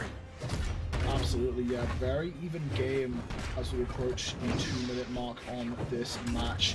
Can the blue team bring things back and turn around this whole set, or will the red team find a way? Megd, uncharacteristically aggressive at the side of the stage, could pay for it as Marckiemoo tries to find the ground pound. Can't do it though, however. Megd tries to turn around and find that side sig onto Future. Isn't able to find it, but both teams now with one player, that player on the second stock, a lot more damage than their player on the final. Monty Hollow. Over 100 damage here on this final stock, and does find that friendly fire onto Megd 2. Could be a sketchy spot here for the red team. Yeah, definitely. He's gone! Too. And he's gone. Monty is gone of that final stock. That was a very big deal for the red team. You know, now you got Megd dealing with one of the best team combo teams out there, and he gets team comboed by them and going down to that final stock. And now we'll kind of have to see what Megd can do. Is he willing to go forward and try to persevere with this? Or is he just going to go ahead and run into that and just kind of go nuts? He doesn't even get the opportunity to choose. Bubble and Marky do a phenomenal team combo and get that point to their name. It's bread and butter for Oh Marckiemoo my and Future Bubble. God. I mean, it wouldn't be a Marckiemoo Future Bubble win if they didn't find that team combo somewhere. They hit it almost every game that they win, and we see it there again. And that was that game plan I was talking about, right? They collapsed onto Marckiemoo or onto Money Holiday, take him out earlier than Megdi, and because Marckiemoo is so aggressive, he can afford to capitalize on Money trying to get into the fray there, and Money just I don't think he was quite ready for that capitalization, and Megdi was left sort of high and dry alone on that final stock. The blue team just collapsing onto him finally. But going into this fourth game, the question is going to be, does the red team adapt? Do they put Money playing a bit safer to avoid getting capitalized, or does he just go ham onto Future Bubble on the side of the stage, who's now in sweat beads, avoids the N-Sig just narrowly with that neutral air, and the blue team turns around, gets onto Megdi. Yeah, it's gonna be down the wire here for, you know, the red team. They gotta be able to make sure that Monty keeps that stock alive, and now we're starting to see Marky keeping his stock a lot longer than we've seen in the past. He's adapting very well, you know, against the red team there. He gets that silent recovery. Monty Hala is trying to focus on him a little bit. He tries to focus on Future Bubble a little bit too quickly, and blue team maximizes on that. He was trying to bounce between both of those players, and it's kind of hard to do so. Now we're seeing Monty's having a rough time. Like, he's throwing these different attacks. His momentum's a little bit mixed up. We're seeing that tad bit. He's going in for attacks that are not landing, and he's getting punished. And that allows for Megd to get punished as well. But Monty, trying to save his teammate, saves him twice. Megd, just go back on the platform now at this point. Money Hala coming in, the Guardian Angel to save Megd, just to fall short as Megd will fall, and now Marckiemoo and Future Bubble poised to take us all the way to the game 5 as they're just dominating this game 4. Finally, Future will lose the first stock of the game a minute and a half in. Yeah, now we're seeing Money Hala with that axe recovery. Starting to see him mess around. They've placed here or two, and now we're kind of seeing Bubble and Marky really prevail here, and I think it just comes down to, you know, the aggressor that we saw in the past is having such a rough time, and Megdy's just getting team comboed. He doesn't know what to really do. He's trying to move around the best that he can so that Monty can follow up, but Megdy can only do so much in a 2v1. As I say that, though, he does have to focus Marky, and I think Monty's got to do that role. Myhal's trying to fill that role right now. Gets sided Megdy with the follow-up option instead. Red team takes back that control of the map. Actually gives it a little bit to Mark, but Marky just respects that a little bit. Marky going for the D-Light side air there. Interesting optimization. I guess hoping to try and find a big distance capitalization there onto Money Hala, who's got a team fire or friendly fire onto Megd. We'll find the side sig, but even though they've lost those stocks, I mean, just look at the damage bars on Money and Megd. I mean, Megd, one interaction away from losing the stock. Money Hala a bit safer, especially with that defense. It'll take a good bit to take out an Amugi here. Yeah. Positioning towards Megd. Money Hala needs to pop off here. Megd is going to try to be a bait, try to put that pressure on the blue team, but Money Hala realistically has to 2v1 here. I think he realizes because of the defense, Megd's got to sit back a little bit and let Money go, but now he's going off the ledge, and now Megd's left alone in a 2v1. As I say that, Marckiemoo with the gauntlet recovery almost KOs Megd. Marckiemoo with the gauntlet neutrally on Megd. Money Hala able to come back to that ledge, has to deal with 2v1, but Marckiemoo going on the arm with the unarmed neutralite, picks up gauntlets, and neutralite comes out. There it is. Yeah, we brought to a game 5 by Marky and Future, waking up in this set and turning things around, winning 2 in a row. Can they find the third? Indeed, can they find the third, and can Monty Hala and Megd bring this back? There's a momentum thing that Monty and Megd have been trying to figure out the past 2 games there. We're seeing Monty step back a little bit, but keep in mind, he's put so much work into these previous matches there in the elimination side. He's built that up to be able to beat this team, and we'll have to kind of see if he's able to keep that momentum that he's had the first 2 games. I think he can go back to it, but he's got to change his mindset a little bit. He was whiffing a lot the first stock, and this is the very big changing point right now, seeing where Monty does, going into these first stocks, not over-aggressing, but also make sure he lands his attacks. Marky, the Monty Hala, and now Megd's dealing with a 2v1. All right, there we go. He's trying to regroup a little bit. Megd's trying to find a way to approach the blue team a little bit to kind of mix things up. And I think we're seeing Megd he's kind of respecting so much space to the blue team. I understand why to a degree, but it's kind of hard for Money to really follow up off of Meg D like we've seen. It's kind of what I was mentioning before, right? Like, Marckiemoo being such an aggressive and accomplished 1v1 player, like, you have to respect that. And if you either you shut him down and force him to respect you, or you respect him. There's no way around it. And if you try and play too aggressive, he will just shut you down. And we're seeing right now as the blue team just take control of this game. Money Hala on this second stock already will take out Future Rebel from Meg D with the end sig, but regardless, I mean, Marckiemoo not even 100 damage on this first stock. Yeah, we're seeing both red team members going in for some risky options, and they're getting punished hard. Like a double-sider from Marckiemoo. We're seeing Meg D come in with the save. That missed ground pound's going out from Marckiemoo to get that ground pound KO on that first stock on Meg D, right? So, you gotta be very careful. Gotta make sure your stuff lands. Money Hala, does touch the ledge, gets spear dared once. Comes back to the platform, runs into Meg D's spear recovery. Almost runs into Bubbles recovery as well. And just, we're seeing attacks come in from both red team members, kind of whiffing a little bit, and they're just not landing at as much as they need to be. Money Hala now down to his final. Meg D gets a spear there, gets a neutral that barely hits though. Blue team is starting to speed things up a little bit to the Blue team is getting that juicy salad recovery off the ceiling. Meg D's down to his final, and blue team has a 2.25 stock lead. I apologize for screaming, but oh my goodness, I said you had to shut down Marckiemoo, and you can tell when he's feeling it. What on earth? I mean, this is all but curtains for the red team here. 5 stocks against the 2. If they can focus down Future, I mean, there's a world where they can do it and take out Marckiemoo's first stock, but that's 1 stock off Marckiemoo in 2.5 minutes. He is absolutely feeling himself when you can see it in how he's playing. Punish onto the D-Sig. He's just getting in, going towards Money Hala here, not respecting the pressure that the red team can put out. And even if they manage to find a team combo onto the blue team and take both of these stocks in one, the red team are not exactly healthy. They're both going into that deep orange early red.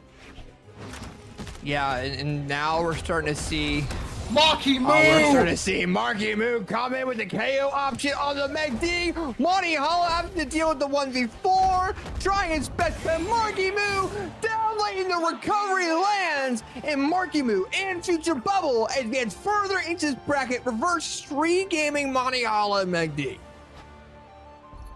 Woo! I am at a loss for words, dude. That's we don't have to be a loss for words. I'm gonna say 1 word or 2 words, and it's all gonna make sense. 5 KOs. 5 KOs in less than 500 damage. Yes. That was sub 900 damage game for the blue team. Yeah, and they were able to get all 6 KOs within that time frame. It really comes down to maximizing on what you can do. We saw Marckiemoo on the ceiling, GC Silent into recovery. We saw things off the left side of the map leading into side air and in KO options. We saw Meg D dodge the wrong way, and Marckiemoo got the ground pound KO. There were so many different opportunities for the blue team to really maximize. And I think we were seeing that because of Money and Meg D, the way that they were approaching. They were missing some of the attacks that they threw out. I don't know what the accuracy that they had was. I don't know if we can actually share that if we have it.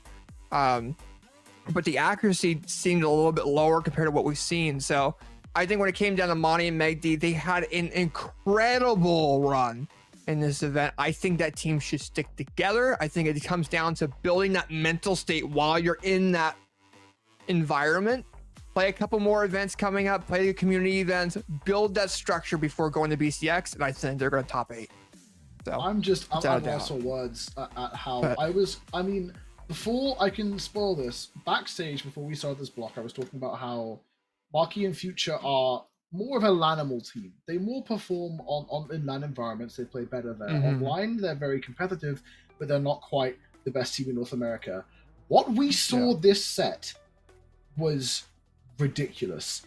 It wasn't just synergy, it wasn't just team combos, it wasn't just individual play, it was all of it. Marckiemoo was playing out of his mind individually. He was shutting down the aggression from Money Hala and just going in. We had Future playing such an incredible supportive role, and when they found opportunities, despite Marckiemoo going deep and going for engagements, he was still able to turn around and maximize damage.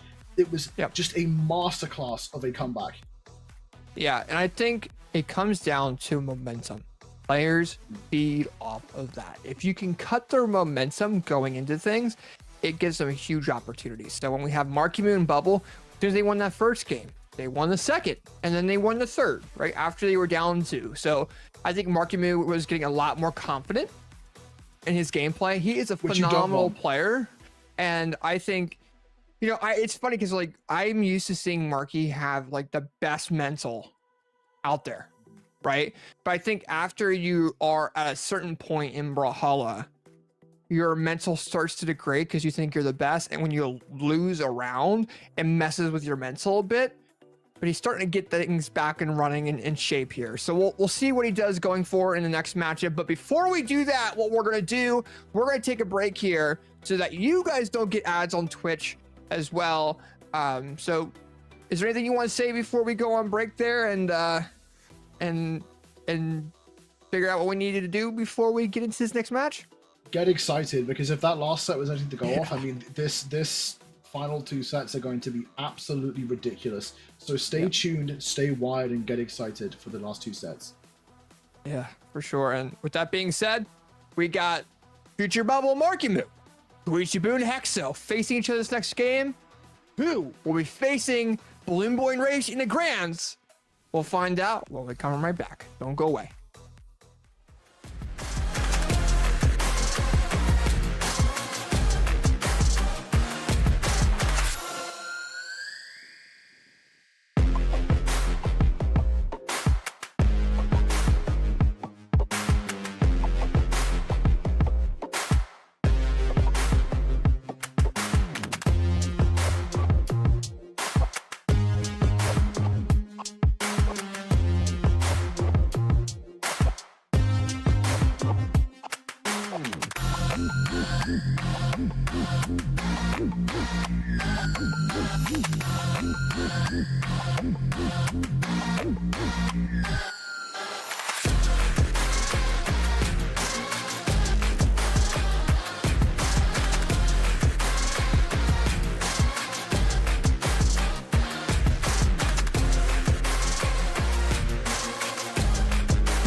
All right, ladies and gentlemen, we are back with Moose Wars Duskfall Rebellion, powered by Brawlhalla.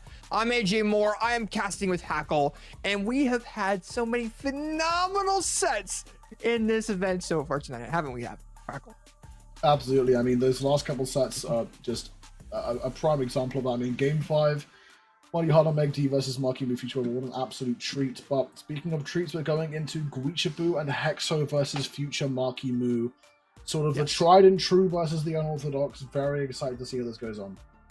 Yeah, for sure. And, you know, you have these two teams that are very powerful. They're very known for being teams together. Let's see how the synergy really goes into the elimination final of this event. We'll see what happens here. We're going into Hexo just putting some damage on the bubble as well.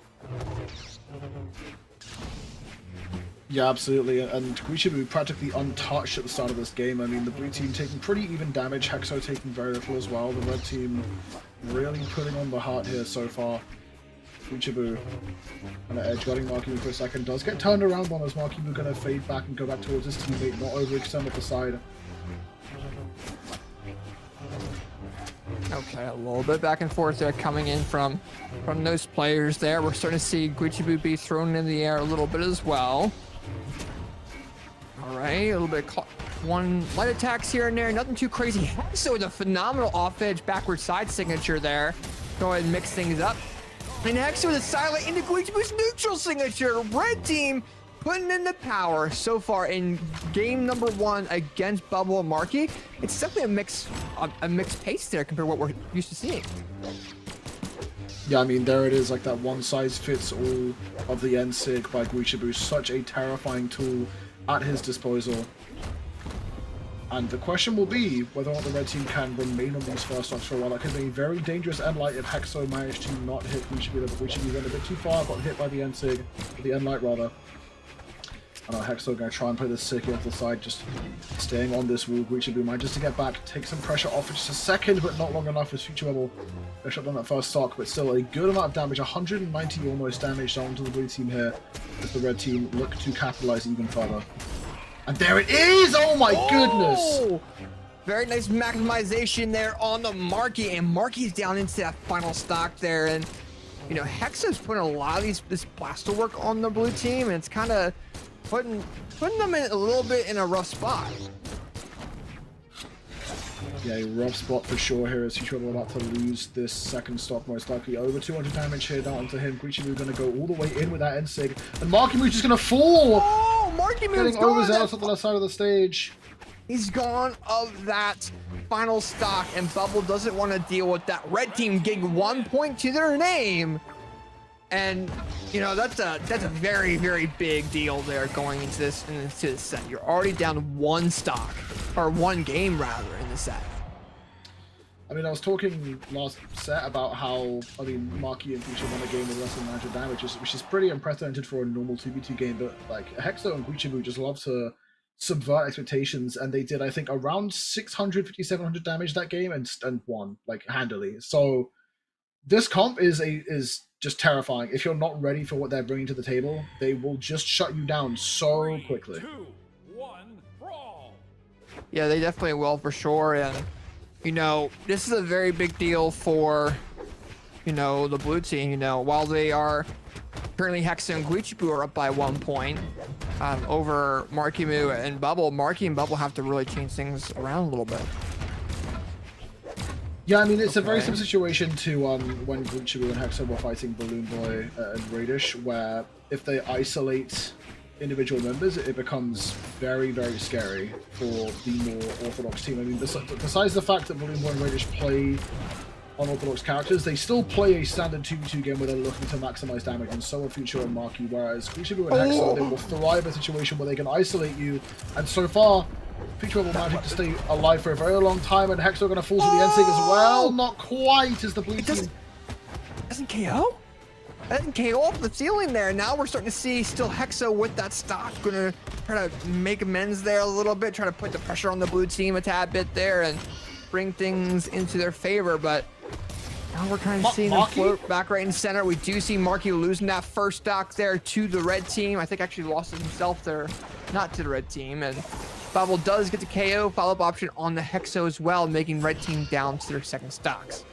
Okay, I was glazing Marckiemoo's gameplay last set, but I need him to stay away from that left wall because very clearly this set, it's like a hell zone for him. He cannot get close to that left wall because he just keeps on falling super early.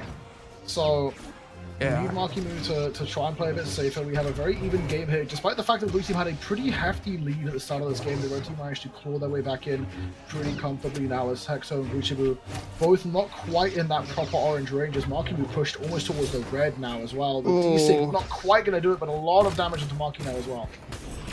Oh, it's that Supi's coming in from the red team as well. Bubble now in the orange, coming back there, trying to pick up a weapon. You're seeing Marky trying to guard that weapon a little bit so his teammate can grab it, but then red team gets to KO Marky and gets the KO on Bubble as well, making sure Bubble has no more options.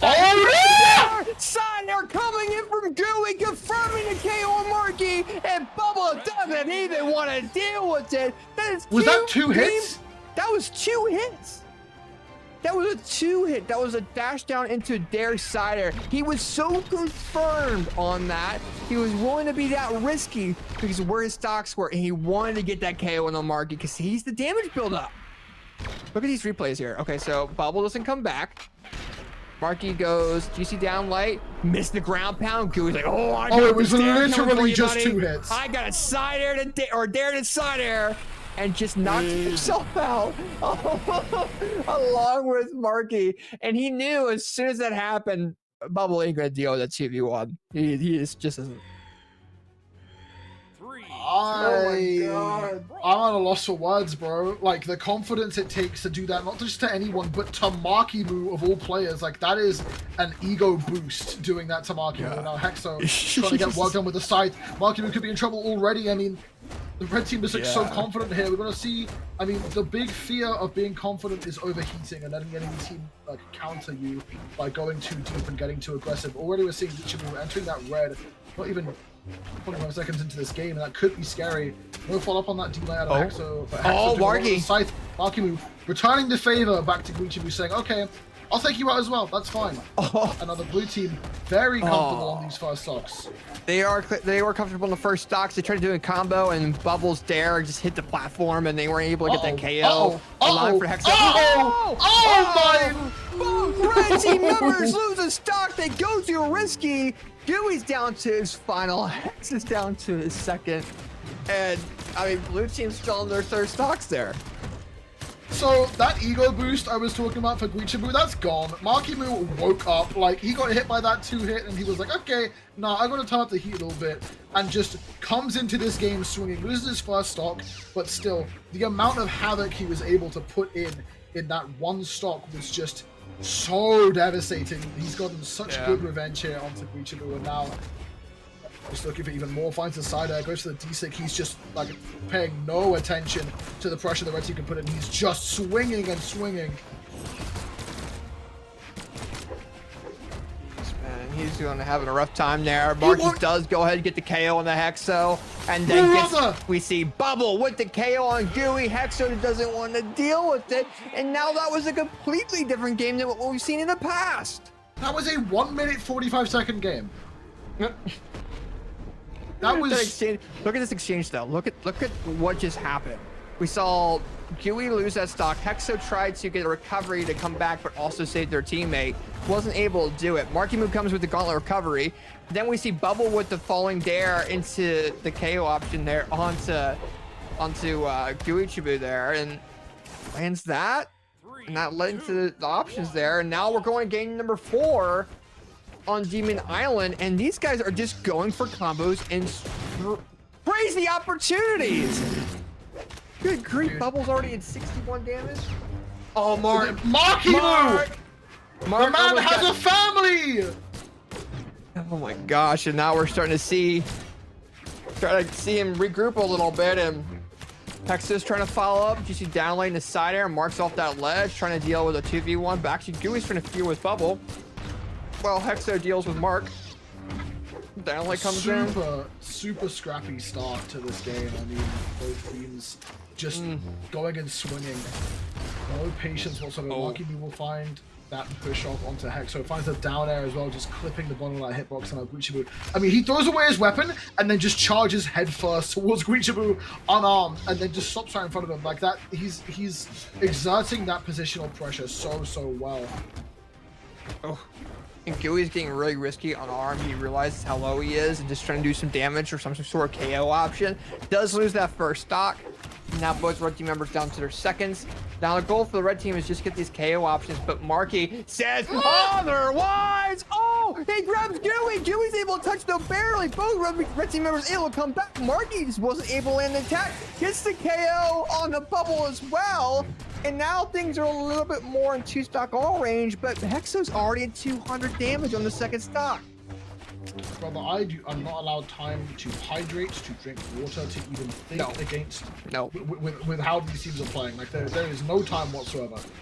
And now, these guys are playing so aggressive and so unorthodox, and Hexo now losing that second stock, and Gooey trying to deal with some stuff there, but it's so fast and unorthodox compared to what we're used to seeing in Brawlhalla.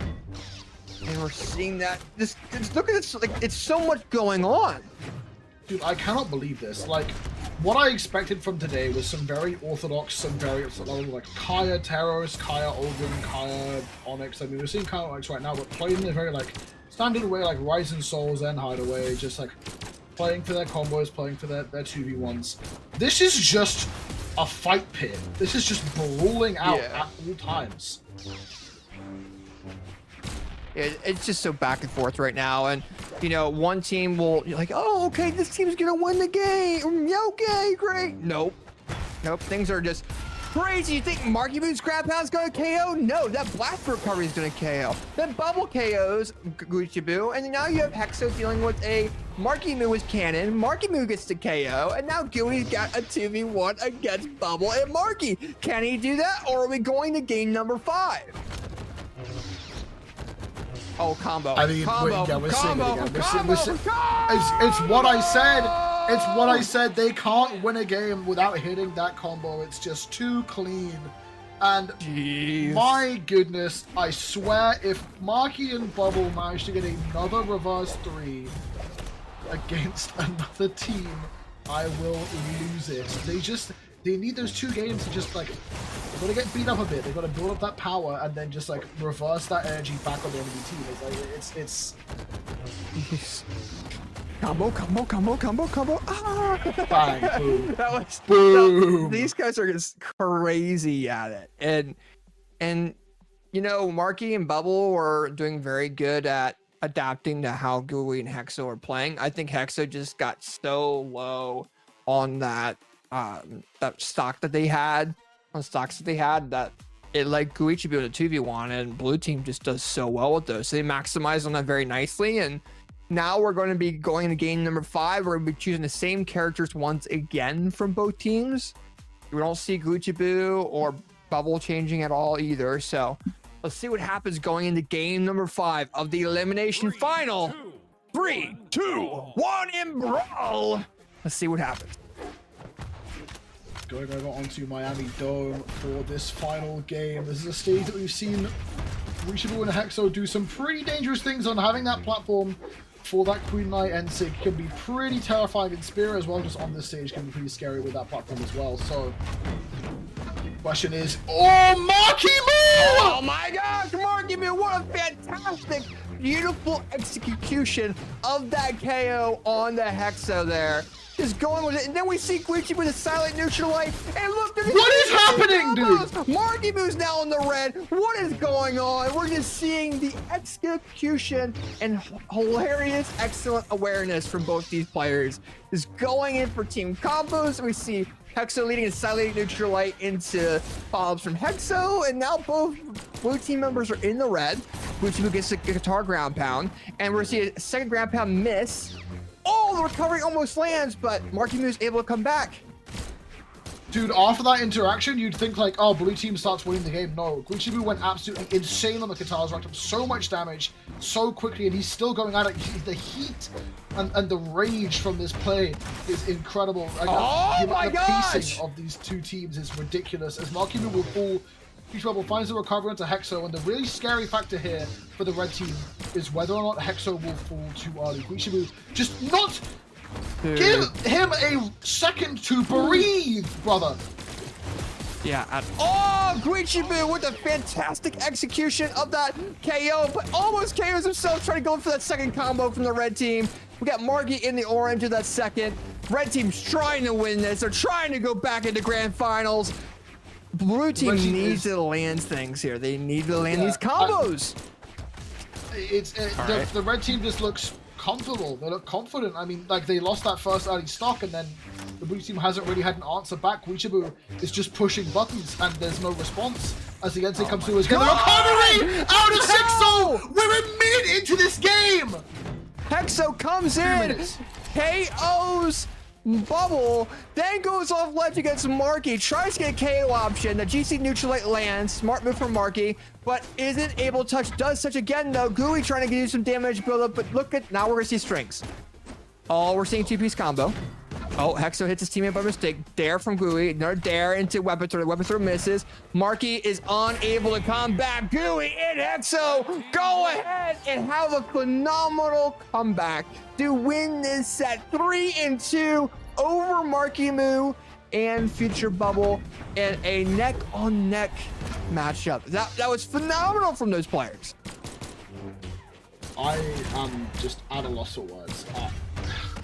I don't get it. I mean, like, the way Guichibu was playing guitars in that game, like, people ask anyone, any experienced player, like pros even, and they will tell you guitars are not a high tier or even close to high tier weapon in 2v2s because they just don't have much to offer in terms of team combo setups. And yet Guichibu in that game made guitars look like they were impossibly good in every situation. That was just ridiculous, dude. And I'm gonna start giving Guichibu a nickname, and that's gonna be the Surgeon. Okay, I have to start giving him that because the surgical accuracy that he's landing these KO options with have been phenomenal. He's getting these KO options where they need to, and he's able to follow up with Hexo when he can. Once that pressure is on the opposing team, they don't drop it unless something crazy happens, and they're willing to be that risky. When we saw that dare and a side air from Guichibu, when he was willing to go for that Hail Mary, who else would do that? The only person I could see doing that is Gooey, and then the way Hexo was just keeping things in control was phenomenal. So, I mean, that was a fantastic set between these teams there. Marky and Bubble, while they are out, did phenomenal. It was just so hectic and crazy to be able to regroup in that momentum. It was very, very difficult, and Red Team just went with the landslide. They really did. So props to them. I mean, I was expecting like a super tight back and forth game 5, like a right down to the wire thing, and Hexo and Gooey just came in swinging and just shut down the entire set. So yeah, we have Dr. Phazon, and now we have the Surgeon title being fought for between Raydish and Guichibu. I mean, I've heard people call Raydish the Surgeon before, but now the question's going to be, I guess whoever wins this set is the Surgeon. I know. And, they're gonna have the whole practice by the time they're done. Yeah. They're gonna have to practice. Who's gonna have to practice the Brawlhalla? Is it gonna be Raydish or is it gonna be Gooey? Right? These guys have been phenomenal. I mean, we're now going into grand finals of this event. This is the doubles grand finals of this event. You guys can register for the 1v1 event happening tomorrow as well. Registration is pinned in Twitch chat or go to moosewars.com and you can find those registrations and have the opportunity of being one of the players on stream. But we're in grand finals of doubles. We're seeing Guichibu and Hexo against Raydish and Balloon Boy. Raydish and Balloon Boy being the more of the methodical style team, while we have the unorthodox team of Guichibu and Hexo. Who's gonna win? Let's find out. Game number 1, let's see what happens. Well, keep in mind as well, I mean, Guichibu and Hexo are fresh off, like, playing the game of their lives. Yeah. Balloon and Raydish, they've been sat waiting for a while. I mean, at most they will have like maybe played a couple of ranked games, maybe sparred on another pro team in between, but neither of those provide the same level of tension, the same level of focus that a tournament set will give you. And despite that, they are putting up a very strong fight as both teams are just scrapping in this early game. We have Hexo having taken the most damage. Overall taking a bit more damage here. Gooey's just spamming signatures. Look at him go. I want to see the signature count later. He's just going for down sigs and side sigs just because they have so much range and power. We see Balloon Boy get the KO there on the Hexo. And you're seeing Glitchaboo just kind of sitting back a little bit, trying to do something. Sisig does go ahead and come out. We see, Glitchaboo and Balloon Boy missing those signatures just barely. The red team's taking that control of the neutral of the platform, and it's allowing for the red team to take a little bit of control, but blue team takes that back. They take the synergy back. Raydish and Balloon Boy with the combo. What an interrupt! Raydish with that battle boots recovery allows for the red team to get knocked down so low. And we already have Glitchaboo out. Raydish loses the stock. Look at all this chaos. Balloon Boy still on this first stock and applying even more pressure to Hexo. Now talking over to Glitchaboo. We notice Glitchaboo starting out on Mako here and clashed out as well. Balloon Boy just going for the edge guard. I was trying to talk about the pick. Glitchaboo getting off the Queen Knife of the Mako in game 1. We saw it earlier in that winners finals, and it seemed to work better, but not quite well enough. Glitchaboo now trying to get the work done with these guitars. Raydish pretty damaged here. Balloon Boy caught by the Ensig. Used to be afraid of a signature kit of Mako, but still. The spikes coming out of the red team, but the recovery out of Hexo going to save Balloon Boy. The ground pound turnaround. What a turnaround by the red team. Oh my gosh, and Hexo with the falling cider to confirm that KO on the Balloon Boy. We saw what we just saw right there was Hexo making sure he maintains his composure, even though he almost KO'd his teammate, was able to get the KO and get the KO, a second KO on the Balloon Boy. But now we see Hexo going down to second. We're starting to see blue team trying to bring things back. Is one stock all. Blue team has a huge opportunity here to go ahead and get this KO option onto the red team, and if they can get Glitchaboo away there a little bit, focus on Hexo a tad bit, they might be able to do something. But Glitchaboo's guitars are coming out of nowhere, and guitars are one of those weapons that Balloon Boy does not like, but he does get a little bit of a punish there. He almost gets KO'd by Gooey off that ledge. Balloon Boy was so afraid of, if that side I hit, that could have been game. He almost landed a second one. He was trying to show Raydish. Watch Raydish. Raydish. What the hell? Okay, so they're separating both red team members now rather than doing team combos, and it's working a little bit better. We saw that in game number, I think it was either 3 or 4, when they faced each other in the winners finals, and now we're starting to see a little bit of that coming out again. But as I say that, we don't see Raydish anymore. We see Balloon Boy dealing with 2v1. Can he bring this back? He's known for bringing back 2v1s, but Hexo is a scythe down light. Comes in, Balloon Boy still alive, but doesn't touch the ledge fast enough. Gooey with the lovely Mako ground pound unarmed. And Gooey and Hexo win game number 1. Yeah, what a back and forth first game as well. If I'm Gooey and Hexo, I'm feeling good, but I don't want to get too confident because that again was the first game of the set, and they are coming in here as the challengers. Raydish and Balloon Boy have the whole extra set to fall back on. They have all the time in the world to get warmed up, get ready. I mean, like I said, they're coming into this having not been playing in a tournament setting for about an hour since they last fought this exact same team. Glitchaboo and Hexo, fresh off that win, and despite having that momentum advantage, still had a very close game. So the number one thing here is making sure that they don't get too hot and too excited about this set, because if they go too aggressive, they go too far, they may pay the price. Yeah, for sure. I definitely agree with that. And I think realistically, Gooey and Hexo did a lot better that game because Balloon Boy and Raydish decided to separate them. And that's where Gooey and Hexo do very well, while Balloon Boy and Raydish are known for being phenomenal ones players. When you have the unorthodox style player style of Gooey and Hexo, they can do things that you don't expect from an average player or an average pro player and throw you off. So we'll definitely see what happens going into game number 2. Keep in mind, Balloon Boy and Raydish are on the winner's side of grand finals. So Gooey and Hexo have to win 2 sets to win this tournament. So this is a huge deal for them to be able to reset it. We'll see if they can go ahead and do a reset in the grand final.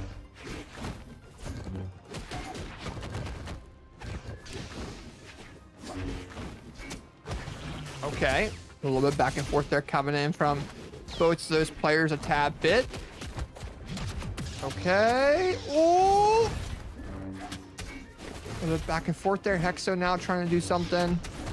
Air comes in. Oh, silent recovery from Balloon Boy. Recovery from Gooey accidentally. Yeah, right now, I mean, Balloon Boy was trying to put so much pressure onto Hexo at the start, and the red team just doing the most to and what? Raydish is gone of that second stock. Balloon Boy tries to rush off edge a little bit, and Marckiemoo tries to punish him. Oh, but Raydish, this GC down signature lands on Gooey, almost KOs him. He's riding that motorbike into victory a little bit. Look at them throwing out these signatures in such a unique way we're not used to seeing. I'm not gonna lie, get them off Demon Island. Get rid. I feel like the amount of space that they have to work with, and with no vertical runaway space, the red team are just so terrifying here. It's looking real scary. We saw Balloon Boy try and pressure Hexo off stage at the start of the game and make use of that small stage space. Oh, but the team combo coming in, the bike into the N-Sig. No 0 to KO right there, but still all the value. Hexo should turn it around. Balloon Boy in sweat beats, but the GC N-Sig will send back to stage safely. Hexo hit by the ground pound as well. Improvised team combo to the blue team, which we could be in trouble. Balloon Boy may fall, but the GC N-Sig again. Blue team managed to cling onto life somehow. Another GC N-Sig. Balloon Boy finds a Sarah as well. Can't find the ground pound. How does everyone make it out of that alive? I don't know. I think they're wizards at this point. I think they're being so also surgically accurate in these these weapons and these opportunities. We see Balloon Boy and Hexo lose those second stocks, and now we get the two surges trying to face each other there, but we see Raydish losing that second stock. Gooey still alive with that great sword, and there we go. Oh, he missed his accuracy a little bit. That's gonna mess it up with his practice there. We'll have to kind of see. Balloon Boy trying to do his weapon throws and mix things up. But Hexo now kind of dealing with Raydish a little bit. I think that's what Raydish really wants, so he can knock out Hexo early, so these 2v1 combos come out of the blue team. So right now, red team trying to do something with Raydish. Raydish gets the KO on the Gooey. They have a 2v1 opportunity against Hexo. They're just not leading into anything. Balloon Boy, oh Gooey! No. Uh-oh. They both have but the save comes in. Oh, they both had side signatures. It's now a 1v1 between Balloon Boy and Gooey. Can Balloon Boy bring things back into his favor? He's got to be careful of those guitars, though. He doesn't want to over passive them, but he also wants to make sure he respects his spacing with those gauntlets. Right now, Gooey in the yellow and Balloon Boy in the red. Who's going to make it? Guishu and Balloon Boy both very accomplished players in the 1v1 space. Balloon Boy having a bit more recent success, but also having a bit more damage put onto his stock. Almost 100 or over 100 more damage put onto Balloon Boy here. Needs to play a very perfect game onto Guishu here. Manages to avoid the side sig. D-Light into the down air. Can't find any more extension there. Doesn't want to overextend. The Katars and that ripped side sig again. We keep seeing Guishu just rip that side sig and rely on the unexpected active frames on that final slash, and Balloon Boy just dash jumps into it, wasn't ready for it, but a much closer game in game 2.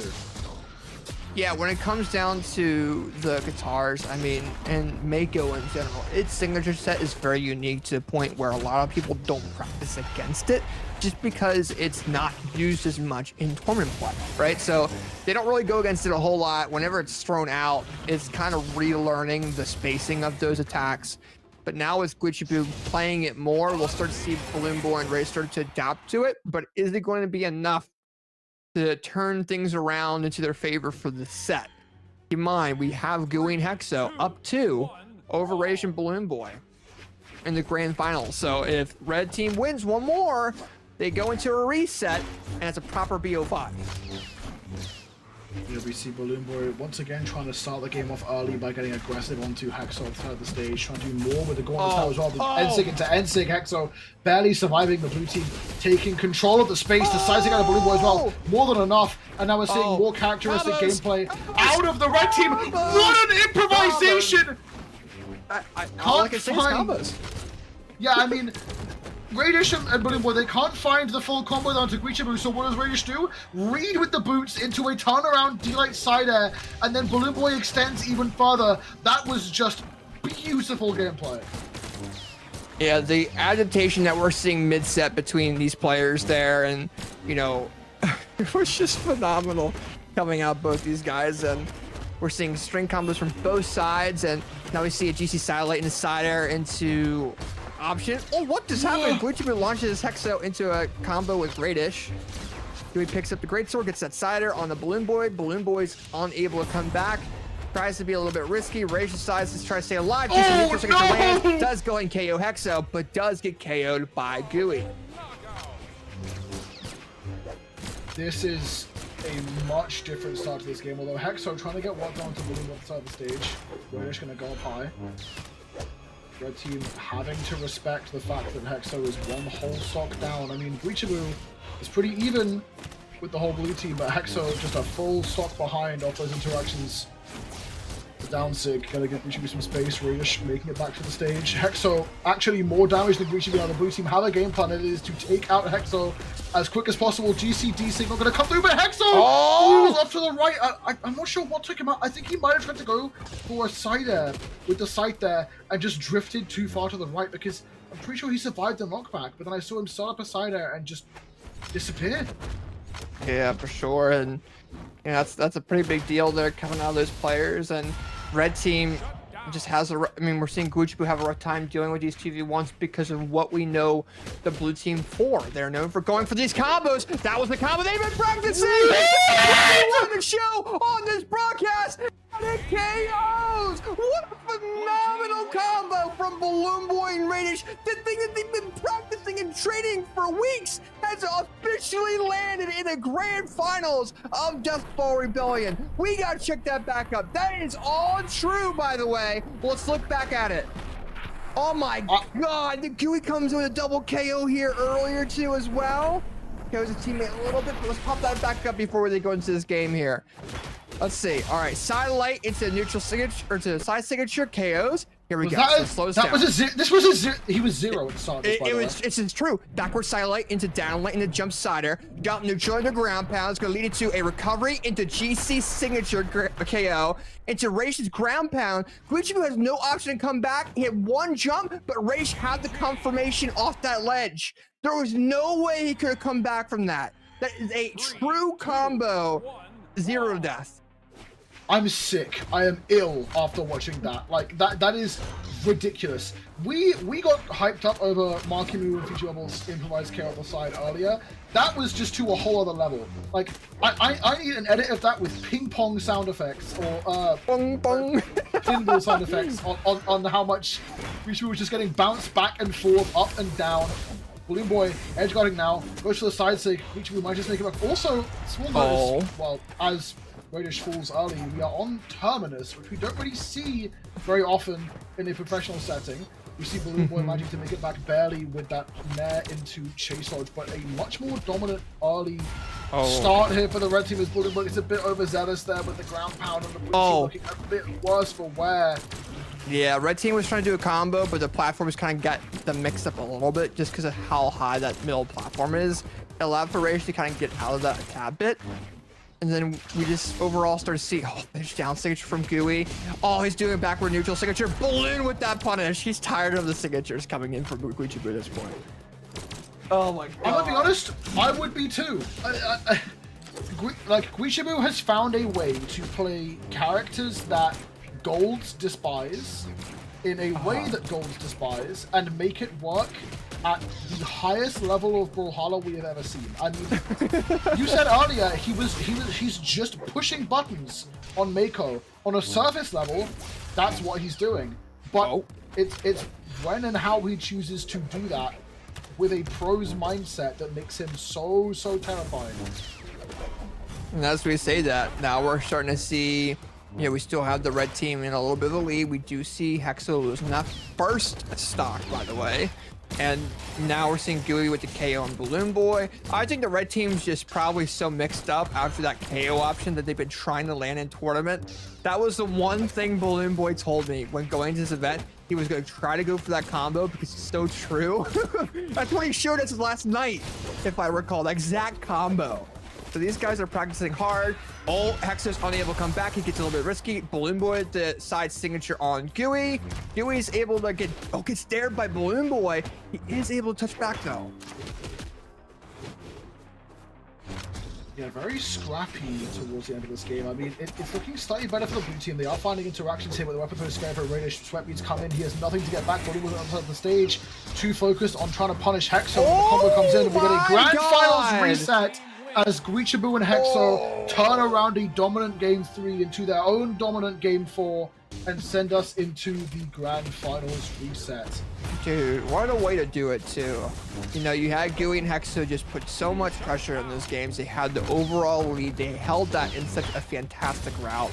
And Gooey and Hexo's had a really good synergy. Look at their team combos. Look at this go, man. That was a phenomenal combo. Keep in mind, Gooey knocked out someone before that team combo at the end. So he got a double KO. He was able to go from that mindset from facing that one player and go straight into that strike. So we are now in the grand finals reset between Guichabu and Hexo, along with Raydish and Balloon Boy. Let's see what happens. Let's count it down. 3, 2, 1, and brawl. Onto Mishima Dojo for Platforms. this first game of reset. Yeah, the platforms, I can't help but think that this does heavily favor the red team. I mean, they're consistently looking for vertical combos, right? Like they're looking to end combos with Guichabu's vertical options. Even without hitting big on Queen Nai, who cares about the verticality if Raydish is going to get vaporized in the first 20 seconds of the game and just lose that first stock? What is happening? I mean, Blue Boy and Raydish are playing so good in the winners final match, and they look almost lost. I mean, they're finding good interactions, finding like good combos, but it has to be non-stop because it feels like Guichabu and Hexo just have permanent pressure onto the blue team. Yeah, without a doubt. And blue team, I think now we're starting to see red team being a little bit more unorthodox. Balloon Boy goes too far down and gets punished there. You know, I was going to say, okay, great. Blue team has a decent lead there. Then Gooey and Hexo come in and get that KO option there. There we go. 3-piece combo comes in from blue team. We're going to see it, probably a KO option. Hexo backward sider. Nice job. So things are 2 stocks all, but you know, we're starting to see Hexo and Gooey throw some crazy unorthodox things now. I think they're doing it now in the reset in the first game because they realize they can come back from it. So why not throw these attacks out and try to get some sort of crazy advantage if you have the opportunity of doing so. And then I think they, oh shoot, okay, Gooey gets the KO on the Raydish. Balloon Boy is still alive on the second though, but in the orange. These platforms are mixing the blue team up. They're unable to land their team combos that we're used to seeing. And Gooey gets an offense neutral signature, knocks out Balloon Boy with guitars. And maybe that's why the red team is choosing platforms, because they realize that Balloon Boy and Raydish are not adapted to platform movement with their strings. They're only used to flat maps. Oh, guitars. Dude, I can't take my eyes off the fact that Raydish is just in dire straits here, right? That's just going to be enough, I think. Raydish has no options. He's gone. Jeez, bro. Raydish is gone. Balloon Boy tries to come back a little bit. He touches. Oh, he thought he touched. Oh, but Gooey! What are you doing, bro? What the precision coming out of Gooey with that? He was willing to risk his stock. Here's the thing, if Balloon Boy landed any of those attacks, they were lost. Because Gooey was being so overly aggressive. That is one thing you gotta be very careful of when you go into these matches there in general. If he would have missed that, if Balloon Boy would have landed that stuff, they both would die. Like both red team members. So they're going in for the win, man. They're going in for it. Raydish and Balloon Boy are playing in a rough spot because you've seen now you cannot take Guichabu and Hexo to platform maps. Like there's just not a thing you can do. We've also seen that they are very scary on Demon Island. So their options are kind of to ban out Terminus and Mishima and I guess ban Demon, which they left open this time, and Guichabu and Hexo immediately picked it. So we can see that Guichabu and Hexo, they want Demon, and they, I guess, want the platform stations. We can see why, is the red team were just dominating these early stock interactions as well. Yeah, they definitely were, and what a way to do that, man. I mean, both players now kind of, I mean, here's the thing. Blue team's back on a flat map. They're not dealing with platforms. Will allow them to do a little bit more than likely. but Gooey's guitars are catching the red team off guard. You know, we're seeing Balloon Boy be thrown off a little bit, right? And we're seeing Raydish is usually the player that supports and comes back and does follow-ups, but now we're seeing Raydish having a rough time following up Balloon Boy. And now we're starting to see a fast combo or fast KO there on the Balloon Boy. Raydish is still alive, but has to be very, very wary there. Oh. Yeah, what I'm afraid of for the blue team here as well is I feel like Hexo and Marckiemoo of all teams in the pro scene are probably the most mental breaking team in the scene.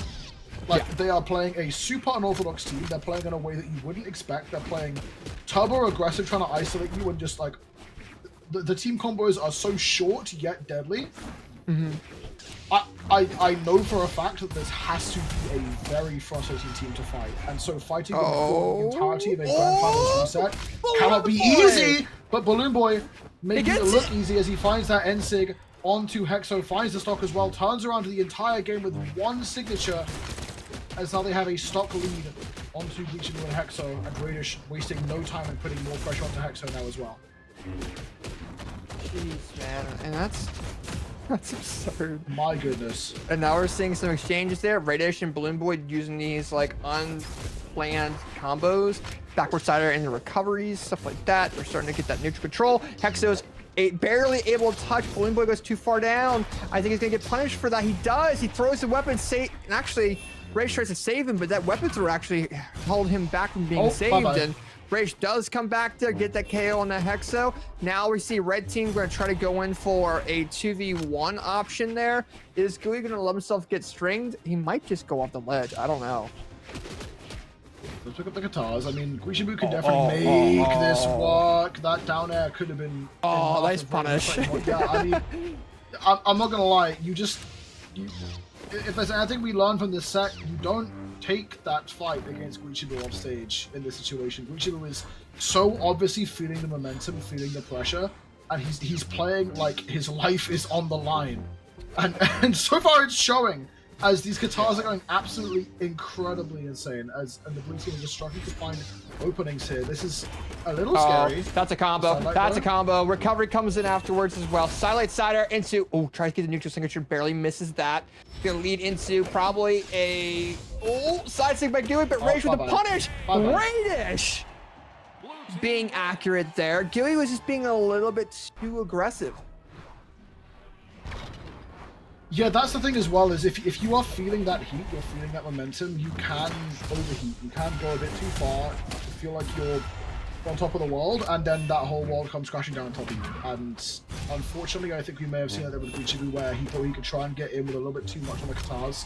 Yeah. And Raydish and Balloon Boy do manage to capitalize on it there. They find that execution, and we go to a 1-1 scoreline on a much closer grand finals than I would have expected. I mean, going off that winners finals, I would have thought we'd seen like maybe a game 5 win for Balloon Boy and Raydish. But we're going to not only a reset, but a 1-1 scoreline on game 3. Yeah, so, and we're on Demon Island. We're not on platform maps. We're back to the same map that Balloon Boy and Raydish are probably going to want. We're starting to see Gooey be very aggressive with that greatsword. He's going for the unorthodox stuff now. But blue team is very good at punishing unorthodox stuff. So we'll kind of see what happens. Balloon Boy has to respect the greatsword range a little bit too. So he's got to be careful. Raydish, he wasn't expecting that signature. Gooey's going to try to go for a KO. Ground pound does land, but Gooey with a double neutral air is going to try to go for a KO option. Raydish being a little bit respectful there. Gets a backward jump side air. Balloon Boy is able to... he recovers, except comes back to the ledge. Gets punched by Marckiemoo. Raydish with a punish there onto Hexo. And red team was up a half a stock, but just barely. Dude, Marckiemoo is making Mako look like the best character in the game right now. I can't lie. Like, the way... Side sig, sure, man. Just do it all. Balloon Boy going for it. But then there comes through. GCN sig gonna come in, manages to make it back onto the wall, but takes damage in the process. That interaction is definitely in favor of the red team, as Balloon Boy needed the stock there. Couldn't quite find it. Hexo, once again, the player who may be falling too early here. Red team needs to try and make up for it. We see Marckiemoo will fall. Can Hexo stay alive? Finds the recovery. Gonna get disarm Balloon Boy here. Balloon Boy gets the bow in hand. Hexo manages to avoid taking too much damage when his teammate's gone. Light comes through, won't be able to hit Hexo. Punishes, and Marckiemoo there to capitalize. what a set we are seeing from Gucci here today, but the recovery will come through. Stocks are an advantage of the blue team for now, but Balloon Boy is very damaged. Yeah, now Gooey's getting a little bit slow with his momentum, and it's starting to show a little bit. We do see that falling state hit Balloon Boy, but Raydish is going to start to be able to adapt to that style a little bit, depending on how Gooey plays those guitars. Hexo follows up his teammate, gets the signature KO on the Raydish, making things one stock off for the blue team. Red team just doing very well at separating Balloon Boy and Raydish, and they can't land anything. I think Red team just really knows how powerful the blue team is together, and the Red team just does so well by themselves. You know, blue team's goal is to stick together. They need to be aware of that.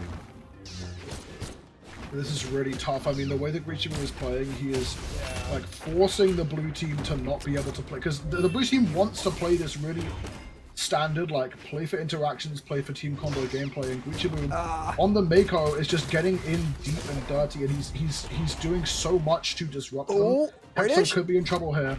Raydish Hexo falls. Goes for the end sig. Raydish barely lives, and the bike comes through. Can Bully Boy save him? The there comes through. Bully Boy saves him. Gucci finds the punishment, but Raydish has the bike again. Manages to get back to the wall. Bully Boy does fall to that great sword string. Now Raydish looking for anything here. I mean, bare minimum has to take out Hexo, and then he's almost a full health Gucci to deal with. But here's the thing: if Raydish is able to go ahead and do damage build up on Gucci, then get the KO on Hexo. And he... Oh, he's being stupid! Nothing offense side sig! It was risky, and Hexo punished that Red team, getting that point to their name. And, oh my gosh, Raydish did really well that last game, but Red team just... 725 damage out of Gucci away. Woo! Jeez. God, these combos. Let's look at these replays real quick, man. Because look, I mean, we saw these strings. We saw Gucci come in with the strings with the great sword. Comes back in. Raydish, look how far he goes. I don't think he meant to go that far back, but it did go that far, and he got punished so hard for it. So going into game number 4, we're going to see kind of Raydish probably step back just a tad bit from being that aggressive, because I think he realizes how well the red team reads that. Both red team members are ready for it, without a doubt. Yeah, I mean, aggressive is the name of the game here for Gucci as well. Like we were talking before, Gucci, his job is to be a problem for the blue team. And so far we're seeing that as Bully Boy already in the red, Gucci just not giving him room to breathe, can't even punish the overextension out of Gucci, as now both blue team members are separated. It's looking like it could just be curtains here. I mean, like, it's early days for sure, but Raydish is already probably losing this first stock. Hexo just applying even more pressure. Raydish Dude, look at the pressure! Red team can't get there. Blue team can't come back. We see Raydish trying to use every single option they have to come back to that platform, and Gucci and Hexo were just on it. Balloon Boy was trying to step in the best that he can. He was worried about his stock, and he's just having a rough time doing any damage buildup because the red team is doing what they're doing. It's so unorthodox, but he has the possibility of turning this back into his favor. He's going to lose that first stock. Raydish has to keep his stock now. That's all Blue Team has to worry about. Keeping the stock of Raydish while Balloon Boy does damage buildup. If they're able to do that, that's huge for the Blue Team. But Kui and Hexo, man, are doing phenomenal.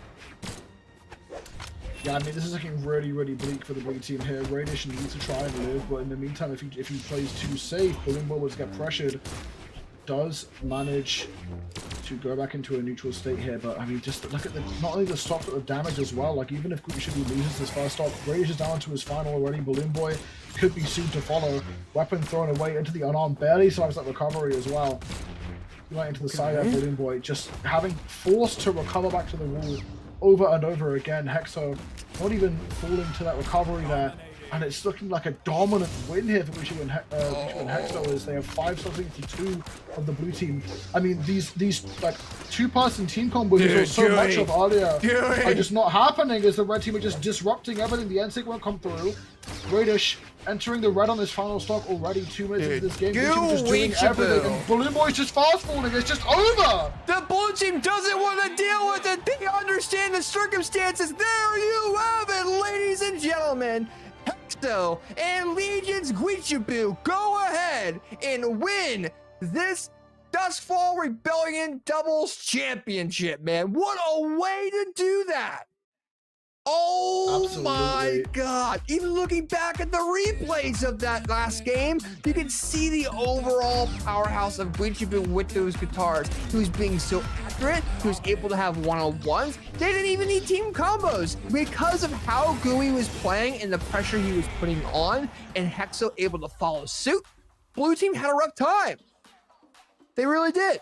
Like, there's no way that they could have really changed that without dealing with Gui, and they just couldn't find a position. We saw Balloonboy try dealing with them, then he went to Raydish. Raydish had a rough time with him. Then it led into these stock leads that the red team had. Yeah, I mean, honestly, MVP for that entire set goes to Guichibu, who just spent so much time just absolutely disrupting the entirety of Blue Team. Like, Hexo did way more damage that final game, but without Guichibu, I mean, his whole job was just to get in deep and just cut apart the Blue Team, force them. Because I was saying exactly this thing before. The Guichibu and Hexo are unorthodox, and Balloon Boy and Raydish, while not playing meta characters, are playing a meta game plan in twos. They are looking for interactions. They are looking to try and set up a 2v1 or 2v2 combo situation where they can just maximize on damage. And when you have Guichibu playing Mako on the enemy team and just going in deep and finding these ridiculous strings, doing so much damage, and not only that, but Guichibu just had no fear. He would go in, he'd get hit, and then he'd just keep on swinging. He'd get all these wake-ups that the enemy team wasn't ready for, and because of all of that, he just didn't give the blue team any room to breathe. There was no time for them to hit the incredible combos we saw in the winners finals because they were just getting suffocated by the Guichibu rule. Yeah, it was absurd coming in from these players, man. Gui leveled up a lot in his 2v2 gameplay, and I have to give some credit there. We gotta pop up that graphic again for Hexo and Guichibu, because looking back at the graphic, memorize this, because I think with how Gui's playing, we're going to see them top 8 definitely at BCX and possibly get top 3 and possibly win. This is, if I recall, correct me if I'm wrong, Gui and Hexo, if I recall, this might be their first 2v2 win. I don't think they've won a Moose Wars 2v2 together, have they? Because I'm looking back at the logs, they've gotten 4th at Snowfall. You know, they got 9th at CEO, they got 3rd at Spring Championship, but that was absurd. Like, this, they need to get credit for this, because this is leading into the World Championship. They're doing this type of gameplay against teams that are very orthodox and are learning team combos. Is North America going to have to learn a little bit more unorthodoxy to be able to win BCX? Because I don't know how the other regions are playing.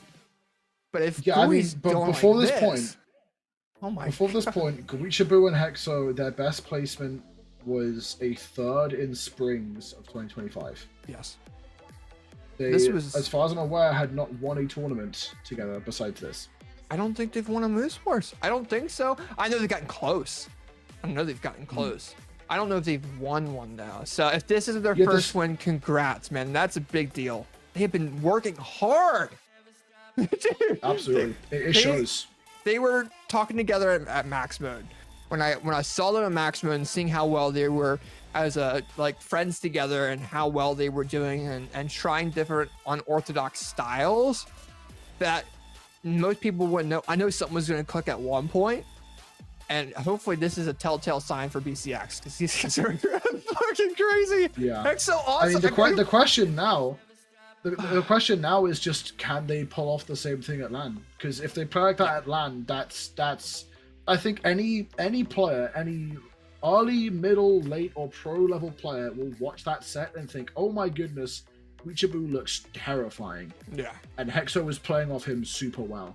Like, that whole set, they were a very scary team to watch. And I think realistically, when it comes down to LAN, it's a lot of noise. It's a lot of distraction. You have lights, you have sound. So for a lot of those people that are trying to practice for LAN, you know, put a light on. Maybe put a ring light on that you're not used to seeing. Maybe try different things and try to redirect your focus into the game. Stuff like that. I mean, we're going to see...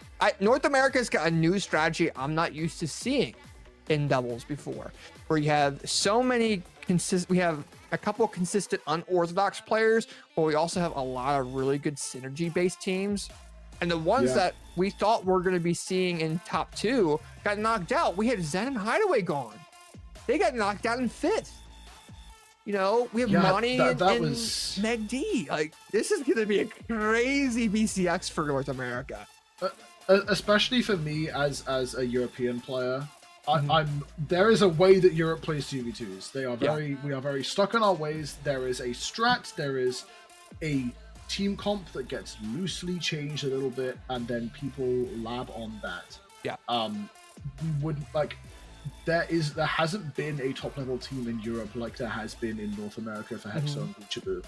And I think it's really interesting seeing a team like that sort of stir up the pot and prove that, as much as people will complain about Grimm's ruining the meta, Terrorist is just too broken, Kaya's just too strong in 2v2s, as valid as they may be about how strong those characters are, at the end of the day, if someone is good enough at a certain thing, they can just tear up a 2v2 bracket, as we saw with today. Yeah, without a doubt. And, you know, we're seeing these players just be phenomenal. I love seeing Fakey and Anime Fan go to game 5 against Monty Hala and Meg D. That has a lot of potential. We have potential Monty Hala and Meg D going crazy. I also am going to call out one or two teams, because these are teams I think we're going to be keeping an eye on. There's Kira and Vayax. Okay, so you know Vayax from Europe. We have Vayax playing from Europe with Haz, who's also Kira on Challenger mode. They got 9th. They lost to Bunny and Raid, but they took a game off of them, right? With Vayax having lag. So that's a huge team there. Also, seeing Shade and Greed made me realize, seeing Shade and Greed, I need a seed higher. They got top 8 in this event and went phenomenal. I mean, they had to face Marckiemoo Bubble, but there's teams that North America has getting ready for BCX, and I think North America has a huge run at the World Championships this year, because every year, usually it's South America. We don't see a lot of North America has gotten like top 4, top 3, gotten 2nd, whatever.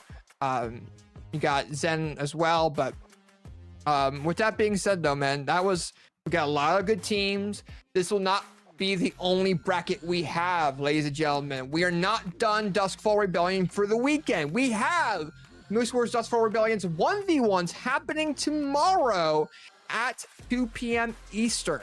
So if you guys want to play in a 1v1 event, if you want to get practice for the World Championship, you just want to have a fun time and play against other players, that will be one of the events you can sign up for tomorrow. Along with that, Moose Wars will be doing 2 events during November. Okay, I'm going to talk about it on stream. Registrations will be fully out for them tomorrow. We wanted this event to kind of fizzle out a little bit until one's registration was done.